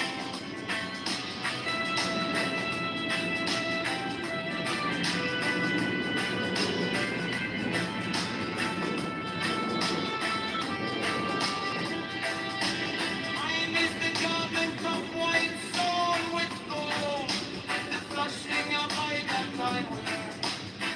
By my I invoke thee. Mine is the sign of a compass and typhoon. By the sign I invoke thee.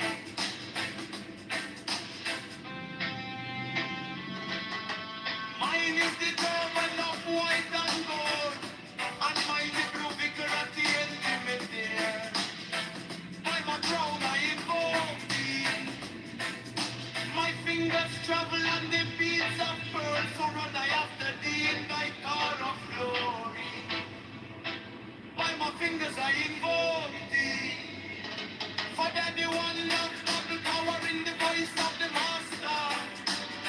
Abraham, by the word I invoke. By heart the dark blue waves of music in the song that I made a vow to invoke thee.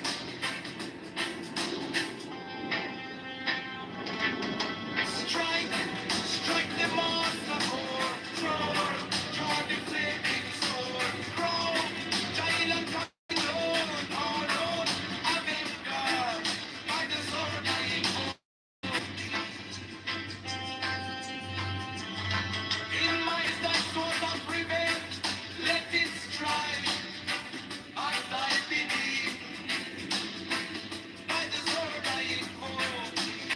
The voice of the five, the voice of the six, 11 of the voices.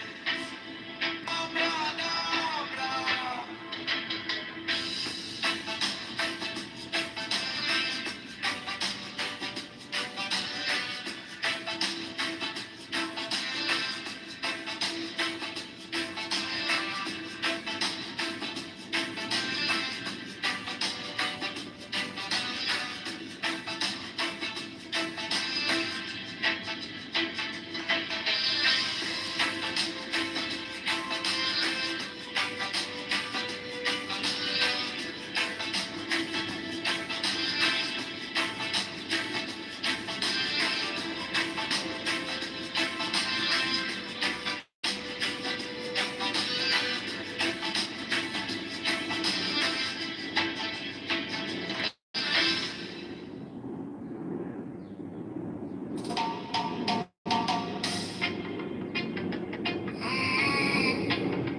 Mine is the head of the man, and my insight is keen as the hawks. By my head I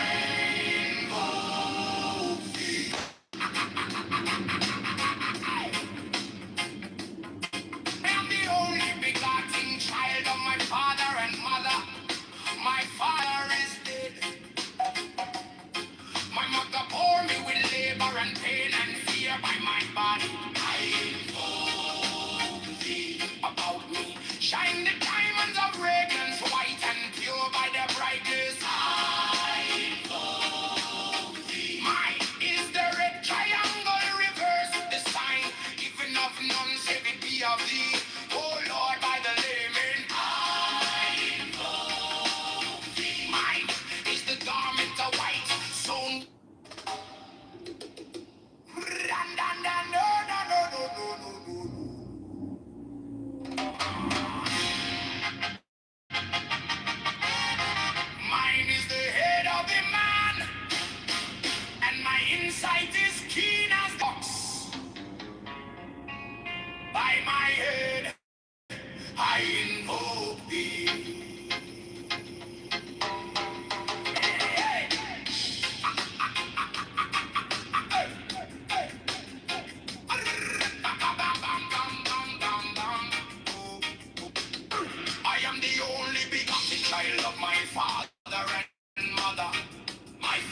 is dead. My mother bore me with labor and pain.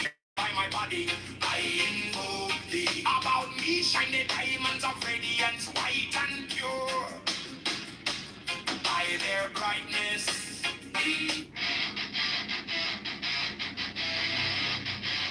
mine is the head of the hawk.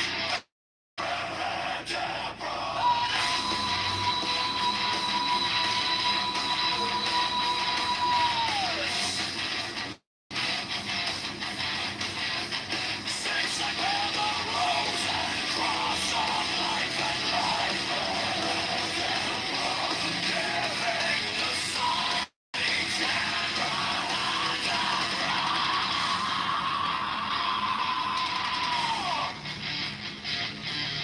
remaining in line, the invocation concludes. Therefore I say unto thee, come thou forth and dwell in me, so that every spirit, whether of the firmament, or of the ether, or of the earth, or under the earth, on dry land, or in the ether, of whirling air, or of rushing fire,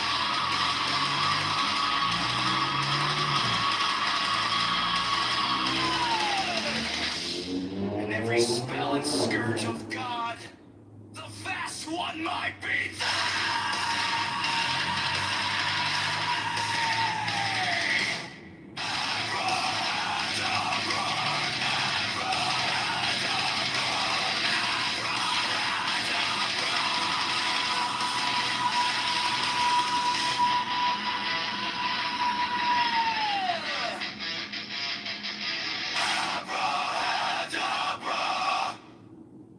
Mine is the head of the hawk.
the invocation concludes.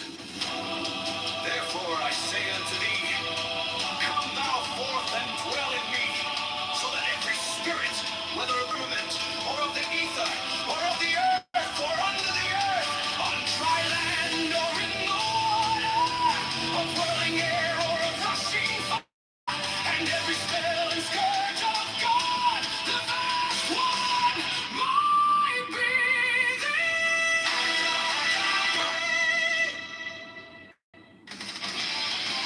mine is the head of the hawk, abracadabra, and ends.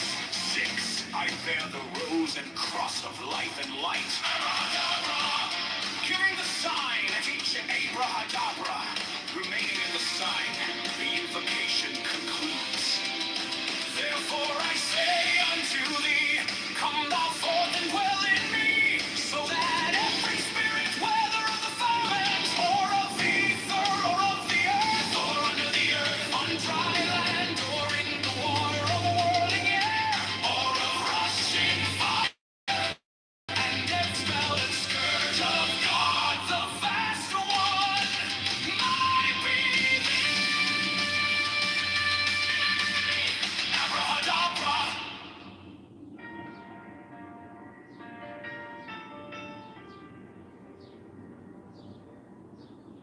You came like dawn in my hands, soft but stronger than I.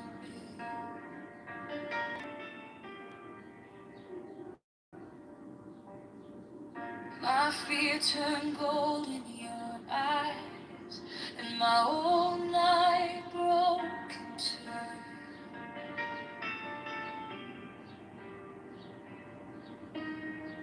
I was lost in the noise, now I'm learning how to stay close to your quiet light in the middle of the day. Stop thinking, let it fall. Take the deepest breath of them all. Hold it close. Don't run from the feeling. One more second. You can start believing. Wisdom of God. Now it's joy. Wisdom of God. Now it's love. Wisdom of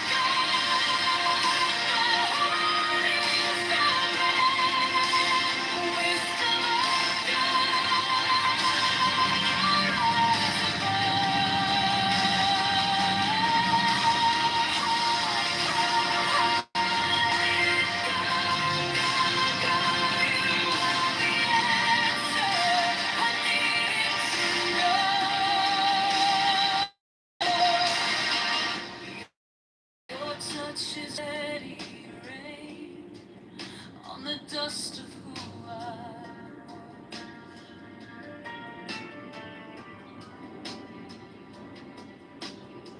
am. Every wound gets named, then it fades in.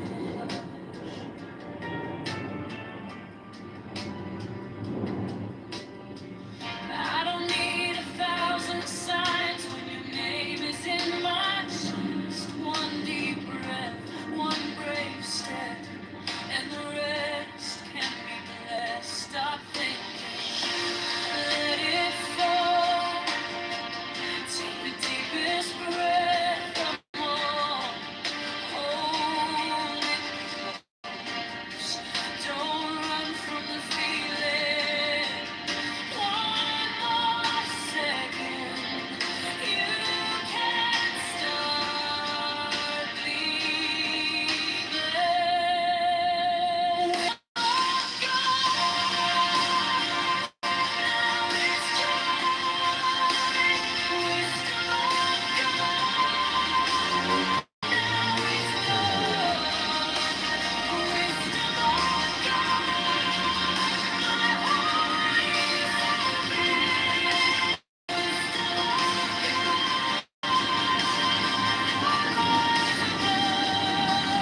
lie down in my hands, soft but stronger than I knew.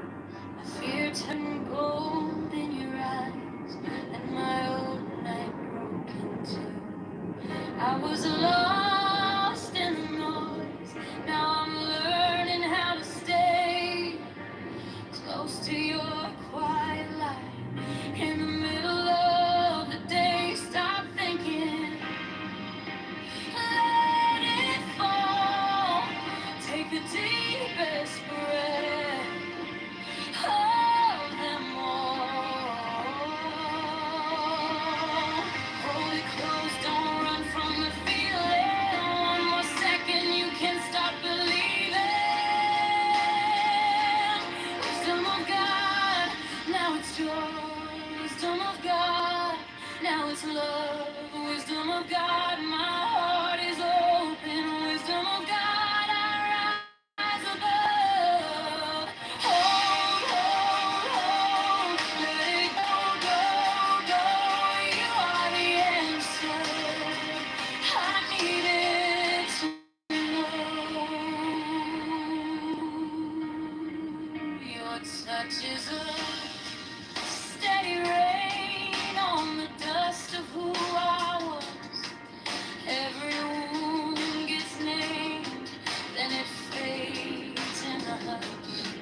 I don't need 1,000 signs when your name is in my chest. One deep breath, one brave step, and the rest can be blessed. I'm thinking, let it fall.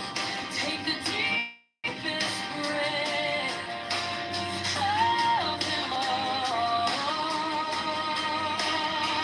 Hold it close, don't run from the feeling. One more second, you can start believing. Wisdom of God, now it's joy. Wisdom of God, now it's love. Wisdom of God, my heart is open. Wisdom of God, I rise above. Hold, hold, hold, let it go, go, go. You are the answer. I needed to know if I trust. Stay near if I break. Pull me through. Teach my hands to release what I can't hold with you. 10, not 9, 10, not 11. I breathe in your holy calm and the storm in my head. May you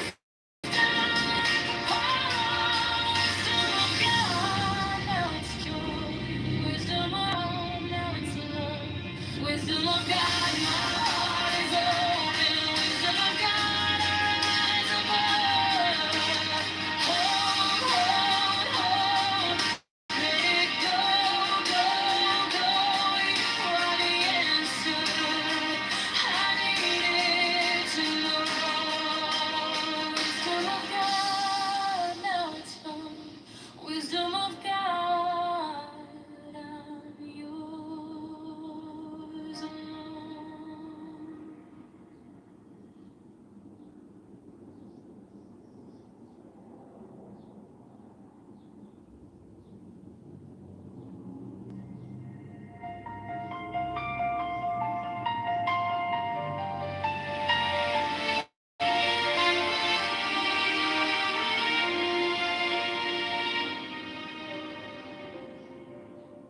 Wisdom of God now, joy, love, heart, enlightenment.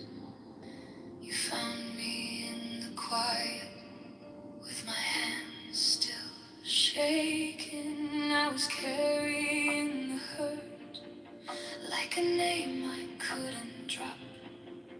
Then you touched my trouble and the whole room stopped. Stop thinking and your problems. Take the deepest breath of the day. Hold for 10, not 11. 10, not 9. Stay.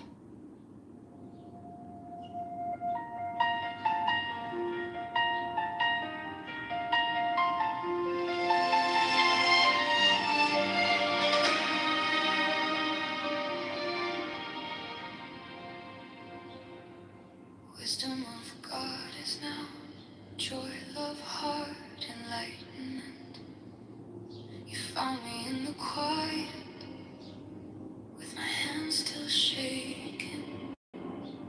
I was carrying the hurt like a name I couldn't drop. Then you touched my trouble, and the whole room stopped. Stop thinking, and your problems take the deepest breath of the day. Hold for 10, not 11, 10, not 9, stay.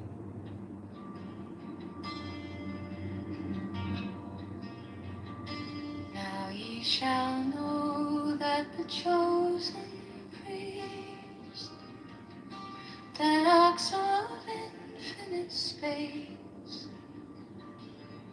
is the prince, priest, the beast. And in his woman called the Scarlet Woman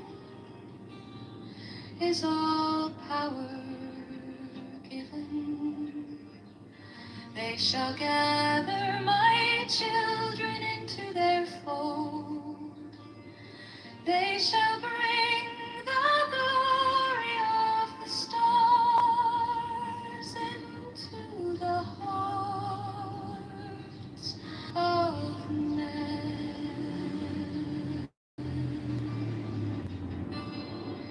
16, for he is ever a sun and she a moon.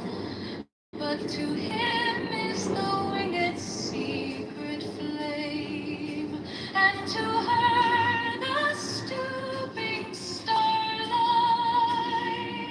But ye are not so chosen. 18 burn upon their brows, O splendorous serpent. 19, oh azure lidded woman, bend upon them. 20, the key of the jewels is in the secret word which I have given unto him.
Now ye shall know that the chosen priest, my soul of infinite space, is the prince, priest, the beast.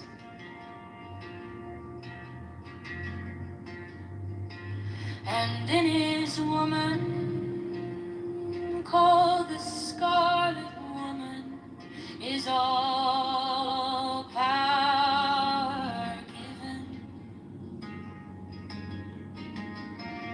They shall gather my children into their fold. They shall bring the glory of the stars into the hearts of men.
19 hours, you're a living woman. Bend the coffin.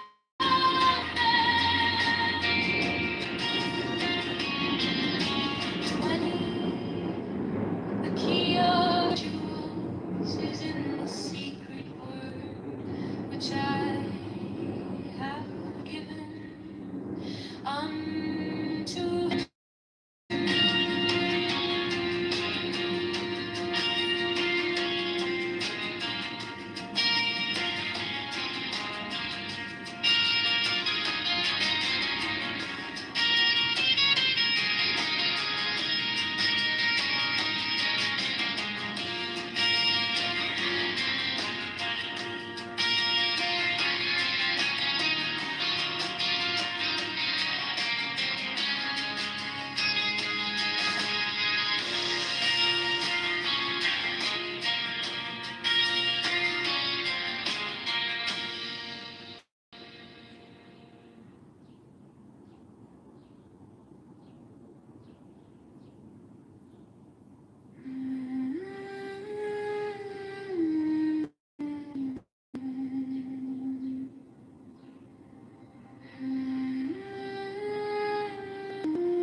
These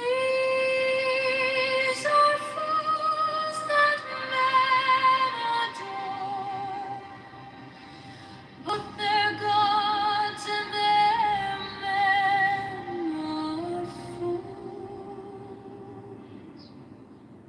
12, come forth, O children, under the stars and take your fill of love. 13, I am above you and in you. My ecstasy is in yours. My joy is to see your joy. 14, above the Gentiles, yours the naked splendor of the wind. She bends in ecstasy to kiss the secret orders of her deep. The winged globe, the starry blue, mine own consume.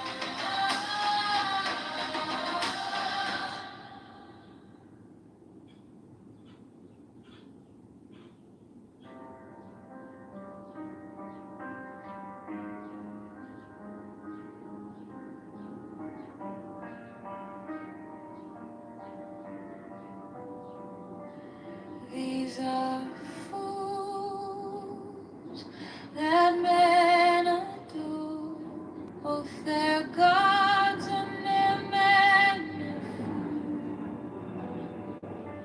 12, come forth, O children, under the stars and take your fill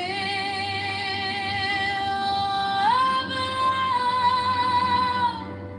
13, I am above you, and in you my ecstasy, yours, my joy.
The gem assurance, the naked splendor of Nuit. She bends in ecstasy to kiss the secret ardors of the winged glow, the starry blue, her mind away, the horn is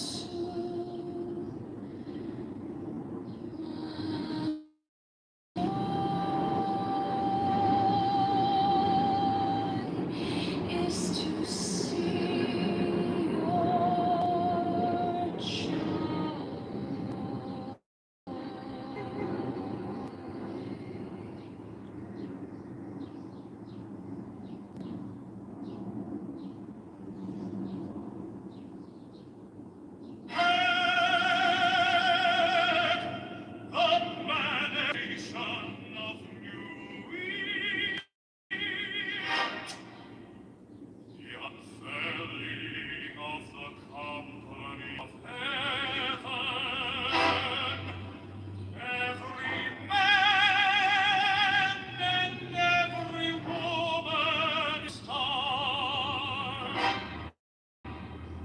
For every number is infinite, there is no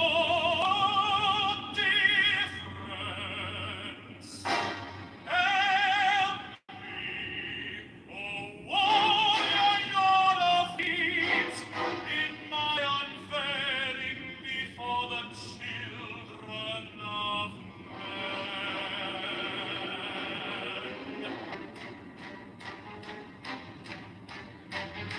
6 feet are deep, my secret center, my heart, my tongue. 7, behold, Iris, the minister of poor upon earth. 8, the clouds is in the gloom, not the clue in the clouds.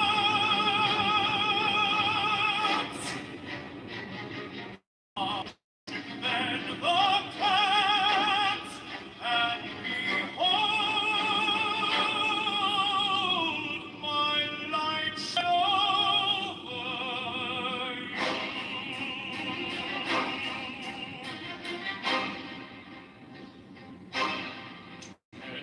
Let my sins be few and secret, they shall rule the many and the known.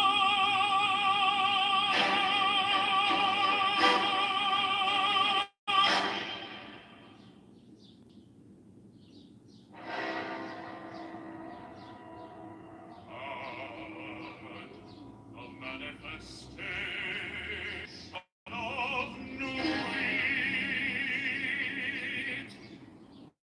to the unveiling of the company of heaven, every man and every woman is a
light shed over you.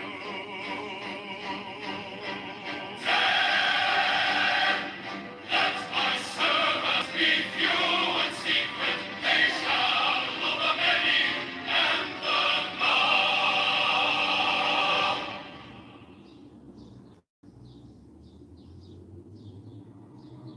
mine is the head of the man, and my insight is keen as the hawk's. By my head I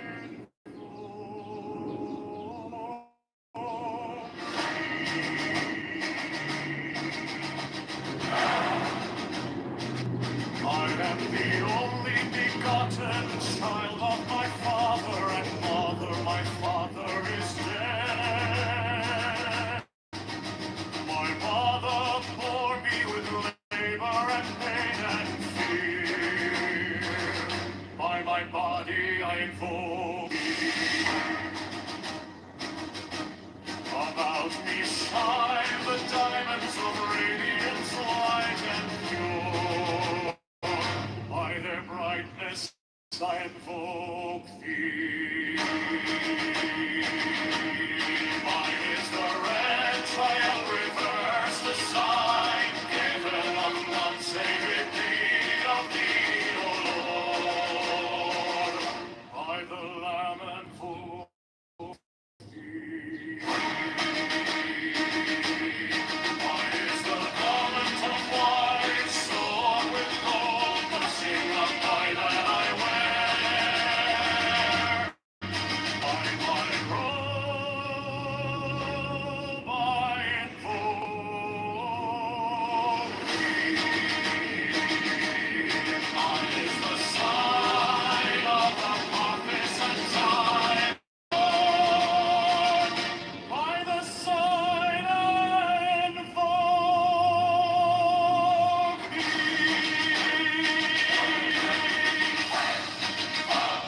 Mine is the head of the man, and my inside is as the hawks by my bed I invoke. I am the only begotten child of my father and mother. My father is dead. My mother bore me with labor and pain and fear. By my body I invoke thee.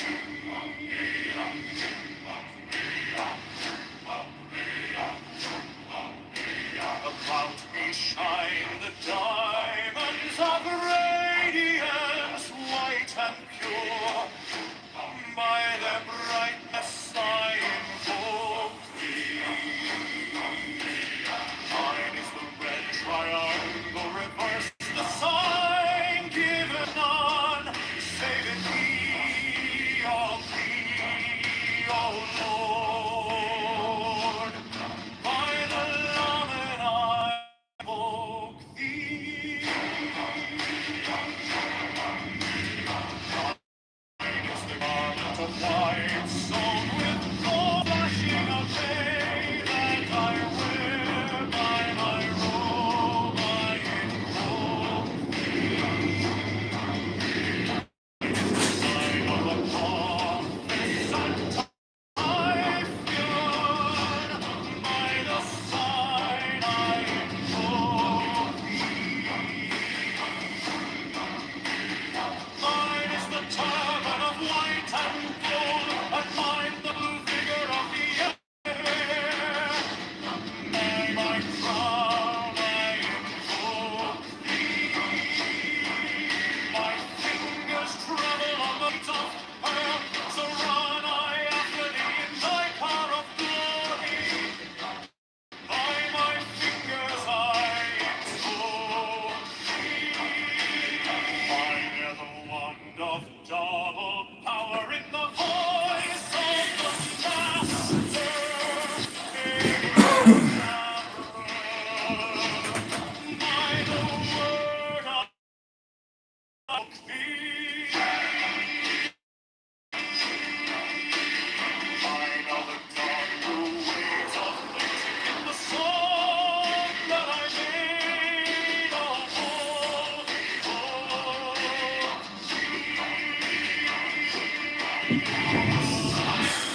strike the master chord, draw the flaming sword, shine and conquering Lord, Horus Avenger.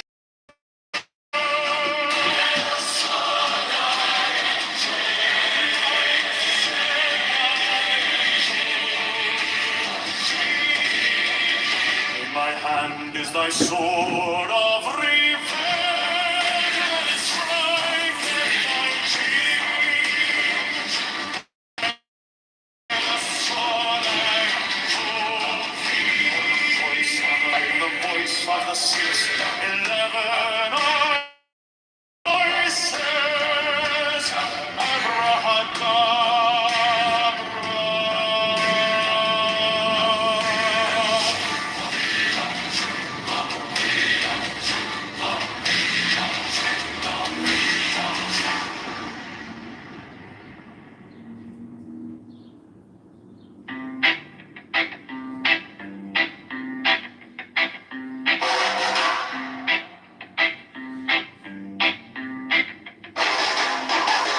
Mine is the head of the man, and my insight is keen as the hawks. By my head I invoke it.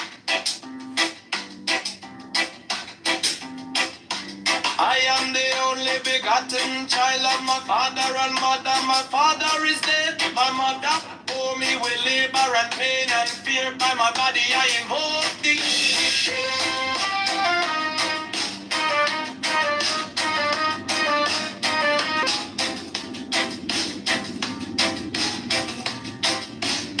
About me shine the diamonds of radiance, white and pure. By the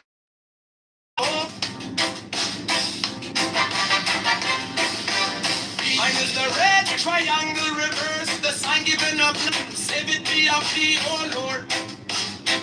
By the Lamb and I invoke thee.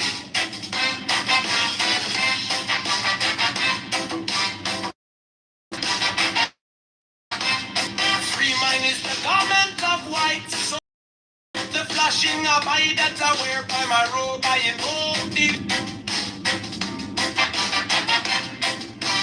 In mine is the sign of a prophets and typhon, by the sign I invoke. For mine is the turban of white and gold, and mine the blue vigor of the intimate, by my crown I invoke thee.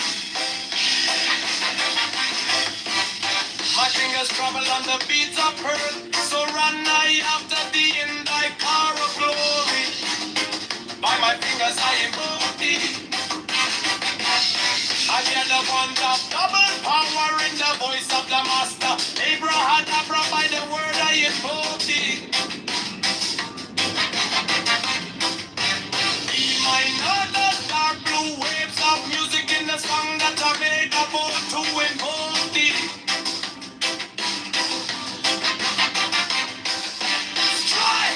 Strike a mark, draw the flaming sword, triumph and conquering Lord, warrior, avenger, by the song I invoke thee.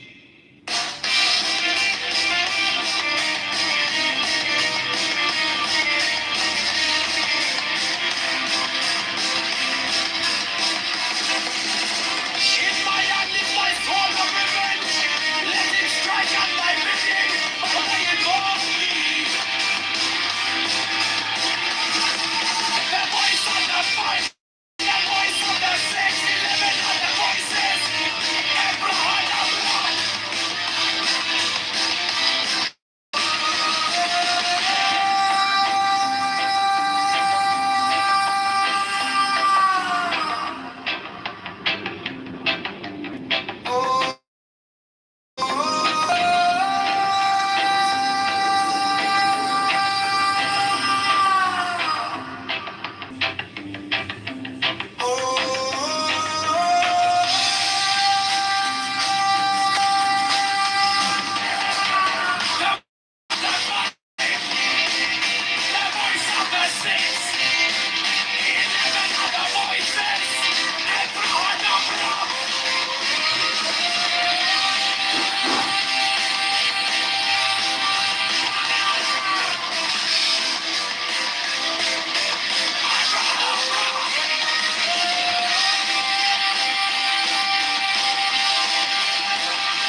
Mine is the head of the man and my insight is keen as the heart.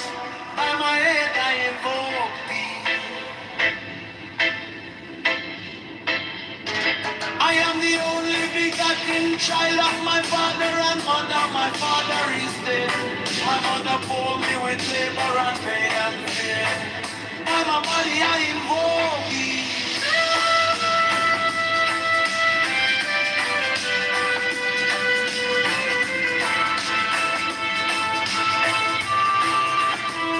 Around me shine the diamonds of radiance, white and pure. By the brightness I invoke thee. Mine is the red triangle reverse, the sign given of none, save it be, Lord. By the Lamb and I invoke thee.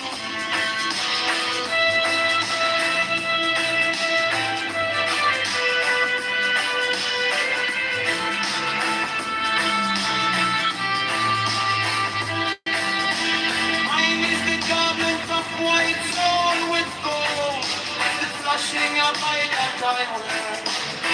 By my robe I invoke thee. Mine is the sign of a prophet and typhon, by the sign I invoke thee.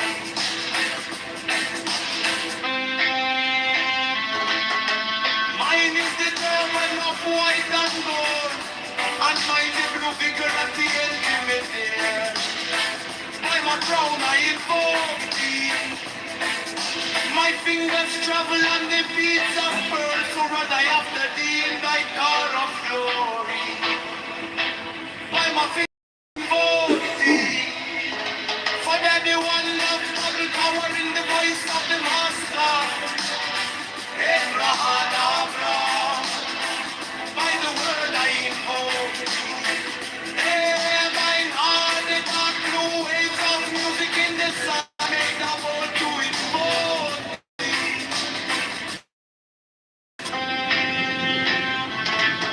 Strike, strike the strike the flaming sword, crown, shining and conquering Lord, our Lord, Amen, God, by the name of. In my hand is the sword of revenge, let it strike, I lie beneath, by the sword I invoke, the voice of the fight, voice of the six, 11 of the voices, Abra.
Mine is the head of the man, and my inside by my head.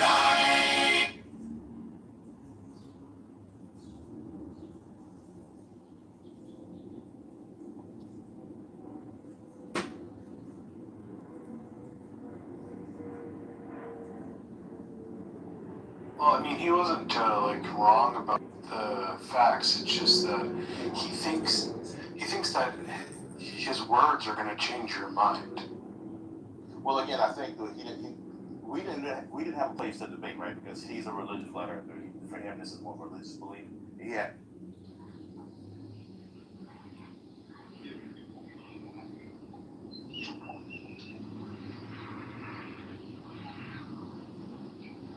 Chat. I'll leave you guys for just a little bit. You guys get yourselves in trouble. What are you doing? You're taking it up to your kids. I'm trying to find women I'm attracted to. But they're the only ones I'm seeing are taken.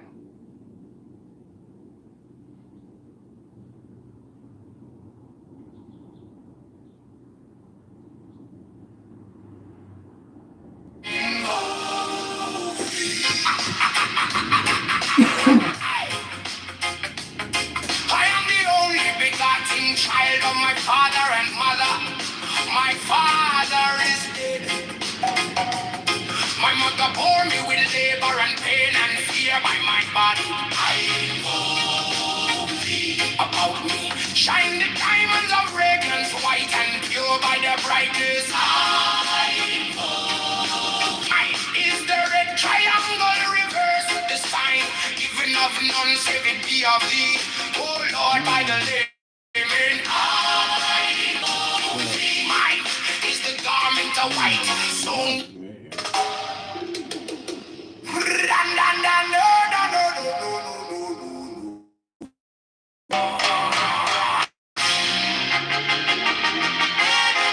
mine is the head of the man, and my insight is keen as the ox. By my head, I invoke thee.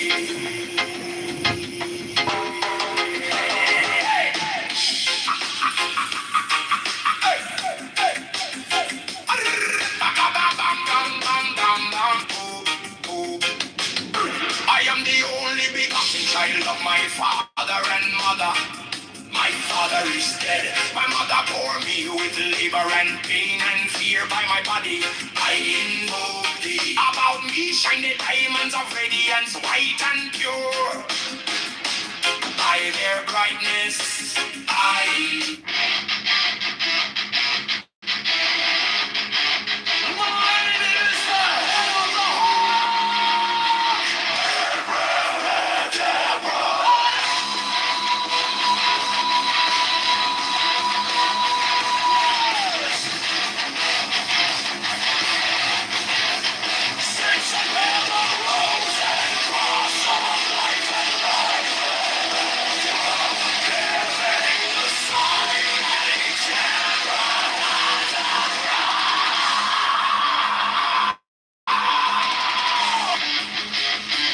Remaining in the sign, the invocation concludes.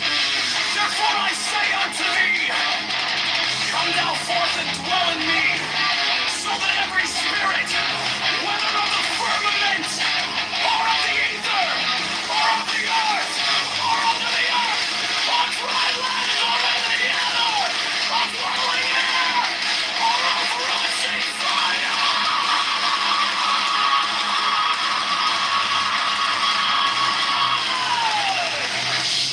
and every spell and scourge of God, the vast one might be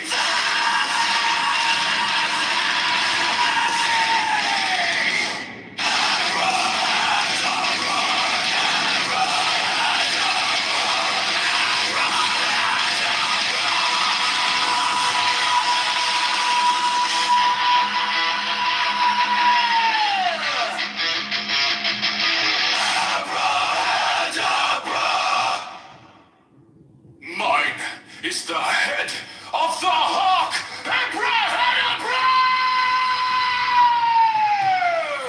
And I bear the rose and cross of life and life!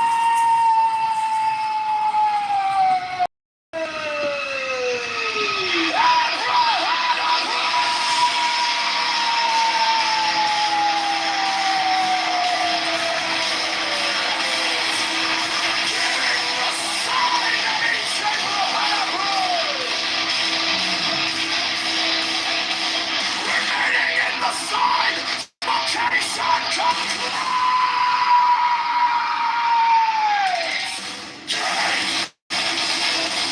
Therefore I say unto thee, come thou forth and dwell in me, so that every spirit, whether of the firmament, or of the ether, or of the earth, or right of the earth, or to the waves, or in the world, of rolling air, or of rushing fire, and every spell and scourge of God, the vast one might be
I bear the rose and cross of life and light, giving the sign at each abracadabra. Remaining in the sign, The invocation concludes. Therefore I say unto thee, come thou forth and dwell in me. That every spirit, whether of the firmament, or of the ether, or of the earth, or under the earth, on dry land, or in the water, of whirling air, or of rushing fire, and every spell and scourge of God, the vast one, my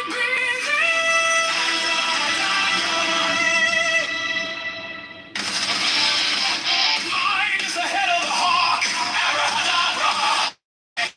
6. I bear the rose and cross of life and light. Giving the sign, teach an abracadabra. Remaining in the sign, the invocation concludes. Therefore I say unto thee, come thou forth and dwell in me, so that every spirit, whether of the firmament, or of the ether, or of the earth, or under the earth, on dry land, or in the water of the world, or of rushing fire, and every spell and scourge of God, the vast one, my being, abracadabra.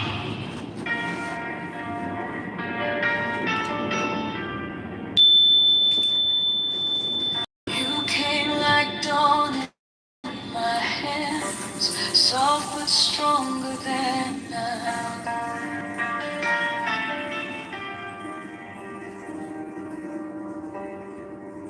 My fear turned gold in your eyes, and my whole night broke into.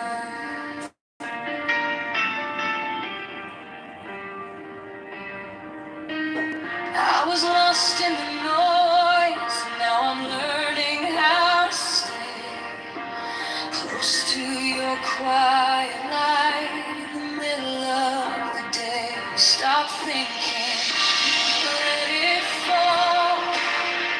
Take the deepest breath of them all.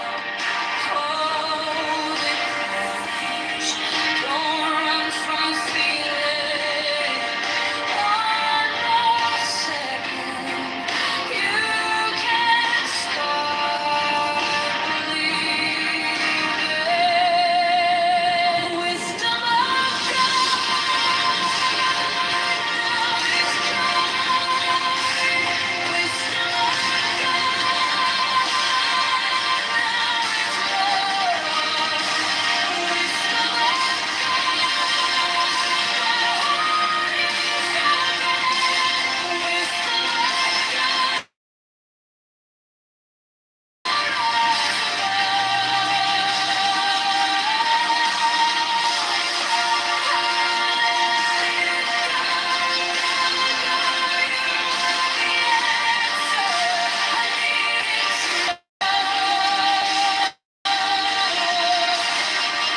Your touch is a steady rain on the dust of who I am.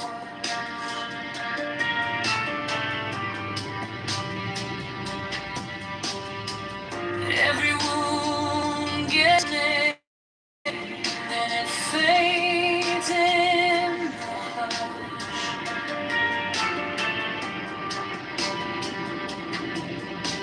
I don't need 1,000 signs when your name is in my chest. One deep breath, one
hands, soft but stronger than I knew. My fear turned gold in your eyes, and my old night broke in two. I was lost in the noise, now I'm learning how to stay close to your quiet light. In the middle of the day, stop thinking, let it fall. Take the deepest breath, hold them all. Hold it close, don't run from the feeling. One more second, you can start believing. Wisdom of God, now it's joy. Wisdom of God, now it's love. Wisdom of God, my heart is open. Wisdom of God, I rise above. Hold, hold, hold, let it go, go, go. You are the answer I needed to know. Your touch is a steady rain on the dust of who I was. Every wound gets named, then it fades in the hush. I don't need 1,000 signs when your name is in my chest. One deep breath, one brave step, and the rest can be blessed. Stop thinking, let it fall.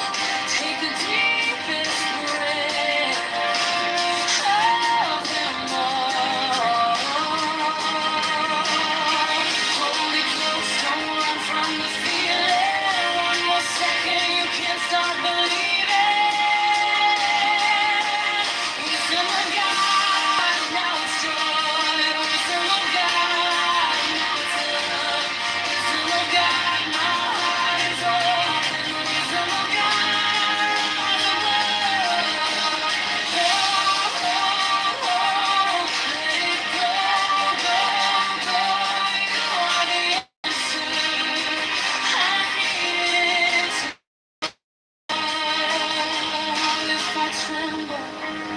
Stay near if I break. Pull me through. Teach my hands to release what I cannot hold with you. 10 not 9, 10 not 11. I breathe in holy calm in the storm in my head. Raise down now it's joy. Wisdom of God, now it's love. Wisdom of God.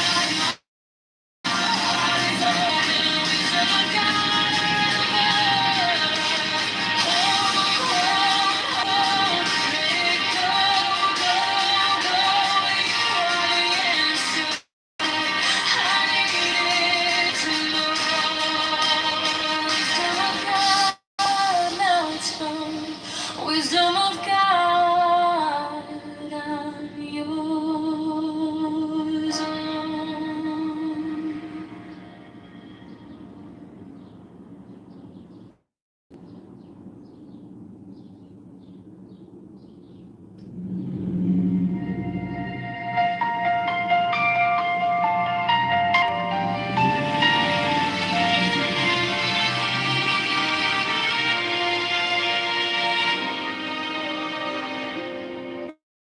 Wisdom of God is now joy of heart, enlightenment. You found me in the quiet with my hands still shaking. I was carrying the hurt like a name I couldn't. Then you touched my trouble and the whole room stopped. Stop and your problems. Take the deepest breath of the day. Off 11, 10, not 9, stay.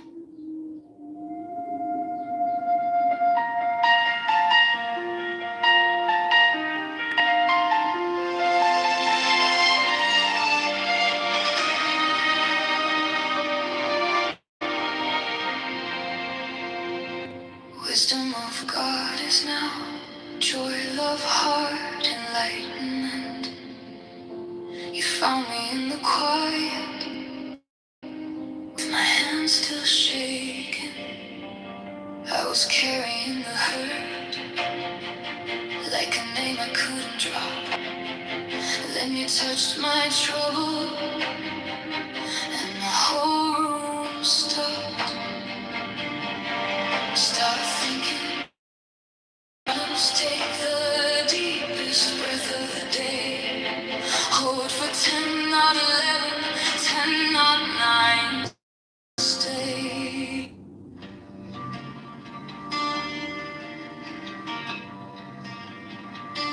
Now ye shall know that the chosen priest, that axle of infinite space,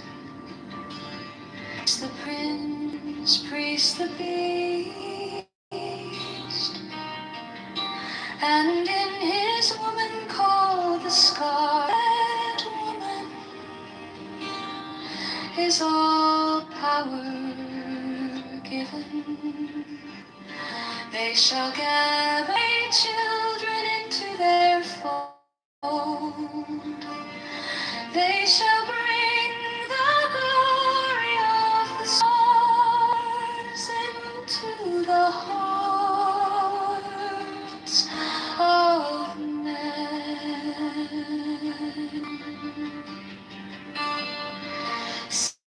16, for he is ever a sun and she a moon. But to him is the winged secret flame, and to her the stupid light. But we are not so chosen. 18 burn upon their brows, O splendorous serpent. 19 azure lidded woman bend upon them. 20 the key of the rituals is in the secret word which I have given unto him.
Now ye shall know that the chosen priest, my soul of infinite space, is the prince, priest, the beast.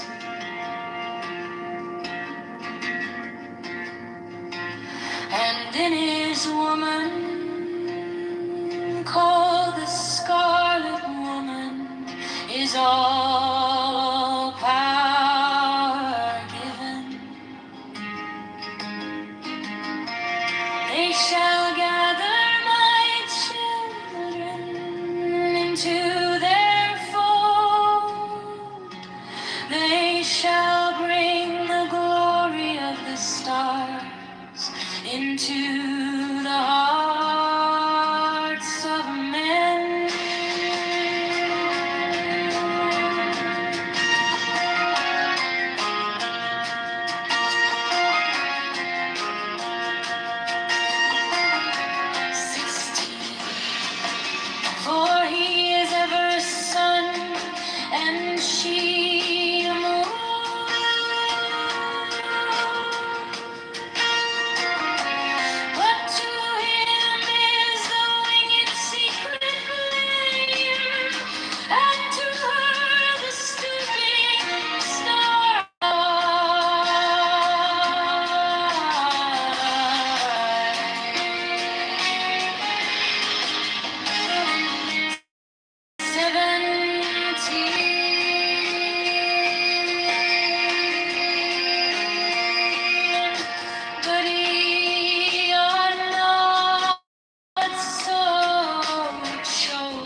which I have given unto him.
These are fools that men adore, both their gods and their men are fools.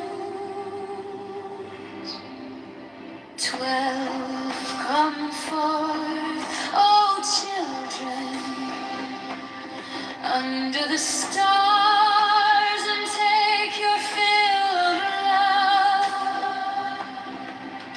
13, I am above you and in you. My ecstasy is in yours. My joy is to see your joy.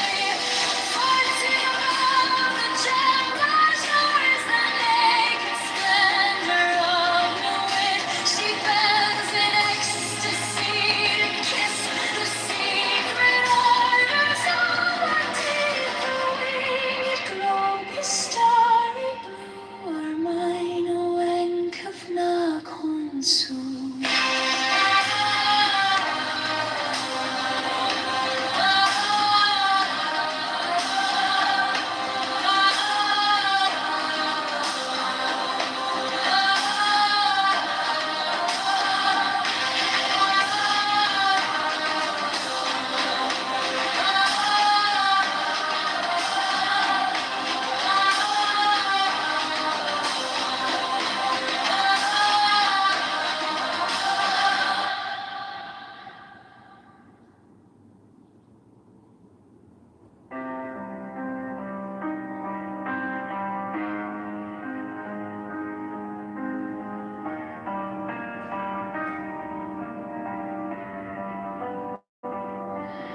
These are fools that men adore, both their gods and their men are fools.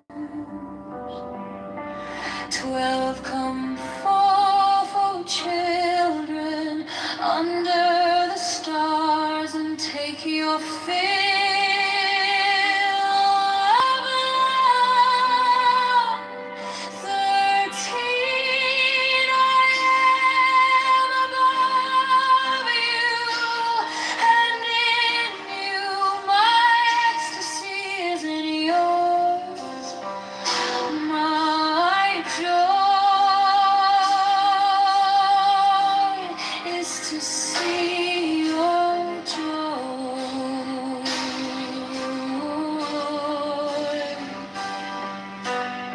14 above, the gemmed azure is the naked splendor of new wind. She bends in ecstasy to kiss the secret orders of heaven.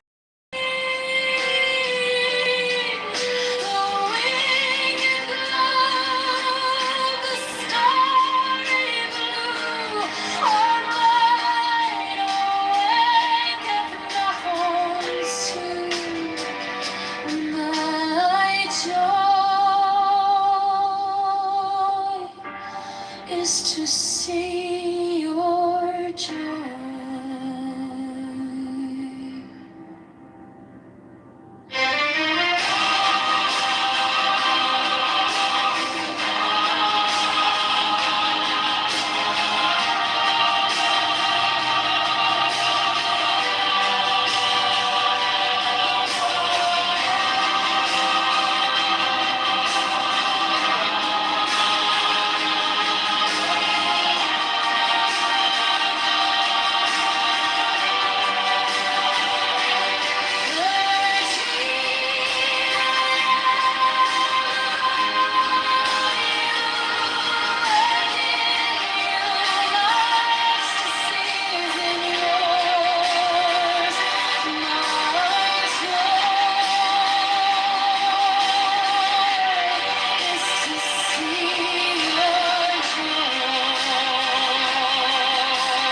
joy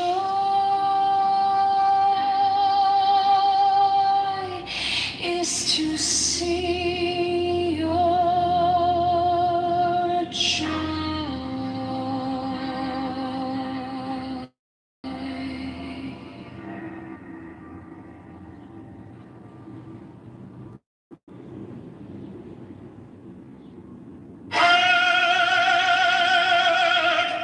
The manifestation of new the unfurling of the country of heaven.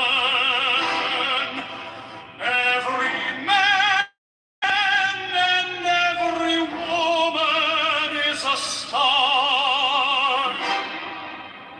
For every number is infinite, there is no difference. Help me, oh, walk I know of thee, in the unveiling before the children of men.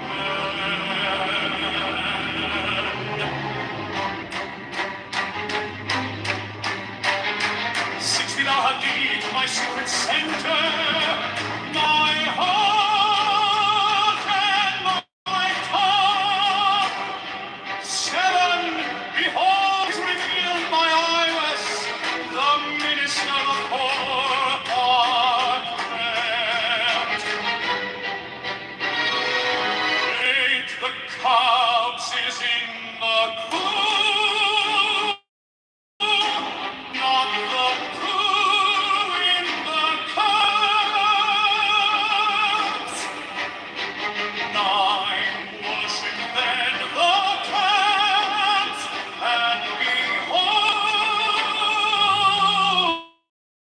light shed over you.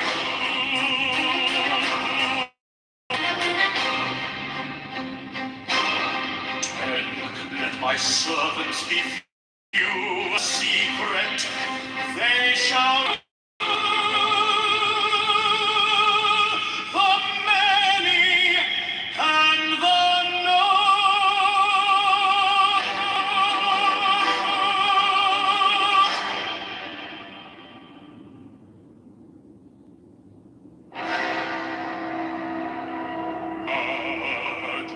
the manifestation of new wheat, the unveiling of the company of heaven. Every man and every woman is a star.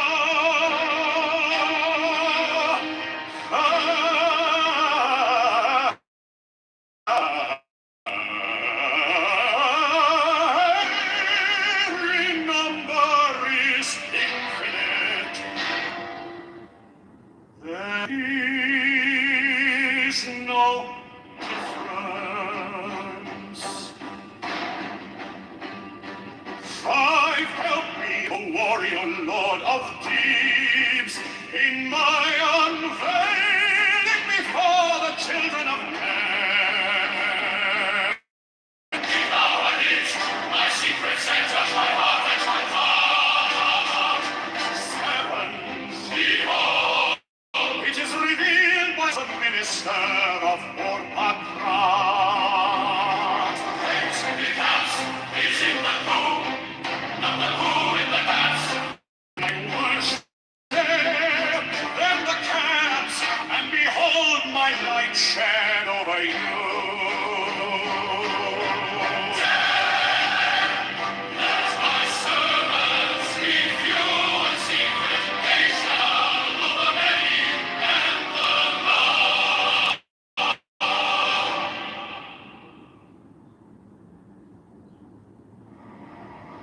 mine is the head of the man, and my insight is keen as the hawk's.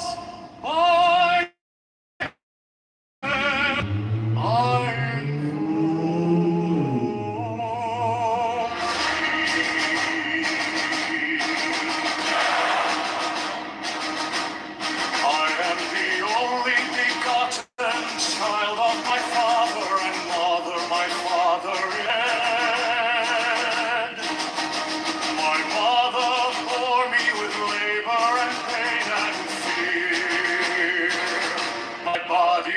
invoke thee.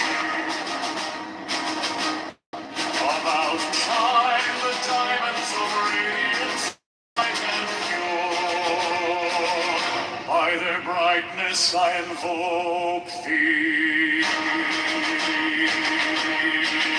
The red triangle reverse the sign given on one sacred deed of thee, O Lord. By the Lamb I invoke thee. Mine is the garment of white, adorned with gold, the flashing of light that I wear. By my robe I invoke thee. Mine is the sign of prophets and time. By the sign I invoke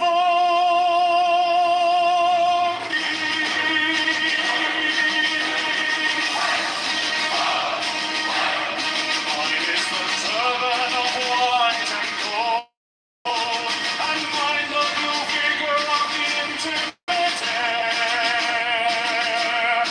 Mine my crown I invoke thee. My fingers travel on the beat world, so on I after me, not car of glory. By my fingers I invoke thee. On the double power and the voice of the Master.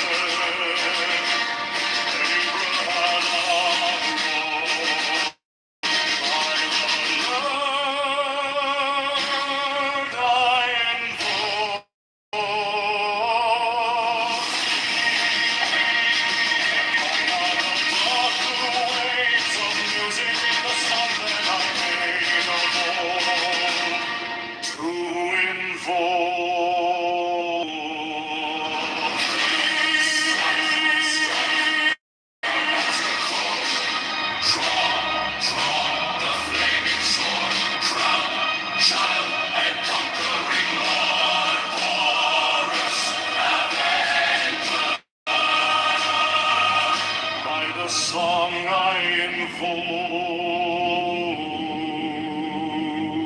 thee.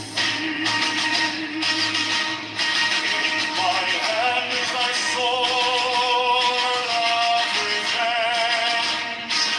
Let it strike at thy bidding. By the sword I invoke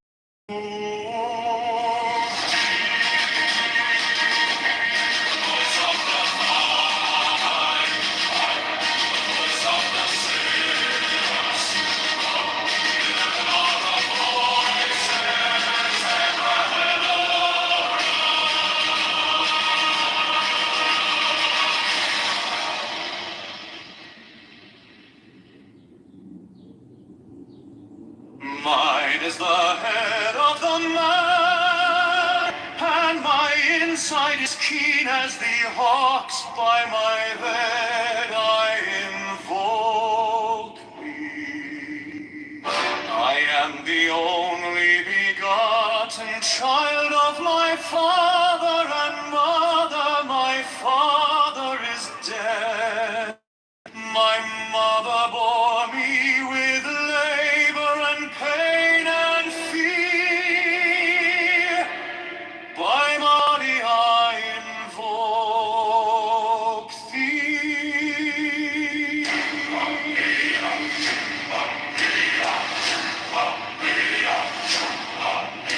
About me shine the diamonds of radiance, white and pure. By their brightness I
master chord.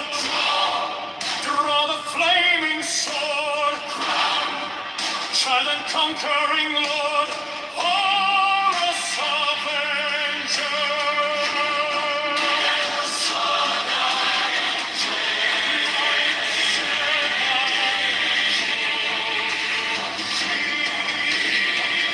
In my hand is thy sword of revenge. Let it strike at thy cheek. By the sword I hold thee. Voice of the five, the voice of the six, 11 are the voices. Abrahadabra.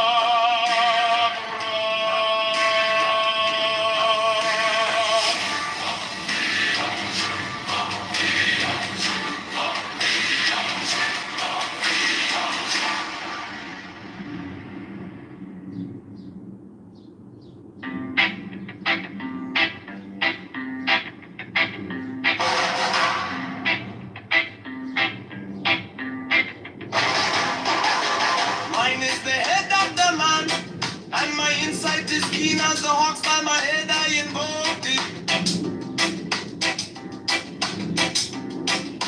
I am the only begotten child of my father and mother. My father is dead, my mother bore me with labor and pain and fear. By my body I invoke thee.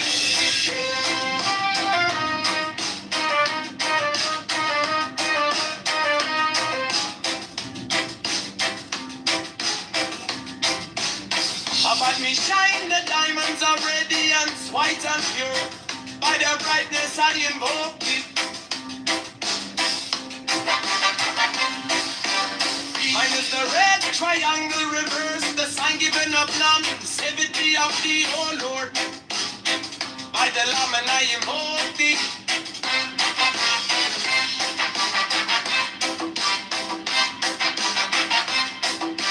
Free mine is the garment of white, sewn with gold, the flashing of eye that I wear. By my robe I invoke thee.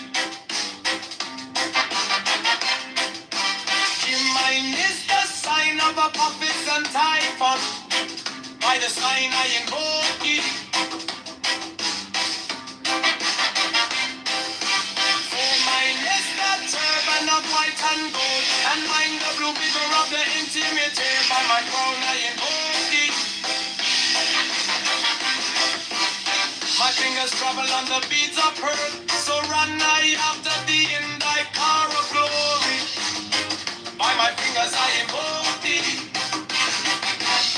I get the one of double power in the voice of the master. Abrahadabra, by the word I invoke thee. Be mine are the dark blue waves of music in the song that I made a bold to invoke thee. Strike the master chord. Draw the flaming sword. Child and conquering Lord. Horus, Avenger, by the sun of thee.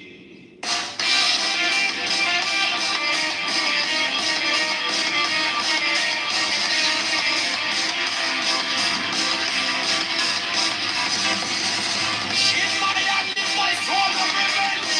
Let it strike up thy being. By the sword I invoke thee.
insight is keen as the ox.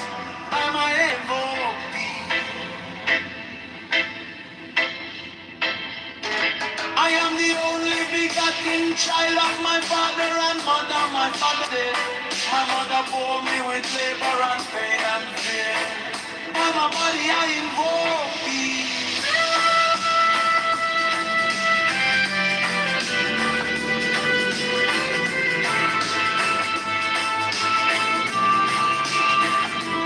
Above me shine the diamonds of radiance, white and pure. By the brightness I invoke thee. Mine is the red triangle reverse, the sign given of none. Save it be, oh Lord. By the Lamb and I invoke thee.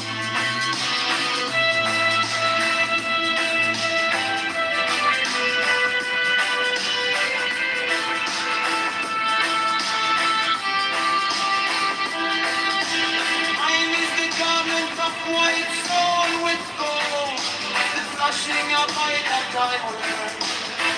By my robe I invoke. Mine is the sign of a office and typhoon. By the sign I invoke.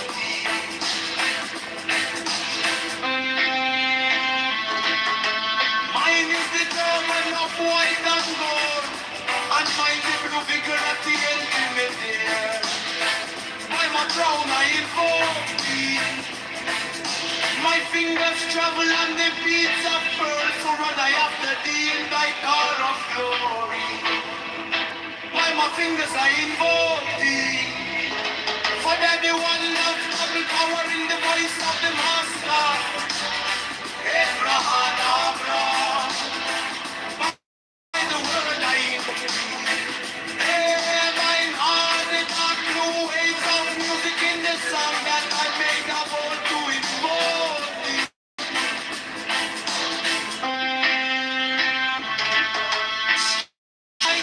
Strike the master chord, draw the flamings of crown, child and conquering Lord, oh Lord, against God, by the sword I invoke. In my hand is that sword of revenge, let it strike, as I believe, Lord I invoke. The voice of the fight, the voice of the six, 11 of the friends. Abra.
Mine is the head of the man, and my insight is keen as the by my head I invoke thee.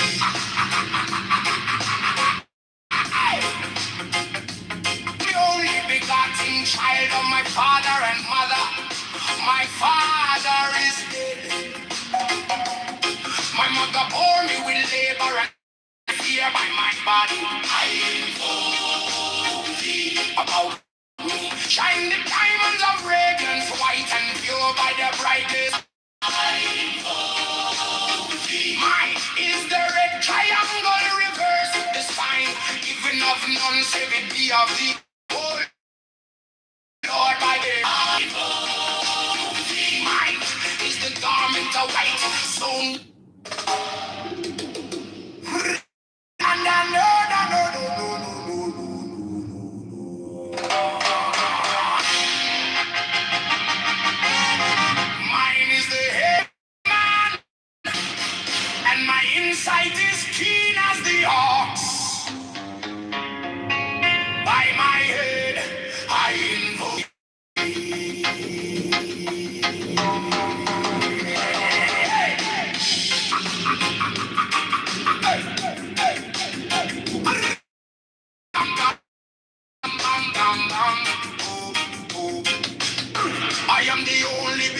child of my father and mother.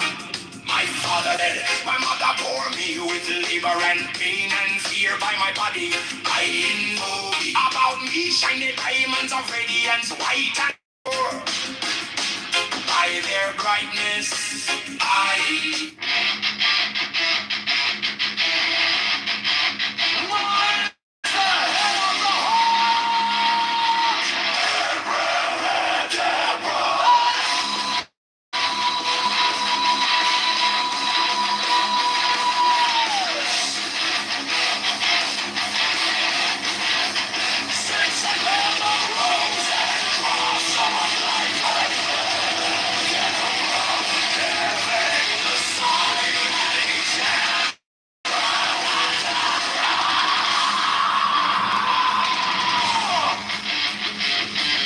remaining in the same. The invocation concludes. Therefore be unto thee. Come thou forth and dwell in me, so that every spirit, whether of the firmament, or of the ether, or of the earth, or under the earth, on dry land, or in the ether, of whirling air, or of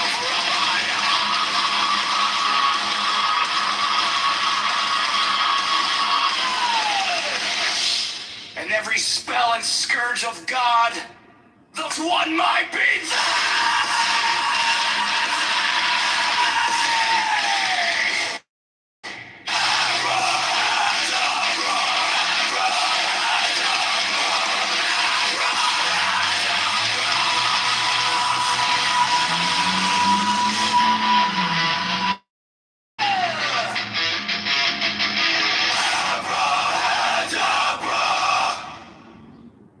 mine is the head of the hawk, Abraham.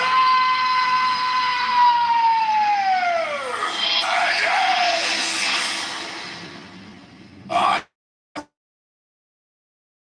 life and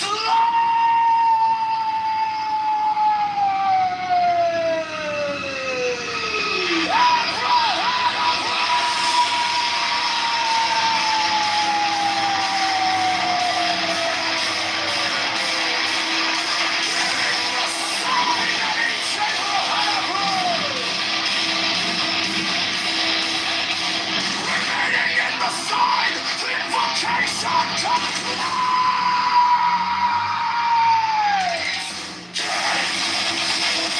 Therefore I say unto the woman dwelling me, for that every spirit, whether of the firmament, or of the ether, or of the earth, or of the air,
remaining in the sign, the invocation. Therefore I say unto thee, come thou forth and dwell in me, so that every spirit, whether of the firmament, or of the ether, or of the earth, or under the earth, on dry land, or in the water, of whirling air, or of rushing fire, and every spell and scourge of God, the vast one, my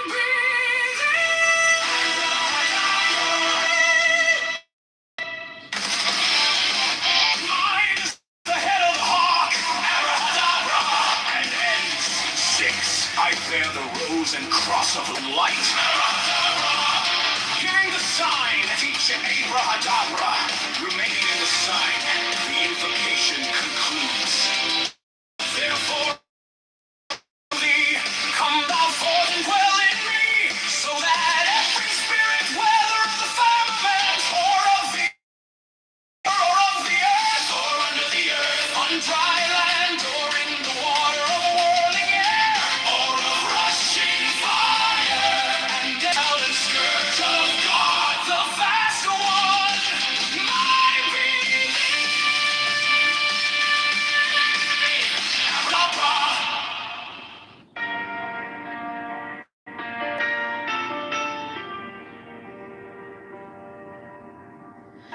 You came like in my hands, soft but stronger than I knew.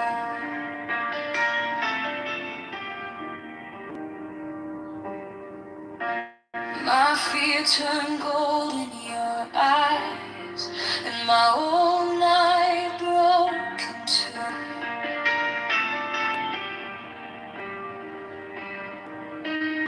I was lost in the noise, now I'm learning how to stay close to your quiet light in the middle of the day. Stop thinking, fall, take the deepest breath of them all. Hold it, don't run from the feeling. One more second, you can't stop.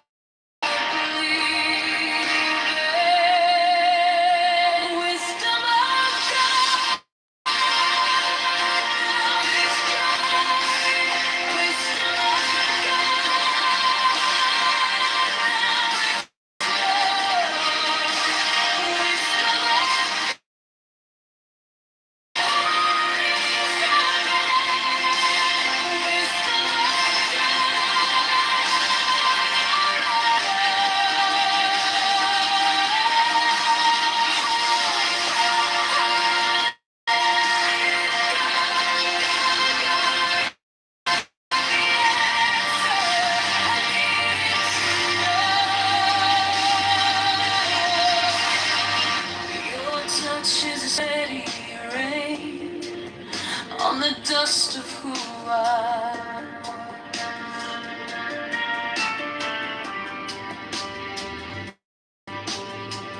Every wound gets named and it fades in the heart.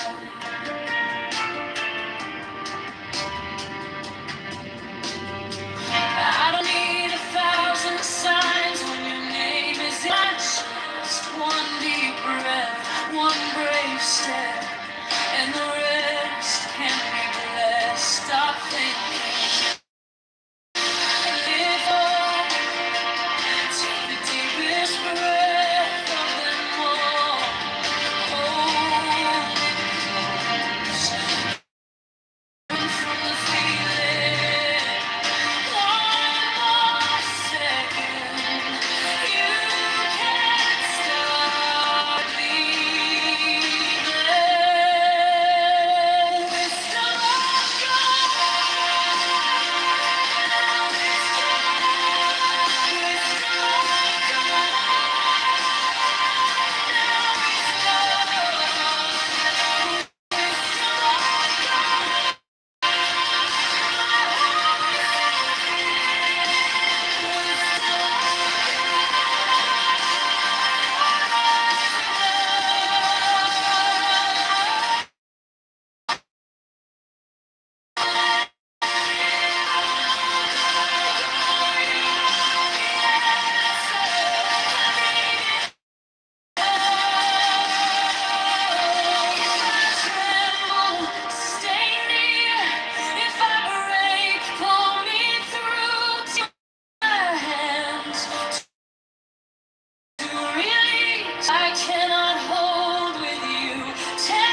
but stronger than I knew. Fear turned gold in your eyes, and my old night broke in two. I was lost in the noise. Now I'm learning how to stay close to your quiet light in the middle of the day. Stop thinking. Take a deepest breath. Hold them all. Hold it close, don't run from the feeling. One more second, you can't stop believing. God, now it's joy, wisdom of God. Now it's love, wisdom of God. My heart is open, wisdom of God, eyes above. Hold, hold, hold, let it go, go, go. You are it.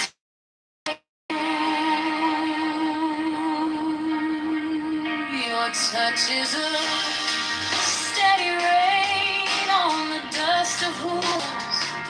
Every wound gets named, then it fades in the night. Need 1,000 times when your name is in my chest. One deep breath, one brave step, and the rest can be. I'm thinking.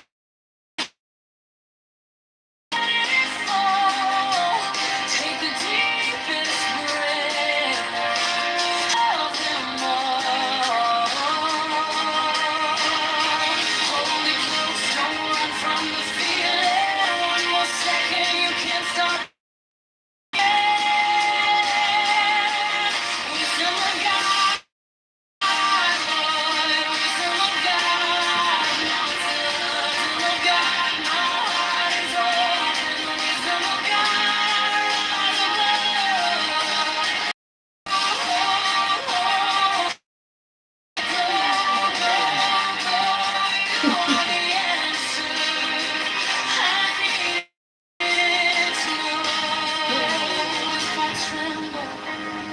Stay near if I break.